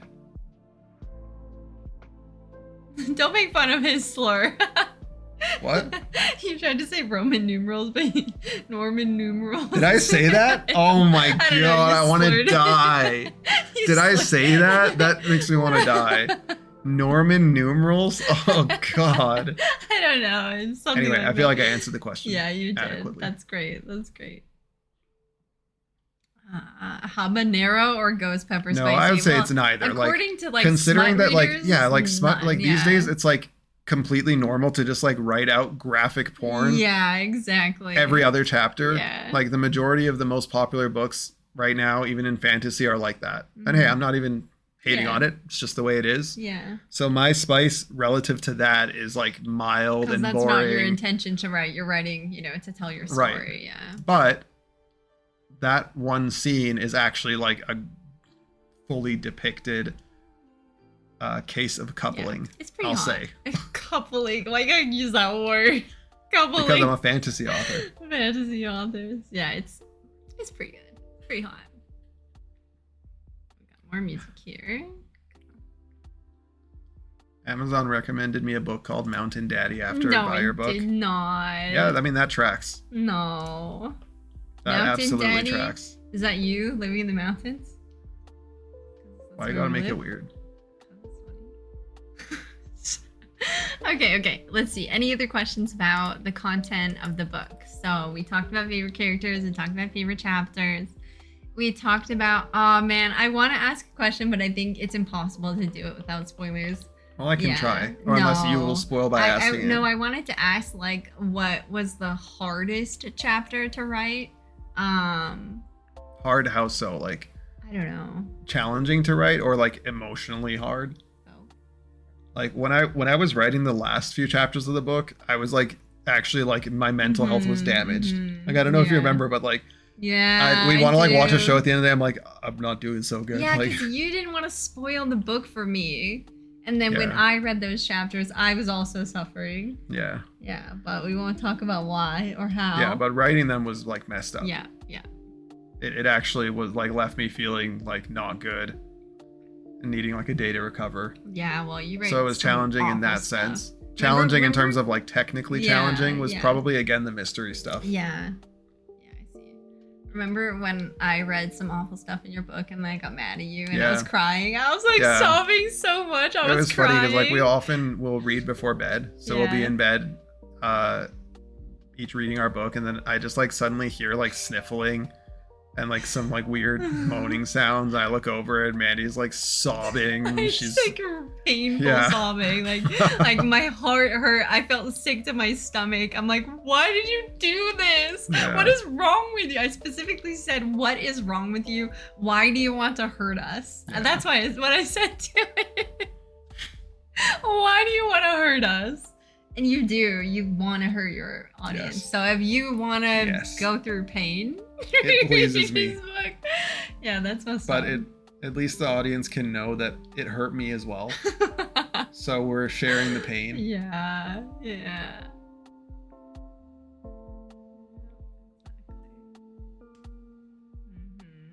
But it's good. I cried so many times throughout this book. Like you did a really good job. Really cynical? Good. I'm very happy to hear that. Cynical did if too. a book can make you cry, then it means it was a good book. Probably. I guess some books probably are just like sad for no reason. Well, yeah, it has to also have the rest too. But if it makes you cry, that means that you have power over the reader's emotion. You're invested. Yeah, exactly. Yeah. Well, I think that's all the questions that I Yeah, it's been a pretty good interview. Yeah, I think we got through them. Any last questions you guys have? Don't feel forced to come up with a question, but if you had any lingering, now's your moment because I think we'll wrap up the interview portion. Yeah. I'm tired. Are you tired? Yeah, definitely getting kind of tired. Yeah, we were out all day today too, so. Yeah. I'm getting hungry as well. Yeah. Oh, we have leftovers. Yeah, we have leftovers. Yeah, go mom. Go mom. Yeah, well, I hope you guys enjoyed it. I'm glad you guys enjoyed it. Yeah. This was definitely like unique content. I haven't done anything like this before, but this was really cool. It was actually so much fun. And it was so nice that like so many of you guys were invested and enjoyed talking about Mo's book. And I'm honestly genuinely really grateful. Yeah. I don't take it for granted at all. Yeah. I'm lucky to have people who are actually interested in hearing me yap and even reading my book. Thank you guys. I really appreciate it. Yeah. So I want to hook you guys on the book and read the synopsis of the book for anybody who hasn't bought it yet.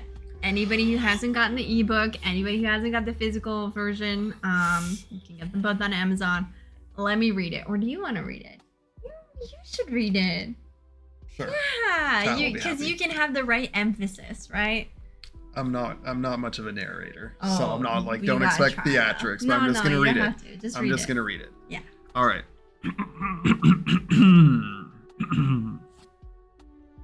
There you go.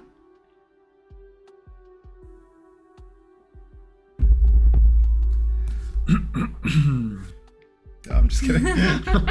All right. Causing drama. These threads are soaked in blood. Can you not laugh? What? You did a funny thing the moment you started. Can you not laugh? I'm trying to read here. All right, start. You got this. These threads... Okay. Can you not shake me? These threads are soaked in blood. The Astaris Empire is fracturing, its realm flogged by war and fanaticism. Empress Selene and her Gold Council vie to maintain control, but what is control for a nation built on blood and lies? In the east, the storied Ravi people cling to their independence, but as the ruinous First Legion of the Empire arrives at their walls, hope is decimated. Even so, Yue, the Dragon Rider, and Rizu, the Shadow Guardian, will lay down their lives to protect their home. And Kirana, High Chieftainess of the Ravi, vows to lead her people through, no matter the cost. Elsewhere, the prodigious Hatsune, pursues an education at the fabled Great Library of the Awakened, but he quickly learns that curiosity is both a boon and a burden as his studies unveil cataclysmic secrets about the world that could change everything. This book marks the first chapter of the Tapestry of the Tarnished. Here is a tale spanning the whole of the ring, a circle of continents rife with war and unrest, a world colored by magics and mythical creatures, a place you will fear yet not wish to leave. Awesome. And there it is. There it is. The Winds of The War. blurb. Go get it on Amazon right now. There's the blurb. $2.99 for an ebook. Not much at all. Go read Oh, that. no, no, wait. That's what we're here for. We're here for questions. Don't worry. Yeah. No, don't worry. Are you taking a break before writing the next book? No. So I'm taking a break just because I need to like launch this one and like promote it and stuff. And then I'm gonna start the next book probably in September. You're gonna take a vacation. He's gonna take a and vacation. I'm gonna. This month is kind of like a just launching this book, but also taking it easy because I like killed myself to finish this one.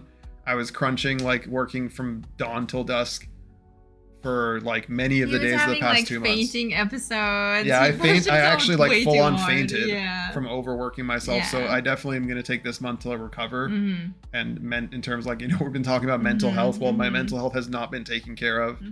So I'm going to take this month to heal and have actually like enjoy the summer a bit while also promoting the book and letting, it have its launch. And then I'm going to start the next book this fall.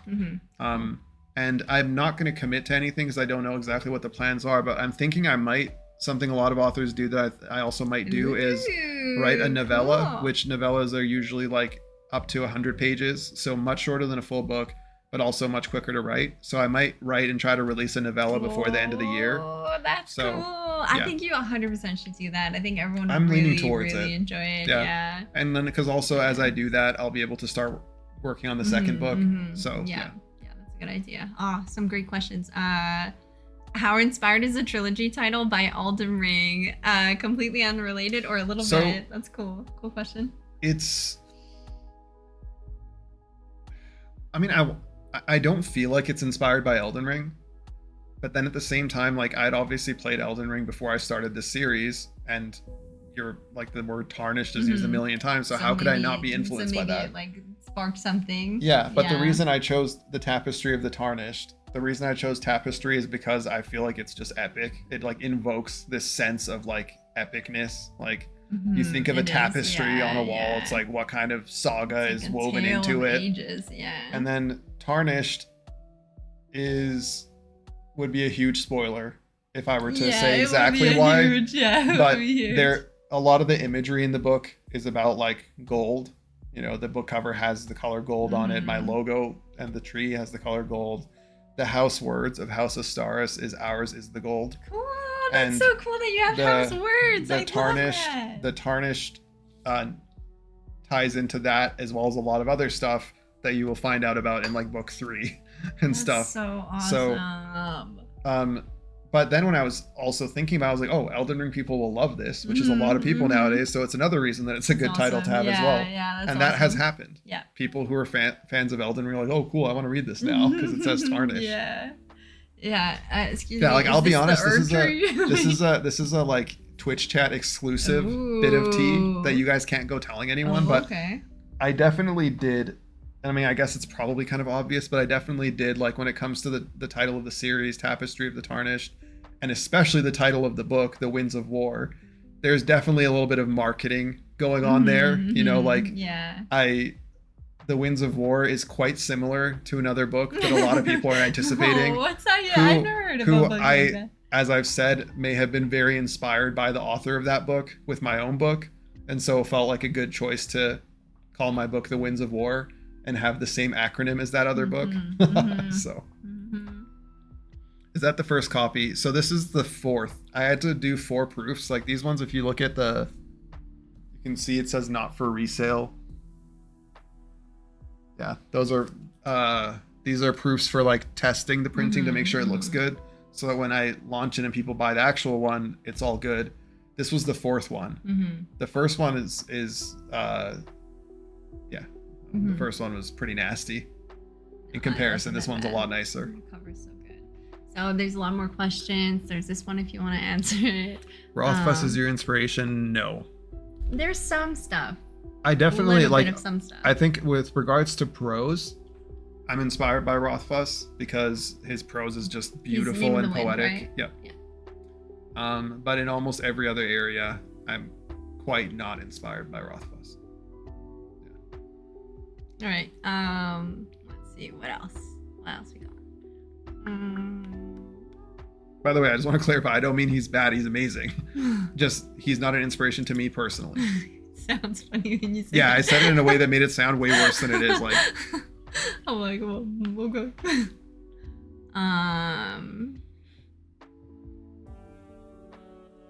Do you see yourself going bigger and bigger in size? Well, because I'm in my 30s, I feel like I'll probably get shorter over the years. So no.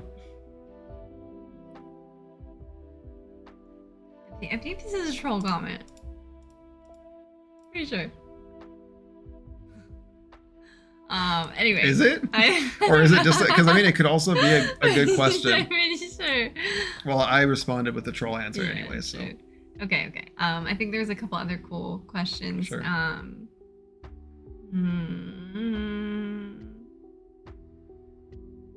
Thank you, Sir Ethion. I'm glad you like it. I like it a lot too. Yeah, I love the title. Actually, Daniel Green, who is the YouTuber of like, I'm pretty sure the biggest fantasy channel in the world.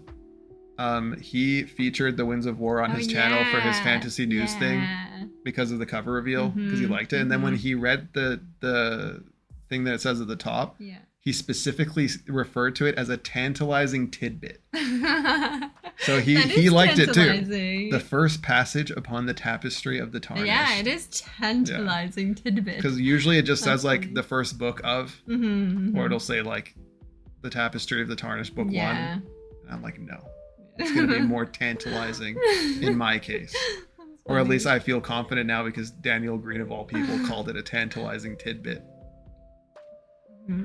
All right, how many books do you plan? He answered that previously, so you might want to check the VOD for... But I'll just say, for this series, it's going to be at least 4, and I could see it going as far as 6. People keep asking how we met. We can answer that to end off. That's not relevant to my book. They love it. Yeah, no, I don't mind. I don't mind you guys, at all. We grew up together at summer camp, so we were like... friends, knew of each other, and then became friends for like a really long time before we got together. Yeah, the crazy lore is that we didn't even know that we had actually met when we were insanely young. Yeah, But then suddenly we saw like an old photo from the summer camp that we used to go to, like on someone's Facebook a long time ago, and we're like, wait a minute, that's us as children. Like literally like super young children. Like I was probably 12 and Mandy's 13 since she's it was way older than that. It was like 9, 10. Like we were really young. Really? Yeah, it was really young, yeah, it was really cute. And you know how when you're a lot younger, the growth that happens in a year is a lot. So in that picture you look like quite big. Like not big, like not tall. Like you look quite tall, like older, and I look like quite like a kid. Yeah, that's true. And because I just want to let people know, in case they don't know, that Mandy is a cougar. She's a full year older than me. Wow. She's absolutely a cougar, and in that picture, it really showed. Like it made me a little uncomfortable, to be honest. Made me feel anyway. Yes, my young man, my young lad. So we actually. It's 1 year, guys. And also in that picture, we were standing side by side. I think we're like so singing cute. or something. Oh my god, that's so cute. Anyway, we have to pull that up. Anyway, and then many years later, at the same summer camp, we were attending as campers. And then like at that point, you were like a really cool hot girl. And I was like I had not come into my own yet. So I was like a traumatized, very shy, quiet immigrant boy who could barely talk. And then a couple years after that, we became counselors. So we went from being campers to being the ones who like take care of the campers. Yeah, and then you started becoming a Rizzler. Then I became a Rizzler. Yeah, because then I became confident. Literally like play guitar, walk around, have like a posse of girls who thought it was cool. That's true, actually. Yeah, I was the guy walking around with my guitar. My sister was one of them. She was in his posse. Oh god, okay, no, that... I don't know if we should go there today. I don't think we should go there today. We should not go there. Yeah, you were telling chat that you're going to talk to them about that, but just leave me out of that one. I do not want to be present for that one. Okay. Yeah. But yeah. So anyway, when we were counselors, we became very good friends. Yeah. So this was like, we were getting to know each other over a long period of time. And then sometime after that, we hung out with each other a lot on MSN. MSN Messenger, throwback. Some of you might not know what that is. Throwback. It's like... But because Mandy lived in BC, or Mandy lived in Vancouver, and I live, as what you Americans would call a state away. Province. Yeah, a province away. We would chat with each other on MSN literally every day. We would play, like, he introduced me, his way of teaching me about gaming was to get me to play MSN Messenger games with him. We'd play, like, 2-player solitaire. We'd play, like, all these different games. I got carpal tunnel because we were playing games too much. I would actually get mad because I was a kid. Like, I was still 17. Yeah. When you would do well and beat me at solitaire, I'd actually get mad. Like, I'd get in a bad mood and want to leave. So and in funny. hindsight, I'm like, was I an incel? Like, what kind of behavior is that? Why would I get mad? And like, this poor girl doesn't even play games. Why am I getting mad over solitaire? But I would actually get mad. I remember like genuinely getting mad. Then I guess hilarious. I did a good job like keeping it to myself. But no, I actually got mad. Yeah, that's so funny. Oh my god. But yeah, we would keep in touch and we'd be on MSN basically every day, every night, and we became besties. Yeah. We would text all the time too. And this is the really, actually, I like how the question was like, how'd you meet? And I'm here like telling the whole life story. The whole progression. Yeah. So you can tell I don't mind talking about it. Yeah.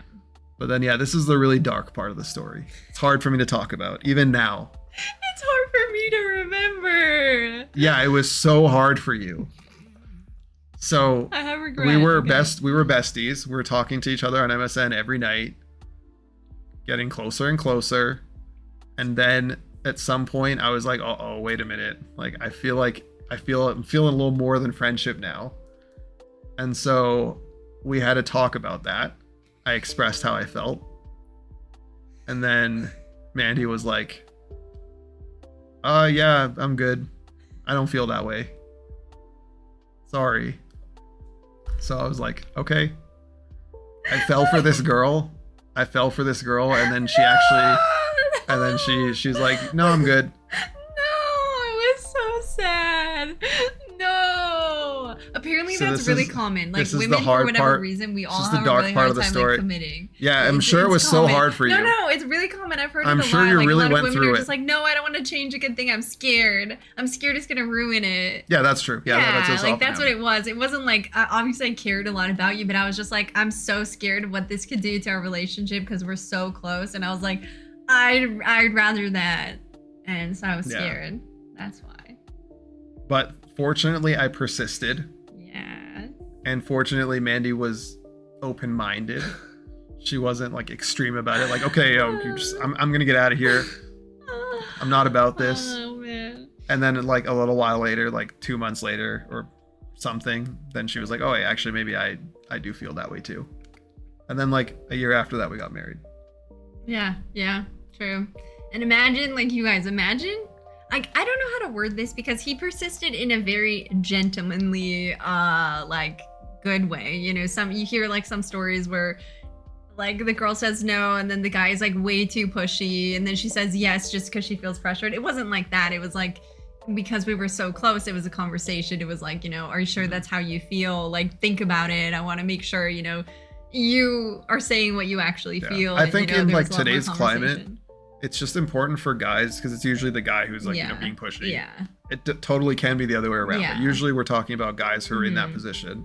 It's like, fight for, it's okay to fight for someone that you want. But just don't do it in a way that is like crossing lines and making them uncomfortable. Exactly. Like fight for them in a way that is like, okay with them. Yeah, exactly. Like respectfully, like say like I really care about you. I want this and I feel I really want this is okay. Maybe you want this too. Yeah. It's okay to fight for it because like imagine if I hadn't fought for it. Yeah.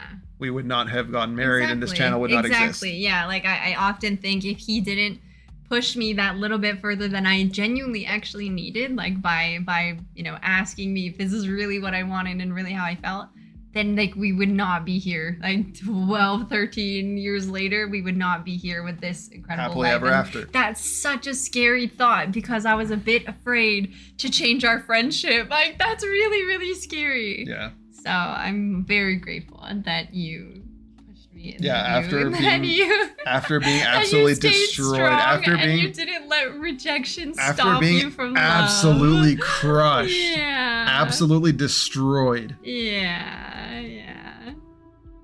So there you have it. Well, it was different. Like we were really close. Like if it's something where like you don't know someone super well, it might not be the right dynamic to push a little bit more. It really depends on the relationship. Like our relationship was such that was a comfortable and safe situation. But if if somebody just says no, I don't want that, and you're being overly pushy, obviously that's too much. It really depends on the situation. But if you feel like you have a relationship where you can kind of nudge, I would say nudge is a bit better. Like being pushy is just an ick. Like, if someone says no and you're like, come on, please, like, no, leave her alone. But to have a discussion if you're close with somebody about, how they really feel, and making sure, that's clear. There's a way to do that. Yeah, I think a simple way of putting it. Pushy is the red flag. A simple way of putting it is this: fight for what you want, who you want. But not if you're making them uncomfortable. Yeah, exactly. Because then it's like, okay, then you're not fighting in a healthy way. It's like, then you have to kind of accept. You have to accept that, like, okay, well, like that's life. Like, if they're uncomfortable, then that's because they really don't want it. You're not convincing them to something that they don't already feel. It's not that. Like, if you're going that route, that's a no. Yeah, but if you're fighting for what you want and the person is like, open to discussing it, open to like giving it a chance, or any number of, it could go any number of ways. These things are so nuanced because each pair of people are in themselves, each person is unique, and then each couple is unique. Yeah, exactly. So it's definitely like there is no like black and white with this. But absolutely. Generally, the way I see it is that it's important to fight for what you want, but obviously if you're just making the other person uncomfortable, then you have to stop that, because then it's not okay anymore. Yeah, it's interesting because like you can't really explain that without diving deep into like what that looks like. But yeah, I'm really, really grateful that he actually like, pushed me, and he, made me question myself, because I didn't do a lot of thinking myself at that time in my life too. I was very emotional. And so I was just like, no, I'm scared. No, I'm afraid. No, it was way easier for me to say no to anything than to actually like think about changing things and imagine they could be way better, right? But here we are, so many years later, so happy and thriving and in love. And the plan to get Mandy to stream started with solitaire on MSN. Little did anyone know that my genius is such that I already knew we were going to get married, and I knew that when we got married, Twitch was going to come to exist, because at the time Twitch didn't exist. There was no Twitch. So I knew that Twitch was going to become a booming industry, and I knew that if Mandy, because I knew Mandy would be somebody who'd be suited to it, who would do well at it, that I needed to get her into games. And so on MSN in like 2008 or something like that, God, we're ancient. In like 2009 or something like that. 2009, I was not in high school, I think. Yeah.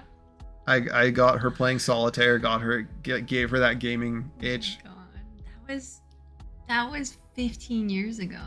Yeah, but when you consider that we've had like a whole life since then, it's really not so bad. Yeah, I know. It feels like an eternity, but it feels like we've actually lived an entire life in that amount of time. Yep, yeah, we're in our 30s. Yeah, he's 32. I'm 32, and she's at 33. Shut up. Don't joke about that. People are gonna think you actually feel that way. Maybe I do. It's a little weird. It's a little weird. You have to admit. You graduated a year before me. This is like such a dad mode joke. Like, it's not even funny. It's just like so dad mode. Oh man. I think it's funny. Yeah, of course you do. All right. Was there any other questions? Sorry, if you want to wrap it up. No. I wasn't doing that. I was looking for questions. They want to know how did he propose. That is actually a pretty sweet story. That's really sweet, because you guys heard the lore about our summer camp. So feel free to share all the details. Because we were like involved with that same camp, that place that's like an hour away from where we lived at the time, even like later on, there was like my mom needed to have like something delivered and dropped off there. Or actually, no, it was that she often would do that. She would send things there to be like donated or something. And so I was like, okay, I want to propose to Mandy. and I want to do it there because that was our place. That's the place that we met each other. That's the place that we got to know each other, became besties, etc., etc. So I was like, okay, how do I get Mandy there without it being obvious? And that, we were, how old were we at the time? 19. Yeah. We were both 19. Yeah, 19. Yeah. So we were like kids, basically. Like we were adults, but just barely. Yeah. Anyway, so I was like, okay, how do we get there without her being like, why? It's weird. Why do you randomly want to go there? Especially because it was winter. So I was like, oh, well, my mom actually, I think my mom helped me with this one. Sounds I think, yeah. Actually, no, she did for sure because I also needed to get a ring. You want to show the ring, by the way? Because I'm still proud of how awesome it is to this day. I don't know if it'll show. I don't think so. It's kind of. I think this ring is so awesome. No, it does show. It looks great. Kind of. It's like rose gold. It's rose gold and white gold. Yeah, it's pretty. And it has like these like ribbon like I don't know. I like it a lot. Yeah, it's really pretty. I was proud of that. Yeah. And I went to get the ring. Like I told my mom, and then I went to get the ring with my mom and grandma. They helped me choose it out, and they were so happy about that. I know. They were so happy about that. It's like one of the happiest days of my grandma's life. Yeah. And then, and then my mom had the idea that like, oh, like if you want to go do it there, well, I'm often sending stuff to be donated. Pause. So, ads are about to run. Sorry, you guys are gonna miss this story. I don't really feel like pausing for the conversation. Is that cool? I think so. Yeah. Okay. So we'll just keep talking. I think almost everyone who's around at this point is actually there's definitely some nonsense. Sorry, you guys. If I miss a bit, you can check them on. But at this point, we had decided we wanted to get married. Right. Yeah, we had already decided we want to get married. We had talked about it. And we were like, okay, we definitely want to get married. And then we had a conversation about the ring. I just want to add that, like, because we were religious at the time, like this camp was kind of based around the religion that we were a part of. And so in our religion, the way that it worked is that, like, you know, engagement's not super supposed to be a thing. Proposing and giving the ring isn't really supposed to be a thing. Right. And so I like went to Mandy and I was just like, we really shouldn't bother. Like, it's like who cares about that? Like, it's not something that, you know, in the religion is not. And by the way, we're not religious anymore. I just want to mention that. But at the time we were, and so I was like, oh, that's not something that we should care about. So why bother? And then Mandy's like, yeah, that makes sense. Yeah, and I was like totally fine with it. I didn't really care that much. I was like, yeah, all right. If I cared, I probably would have said something. But I was like, yeah, you make a good point. All right, we're getting married. That's all I want. Thank you, Steve. Aw, thank you, Steve, for gifting us up to Serafina. There you go. So anyway, yeah, my mom had the idea that since she often sent stuff to the camp to be donated, that we could use that as a front and be like, oh, we're just gonna go drop stuff off. So we did that. We went for a fun little road trip. It's about an hour and a half away, and Mandy had no idea. And I'm literally like anxious again, as you guys know. Find someone you can be non-religious with. What does that mean? What does that even mean?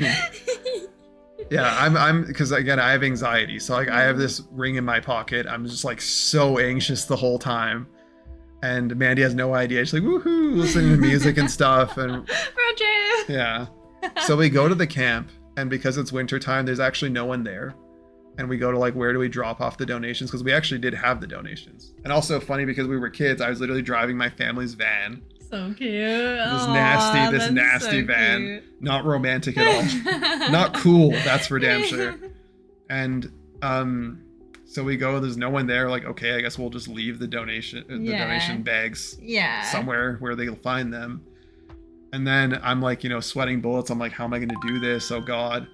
And thank you, Steve. Thank you so much. Another sub. You so welcome in. Thank you. I'm sweating bullets thinking, how am I gonna do this? And then I was thinking, okay, the part of the camp that is like the nicest for this is there's a little beach and dock that you kind of like go down where there's like a whole bunch of trees and stuff, and it leads down to this little like nice little isolated beach and dock where there's a bench and stuff, and it has like a lovely, because it's at a lake, and so it's a huge lake, so there's a really lovely view where this beach and dock is. I'm like, okay, that's the perfect place. So I was just like, okay, even though we're gonna like, you know, head back, why don't we just go down to the beach for a second and just check it out? And Mandy's like, okay, why not? That was so easy to maneuver. And at this point, yeah, that's true. You were very easy to maneuver. I was like, all right, whatever you want. You were very easy to maneuver. That's true. I feel like I've gotten a lot more headstrong as I've gotten older. Back then, I was like, whatever you want, okie dokie. Yes. Yeah, and I'm grateful that back then you were easy to maneuver because I was like, my heart was pounding at this point. I'm like, oh my God, this has to go well. This has to be good. And again, because I told you we're not going to do it, you completely didn't expect anything. Yeah, I know. I was just like, all right. And then the craziest part was that we went down to the beach, and even though it was midwinter, the lake wasn't entirely icy. There was like a bit of water, and there was like a giant flock of, I think, Canadian geese. I don't know what kind, like large birds, like Canadian geese, on the lake. And we walked down to the lake, and again, she has no idea about anything. We walk down to the dock, step out onto the dock, and then I guess we made enough noise on the dock that as we like reached the end of the dock, all of a sudden, like literally like 200 geese lifted off. Yeah, that was amazing. I remember that part. And we were both like, whoa, like, because it was dead silent, middle of the winter. Yeah. No one around. Yeah. And then 200 geese take off. That was incredible. And it was just like this, like, it was kind of this like magical moment. Yeah. And you thought that even though you had no idea what was going on. I was just like, wow, this is really nice. And I was like, it's meant to be. These Canadian geese are my wingmen. Like, holy hell. Wow, wingmen, good one. Yeah, it's a good one. They're paid actors. These paid actors are popping off because it was like actually a magical moment. It's like, wow. It really was. To suddenly see 200, and Canadian geese are big. Yeah. Their wings are loud when they fly. So imagine like 200 of them taking off at the exact same time, like a stone's throw from the dock that we're at, and it's just dead quiet. There's no one else around. It's this magical moment, and I'm just like, okay. It's like, I guess God is telling me that this was meant to be. And huge ups to the geese for helping me out. And I'm like, Mandy, come over here. So we go off the dock to where one of the benches is. Because you didn't want to like slip and fall in the water? I was worried about one of us slipping and falling in general. So I got you to sit on a bench because again, there's ice everywhere. It's midwinter. Exactly. So I got you to sit on the bench, and then I'm like trying to build up my courage. And then at some point I was like, okay, Mandy, close your eyes. And you're like, what? Why? And I'm like, just trust me, just close your eyes. And then after a bit, she's like, okay. She closed her eyes. And then I did the thing, got down on one leg, busted out the ring, held it open, said, okay, open your eyes now. It was so sweet. And then she was just completely, she didn't see it coming, even the tiniest bit. I had absolutely no idea he was going to do that. Like, again, I knew we knew we were getting married, but I was just like, you weren't supposed to propose. What is this? Yeah, and because it was midwinter, she was all like, rosy cheeked, her nose was all pink, and it was just so sweet. Yeah, it was so sweet. And you were so like, obviously you were so nervous, and like you were so, but you were, I remember it wasn't even because you were like really cute about it. Like I was just like, my heart was swollen with joy because he was so cute about it. Like you were just like doing all the right things. It was and then the moment he did that, I was like, holy shit, the birds. Wow. Yeah. Wow. Yeah. What a perfect moment. And it's funny because like usually the reason people are sweating is because it's like, what if she says no? Yeah. We already decided. Yeah, exactly. That wasn't the issue. Yeah. So in a lot of ways, I had no reason to be stressed. Yeah. And yet I was having a heart attack. I don't even know why.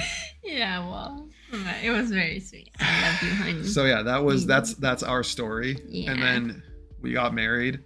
Everyone thought a lot of people thought that it was a bad decision, that we were dumb kids, that we didn't know what we were doing, and we were going to go through that 1 or 2 year honeymoon period and then to get a divorce, and it was going to be a disaster. A lot of people thought that we were like getting married because I was pregnant or something. Like people had all sorts of ideas. Yeah. And honestly, I don't blame people because I think obviously in today's Western society, it's not normal to get married that young. Yeah, it's pretty strange to get married at 19. Yeah. Like we knew it was right for us, but it also like could have been the case that like we did get lucky in that sense. Yeah, that we did. We are actually perfect for each other, and it worked out because a lot of people will get married at a young age and it doesn't work out that way. I mean, think about how much we've changed since we were 19. Yeah. We've become totally different people, but somehow like we've just stayed matched despite that, which is, it doesn't happen. Like we were right, but people weren't wrong for worrying that maybe it was a bad idea. Exactly. But then it turned out that they were all wrong. But I guess actually was a great idea. 12, so what is it? 12 or 13? It's been so long. 12 something years. Like at this point, we don't know. Yeah, we've been married for 12 years now, which is just insane. So yeah, like when we were hanging out with my cousin today, my cousin's a newlywed. Yeah. And so my cousin and his, I was gonna say fiance, but his wife, that's crazy. Yeah. Are like, you know, asking us like, oh, so how is it for you guys? Like, and we're like, how's what? Because we asked them like, how's newlywed, how's married life, and they're like all cute about it, and then they're like, how's it for you? And we're like, it's been like, 12 I couldn't years, even tell bro. what they were asking about. Like, oh, you're talking about marriage? Like, oh, it's been great. like we're boomers with marriage at this point. We've been married for 12 years. It's not like some cute new thing anymore at all. Yeah, exactly. Yeah. Glad to share a story with you guys, chat. Got lots of cute stories. I'm getting really tired. Chat. Me too. I'm actually this chair is so uncomfy. My back is killing me. Yeah, true. You've been sitting. I'm sitting like on a junky dining chair. Oh yeah, that's awful. Yeah. So, anyway, chat. Hope Thank you guys so much for being here for this today. Yeah. I really appreciate it. Yeah. Thank you so much to everybody who bought my book. Yeah. I really appreciate it. Yeah. You guys are real ones. Thank you always for being so supportive, not only me, but especially Mo. You guys have been so amazing to Mo with the launch of his book and with Born in Fury too. You guys were so incredibly supportive. We are really lucky to have you guys as such an incredible community. We love you all so much, and that's why you're featured in the end of Mo's book in the acknowledgements. And something I always like to emphasize when this kind of topic comes up is like how much we don't take it for granted. How much, hey, thank you, Steve, for another one. Damn, Steve's on a tear. Thank you. In practice, welcome in. Thank you, Steve. Steve is making sure that if there's anyone who was awesome enough to be here till the end of the stream, that if there's ads, they won't miss out. Apparently. Yeah, what I was saying was that I like to emphasize that we genuinely like don't take it for granted ever. Like Mandy and I are always off stream just being like, man, we're so lucky. Yeah. We're so lucky to have this community. We're so lucky to be able to do what we do and to get to like hang out with you guys every night. Yeah. And we never take it for granted. Yeah. So just know that you guys are very much appreciated by us. Yeah.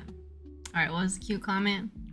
One of the things that had me laugh the most, your video, you told about how Mo shut you out. That was so interesting how that didn't come up this whole time. We're talking about the release of your book. That's so interesting. If you guys are curious about some very secret there's lore, there's a whole video. Go watch the video. It's on my YouTube channel. Yeah. There's a video about. Did I release the video alone? I think so. I think I did because it's a funny story. I think it was like story time. It's its own video because that's how, and it has like lots of comments and stuff too. It's actually it's a pretty popular one. You should go watch it if you want some super secret and spicy lore. Not spicy like smut, but like spicy like as in like drama.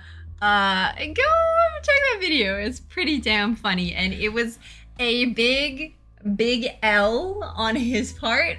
You might think he doesn't make very many L's. This was an L. This is like huge mistake that Mo made. That was pretty bad. It was pretty bad. And I'll never hear the end of it. Like it's just it's a meme at my expense forever. So I'll be paying the cost of that mistake for the rest of my life. For as long as this channel exists. Exactly. Which is probably gonna be forever. Yeah. Well, maybe you should never have locked your wife outside to write your book. I didn't mean to. To go lock in. I have ADHD. I was like, oh, okay, bye, honey. Damn. She was reenacting it and everything. Did I hear something? Oh, it's probably nothing. I was getting stressed. Oh man, I'm writing peak. Stressed. And I think that day you posted like, I'm writing peak. This is peak. Yeah, while that was happening, I'm like 2 hours later, he's like, I think I hear something. Oh, my phone's ringing. Why is my phone ringing? No, it wasn't even that. It was that I just happened to look at my phone. Oh, yeah. Because I needed to, like, I don't know, check the time or something. Oh, right. You didn't answer when I called you. And then when I looked at my phone, I was like, wait, what's this? And then I saw the text, and I just died. Oh, my God. Oh, my God. Oh, my God. When I saw the text and I saw the time, I saw the time, and I saw that it was, like, 2 hours old. Oh my or God. something, Oh my god. That's so But in funny. my defense, it is really dumb that you didn't just throw a rock at the window. I didn't want to break the window. We only have like throw it at the wall. We have like huge stones. Throw it at the wall then. I didn't. Okay, look, also, okay. I didn't want to cause a scene because it was embarrassing enough. I know that. Soaked. Okay, I was soaking wet. I know that I shouldn't be victim blaming right now. Yeah. I know that. Yeah. That's fair. So. But don't just scratch me. Aww. She wants to. She's tired too. Yeah, she is. Okay, you look so cute back there. Steve, thank you for gifting us some to Pub Time. Thank you, Steve. Thank you. I know I shouldn't be victim blaming, but let's be honest. Like you could have handled it better. You could have thrown a rock at the window. That's literally the only thing I could have done differently. Yeah, so why don't you do it? Because I'll tell you. Because I would have. Because I was already soaking wet. Because I was washing the dogs outside. I was soaking wet. It was getting cold. It was like almost 10 p.m. I had already asked somebody for their phone on the street, pulled aside a stranger, rang the doorbell, knocked on the windows, texted you. I had done everything. And I was like, this looks like a domestic abuse situation. Like, it looks like he locked me outside and we're having a fight and he won't let me back into my house. And I'm already embarrassed enough that all our neighbors probably think it's a domestic abuse situation. I'm Middle Eastern. And so you're they Middle probably Eastern. already People are already like, judged. they're already like itching to call the cops on me. We live in a white-centric area anyway. Yeah. And then he's Middle Eastern. And then I'm locked out of my house, banging on the windows. They're already thinking, why is this guy in our neighborhood? And then I'm like, I'm not gonna. And because to aim at your to aim at your window, I have to like go close, like into the street, so I could get a good view. And I didn't want to break the window. Imagine what that would do. So I was just like, okay, all right then. Yeah, why didn't she throw a rock? I really don't get it.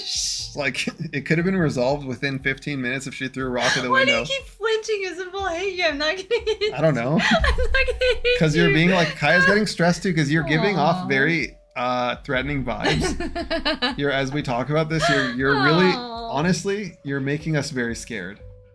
Okay.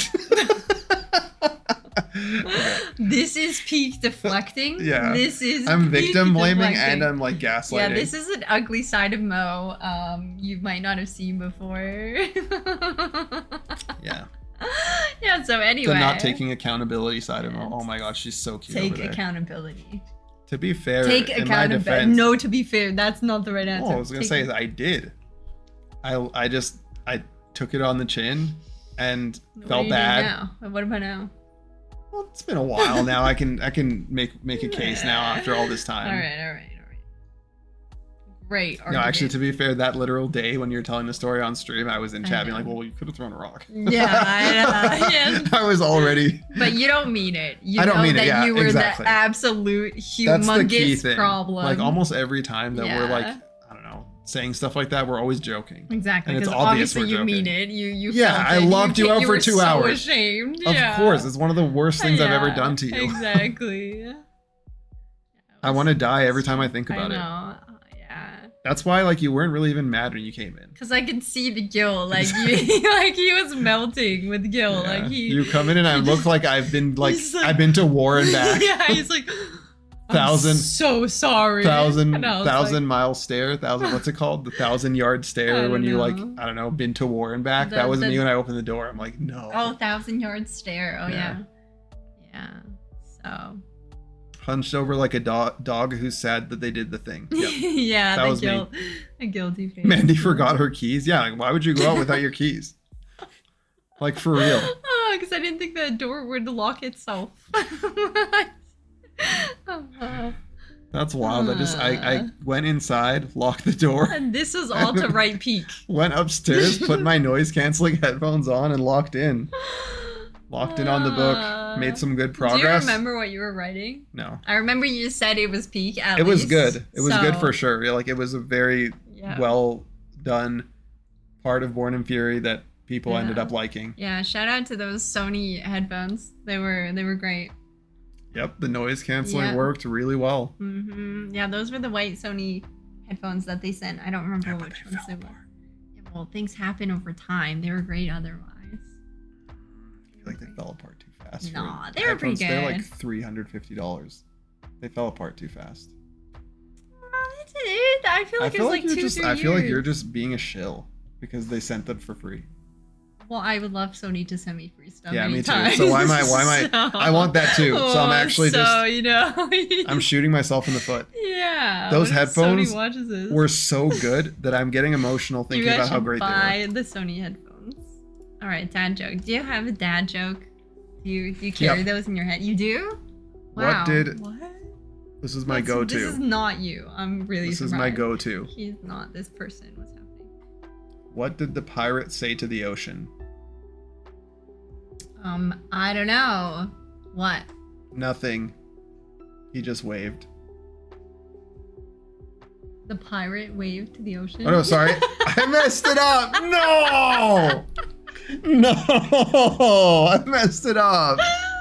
God damn it. Can we just start over and you guys pretend you didn't hear me? What did the ocean say to the pirate? I don't know. What did he say? Nothing. He just waved. Oh, that's a great joke. Thank you. I have to cease to clip that now, chat. Don't clip that. Funny. That was one of the worst moments of my life. I was like, I know this joke. Wait a minute. Why am I taking so many L's on my most famous day? Oh man. I was like, I know this joke. Yeah, I know where it's going. And then the pirate waved. I was wondering why. I was wondering why you just like stared blankly at me for a while after I said it. I'm like, it wasn't that bad of a joke. Like, what's? It's because you're like trying to compute why. The joke is the pirate's just like, hi ocean. Hi ocean. Hello. Can you tell I'm not big into dad jokes? Yeah. Oh my god. That's so funny. Yeah, he's gonna need 2 to 3 years to recover from this one. He's not gonna join the stream. Man, I've taken so many L's today. It's insane. Thank you for the Steve. Thank you, Steve, for the 500 bits.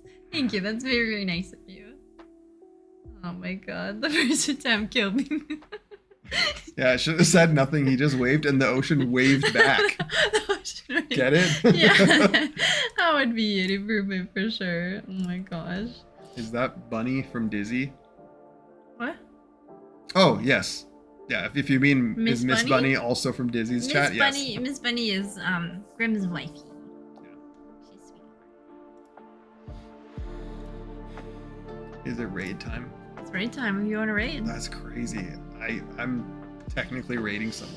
Yep, we're gonna raid somebody. We got ops. This is too overwhelming. I like the side thing. Yeah, well, it doesn't work when it's because it's vertical. Oh, it's okay. There we go. Better. All right, I kind of want to hit Rob. This one. We got this one. We got this one. We got this one. We got this one. No, the people who didn't show up to my famous stream, of course, are not getting raided. Oh my god! So this one or this one? Or if they lurked and didn't even say anything, didn't even say hi. Wow, he's petty. I'm petty. He's petty. I'm a petty queen right now. Wow, we got 2 off. Oh, but it sounds so much fun to raid Rob. I love Rob. Okay. And he the fact that the Rob CD popped in. Yeah. He had never chatted in your chat. It said first time chatter. Really? He's rated you like 3 times, 4 times. Really? He never even said hi, but he's popped in and said hi just for me. That's so sweet. Aw, I'm so grateful so many lovely people popped It's into because I'm so today. famous That's that even so Rob sweet. couldn't help it. Aww. Yeah, we had so many but we could awesome also people. I don't know, I feel bad because I already said let's raid Rob. So Alright, let's raid Rob. Make it seem like yeah. I know. This is the struggle I struggle with every night. Yeah. Who to raid? We got so many great people. Oh my god. Okay. Alright. It's happening. Here you go. Cue the raid. But yeah, so many sweet people popped in. That was really, really lovely. Yeah, thank you guys. This was so much fun. Chatters, so many of our friends popped in and said sweet things. So many of like your book people popped in and said sweet things. Yeah, I wasn't expecting that. Yeah, that was so nice. The fact that book people were actually on Twitch is awesome. All right, here. Go raid Rob. Man. Dinner's gonna hit. Yeah. Here you go. Rob, T, D. There you go. All right, y'all. Oh. The music got so loud, sorry. Witcher music came in hard and was blasting our ears. Whoa, we had a lot of viewers. That's crazy. Yeah, Look at me pulling the views. Look at you. Look at you. I'm actually so famous. It's crazy. Don't forget about me in chat when you're famous. I'm already starting to. Just kidding. I can never. Yeah, I will pop back in again. This was fun. I'll definitely do it again. Aw, I'm so glad you guys had so much fun. Chan said I laughed so much. Miss Bunny said congrats again. Thanks for hanging out, Miss Bunny. Thank you guys. You guys are the best. It was so sweet that Grims came in too. That was so sweet. You guys are wonderful. Yeah, we're very grateful for our community and for our Twitch friends. Yeah, y'all are lovely. Thank you guys. Aw, Steven, another gifted. Thank you for gifting us sub to Rise. I'm probably gonna take tomorrow off. We'll see. I don't know. Maybe I'll wake up and be like, I just want to play Grounded 2. Okay, calm down. That was diabolically gremlin. That's what happened. Holy. Shut up. Don't make fun of me. That's the point. It's supposed to be gremlin diabolical. Okay, bye. I'm just kidding. It was funny. Bye, guys. I'll probably see you tomorrow, but it depends. Okay. Bye. Go buy Momo's book. Go buy it. Here you go. Oh, God. I'm too slow. Here you go. Bye, guys. Say hi to Rob. Bye.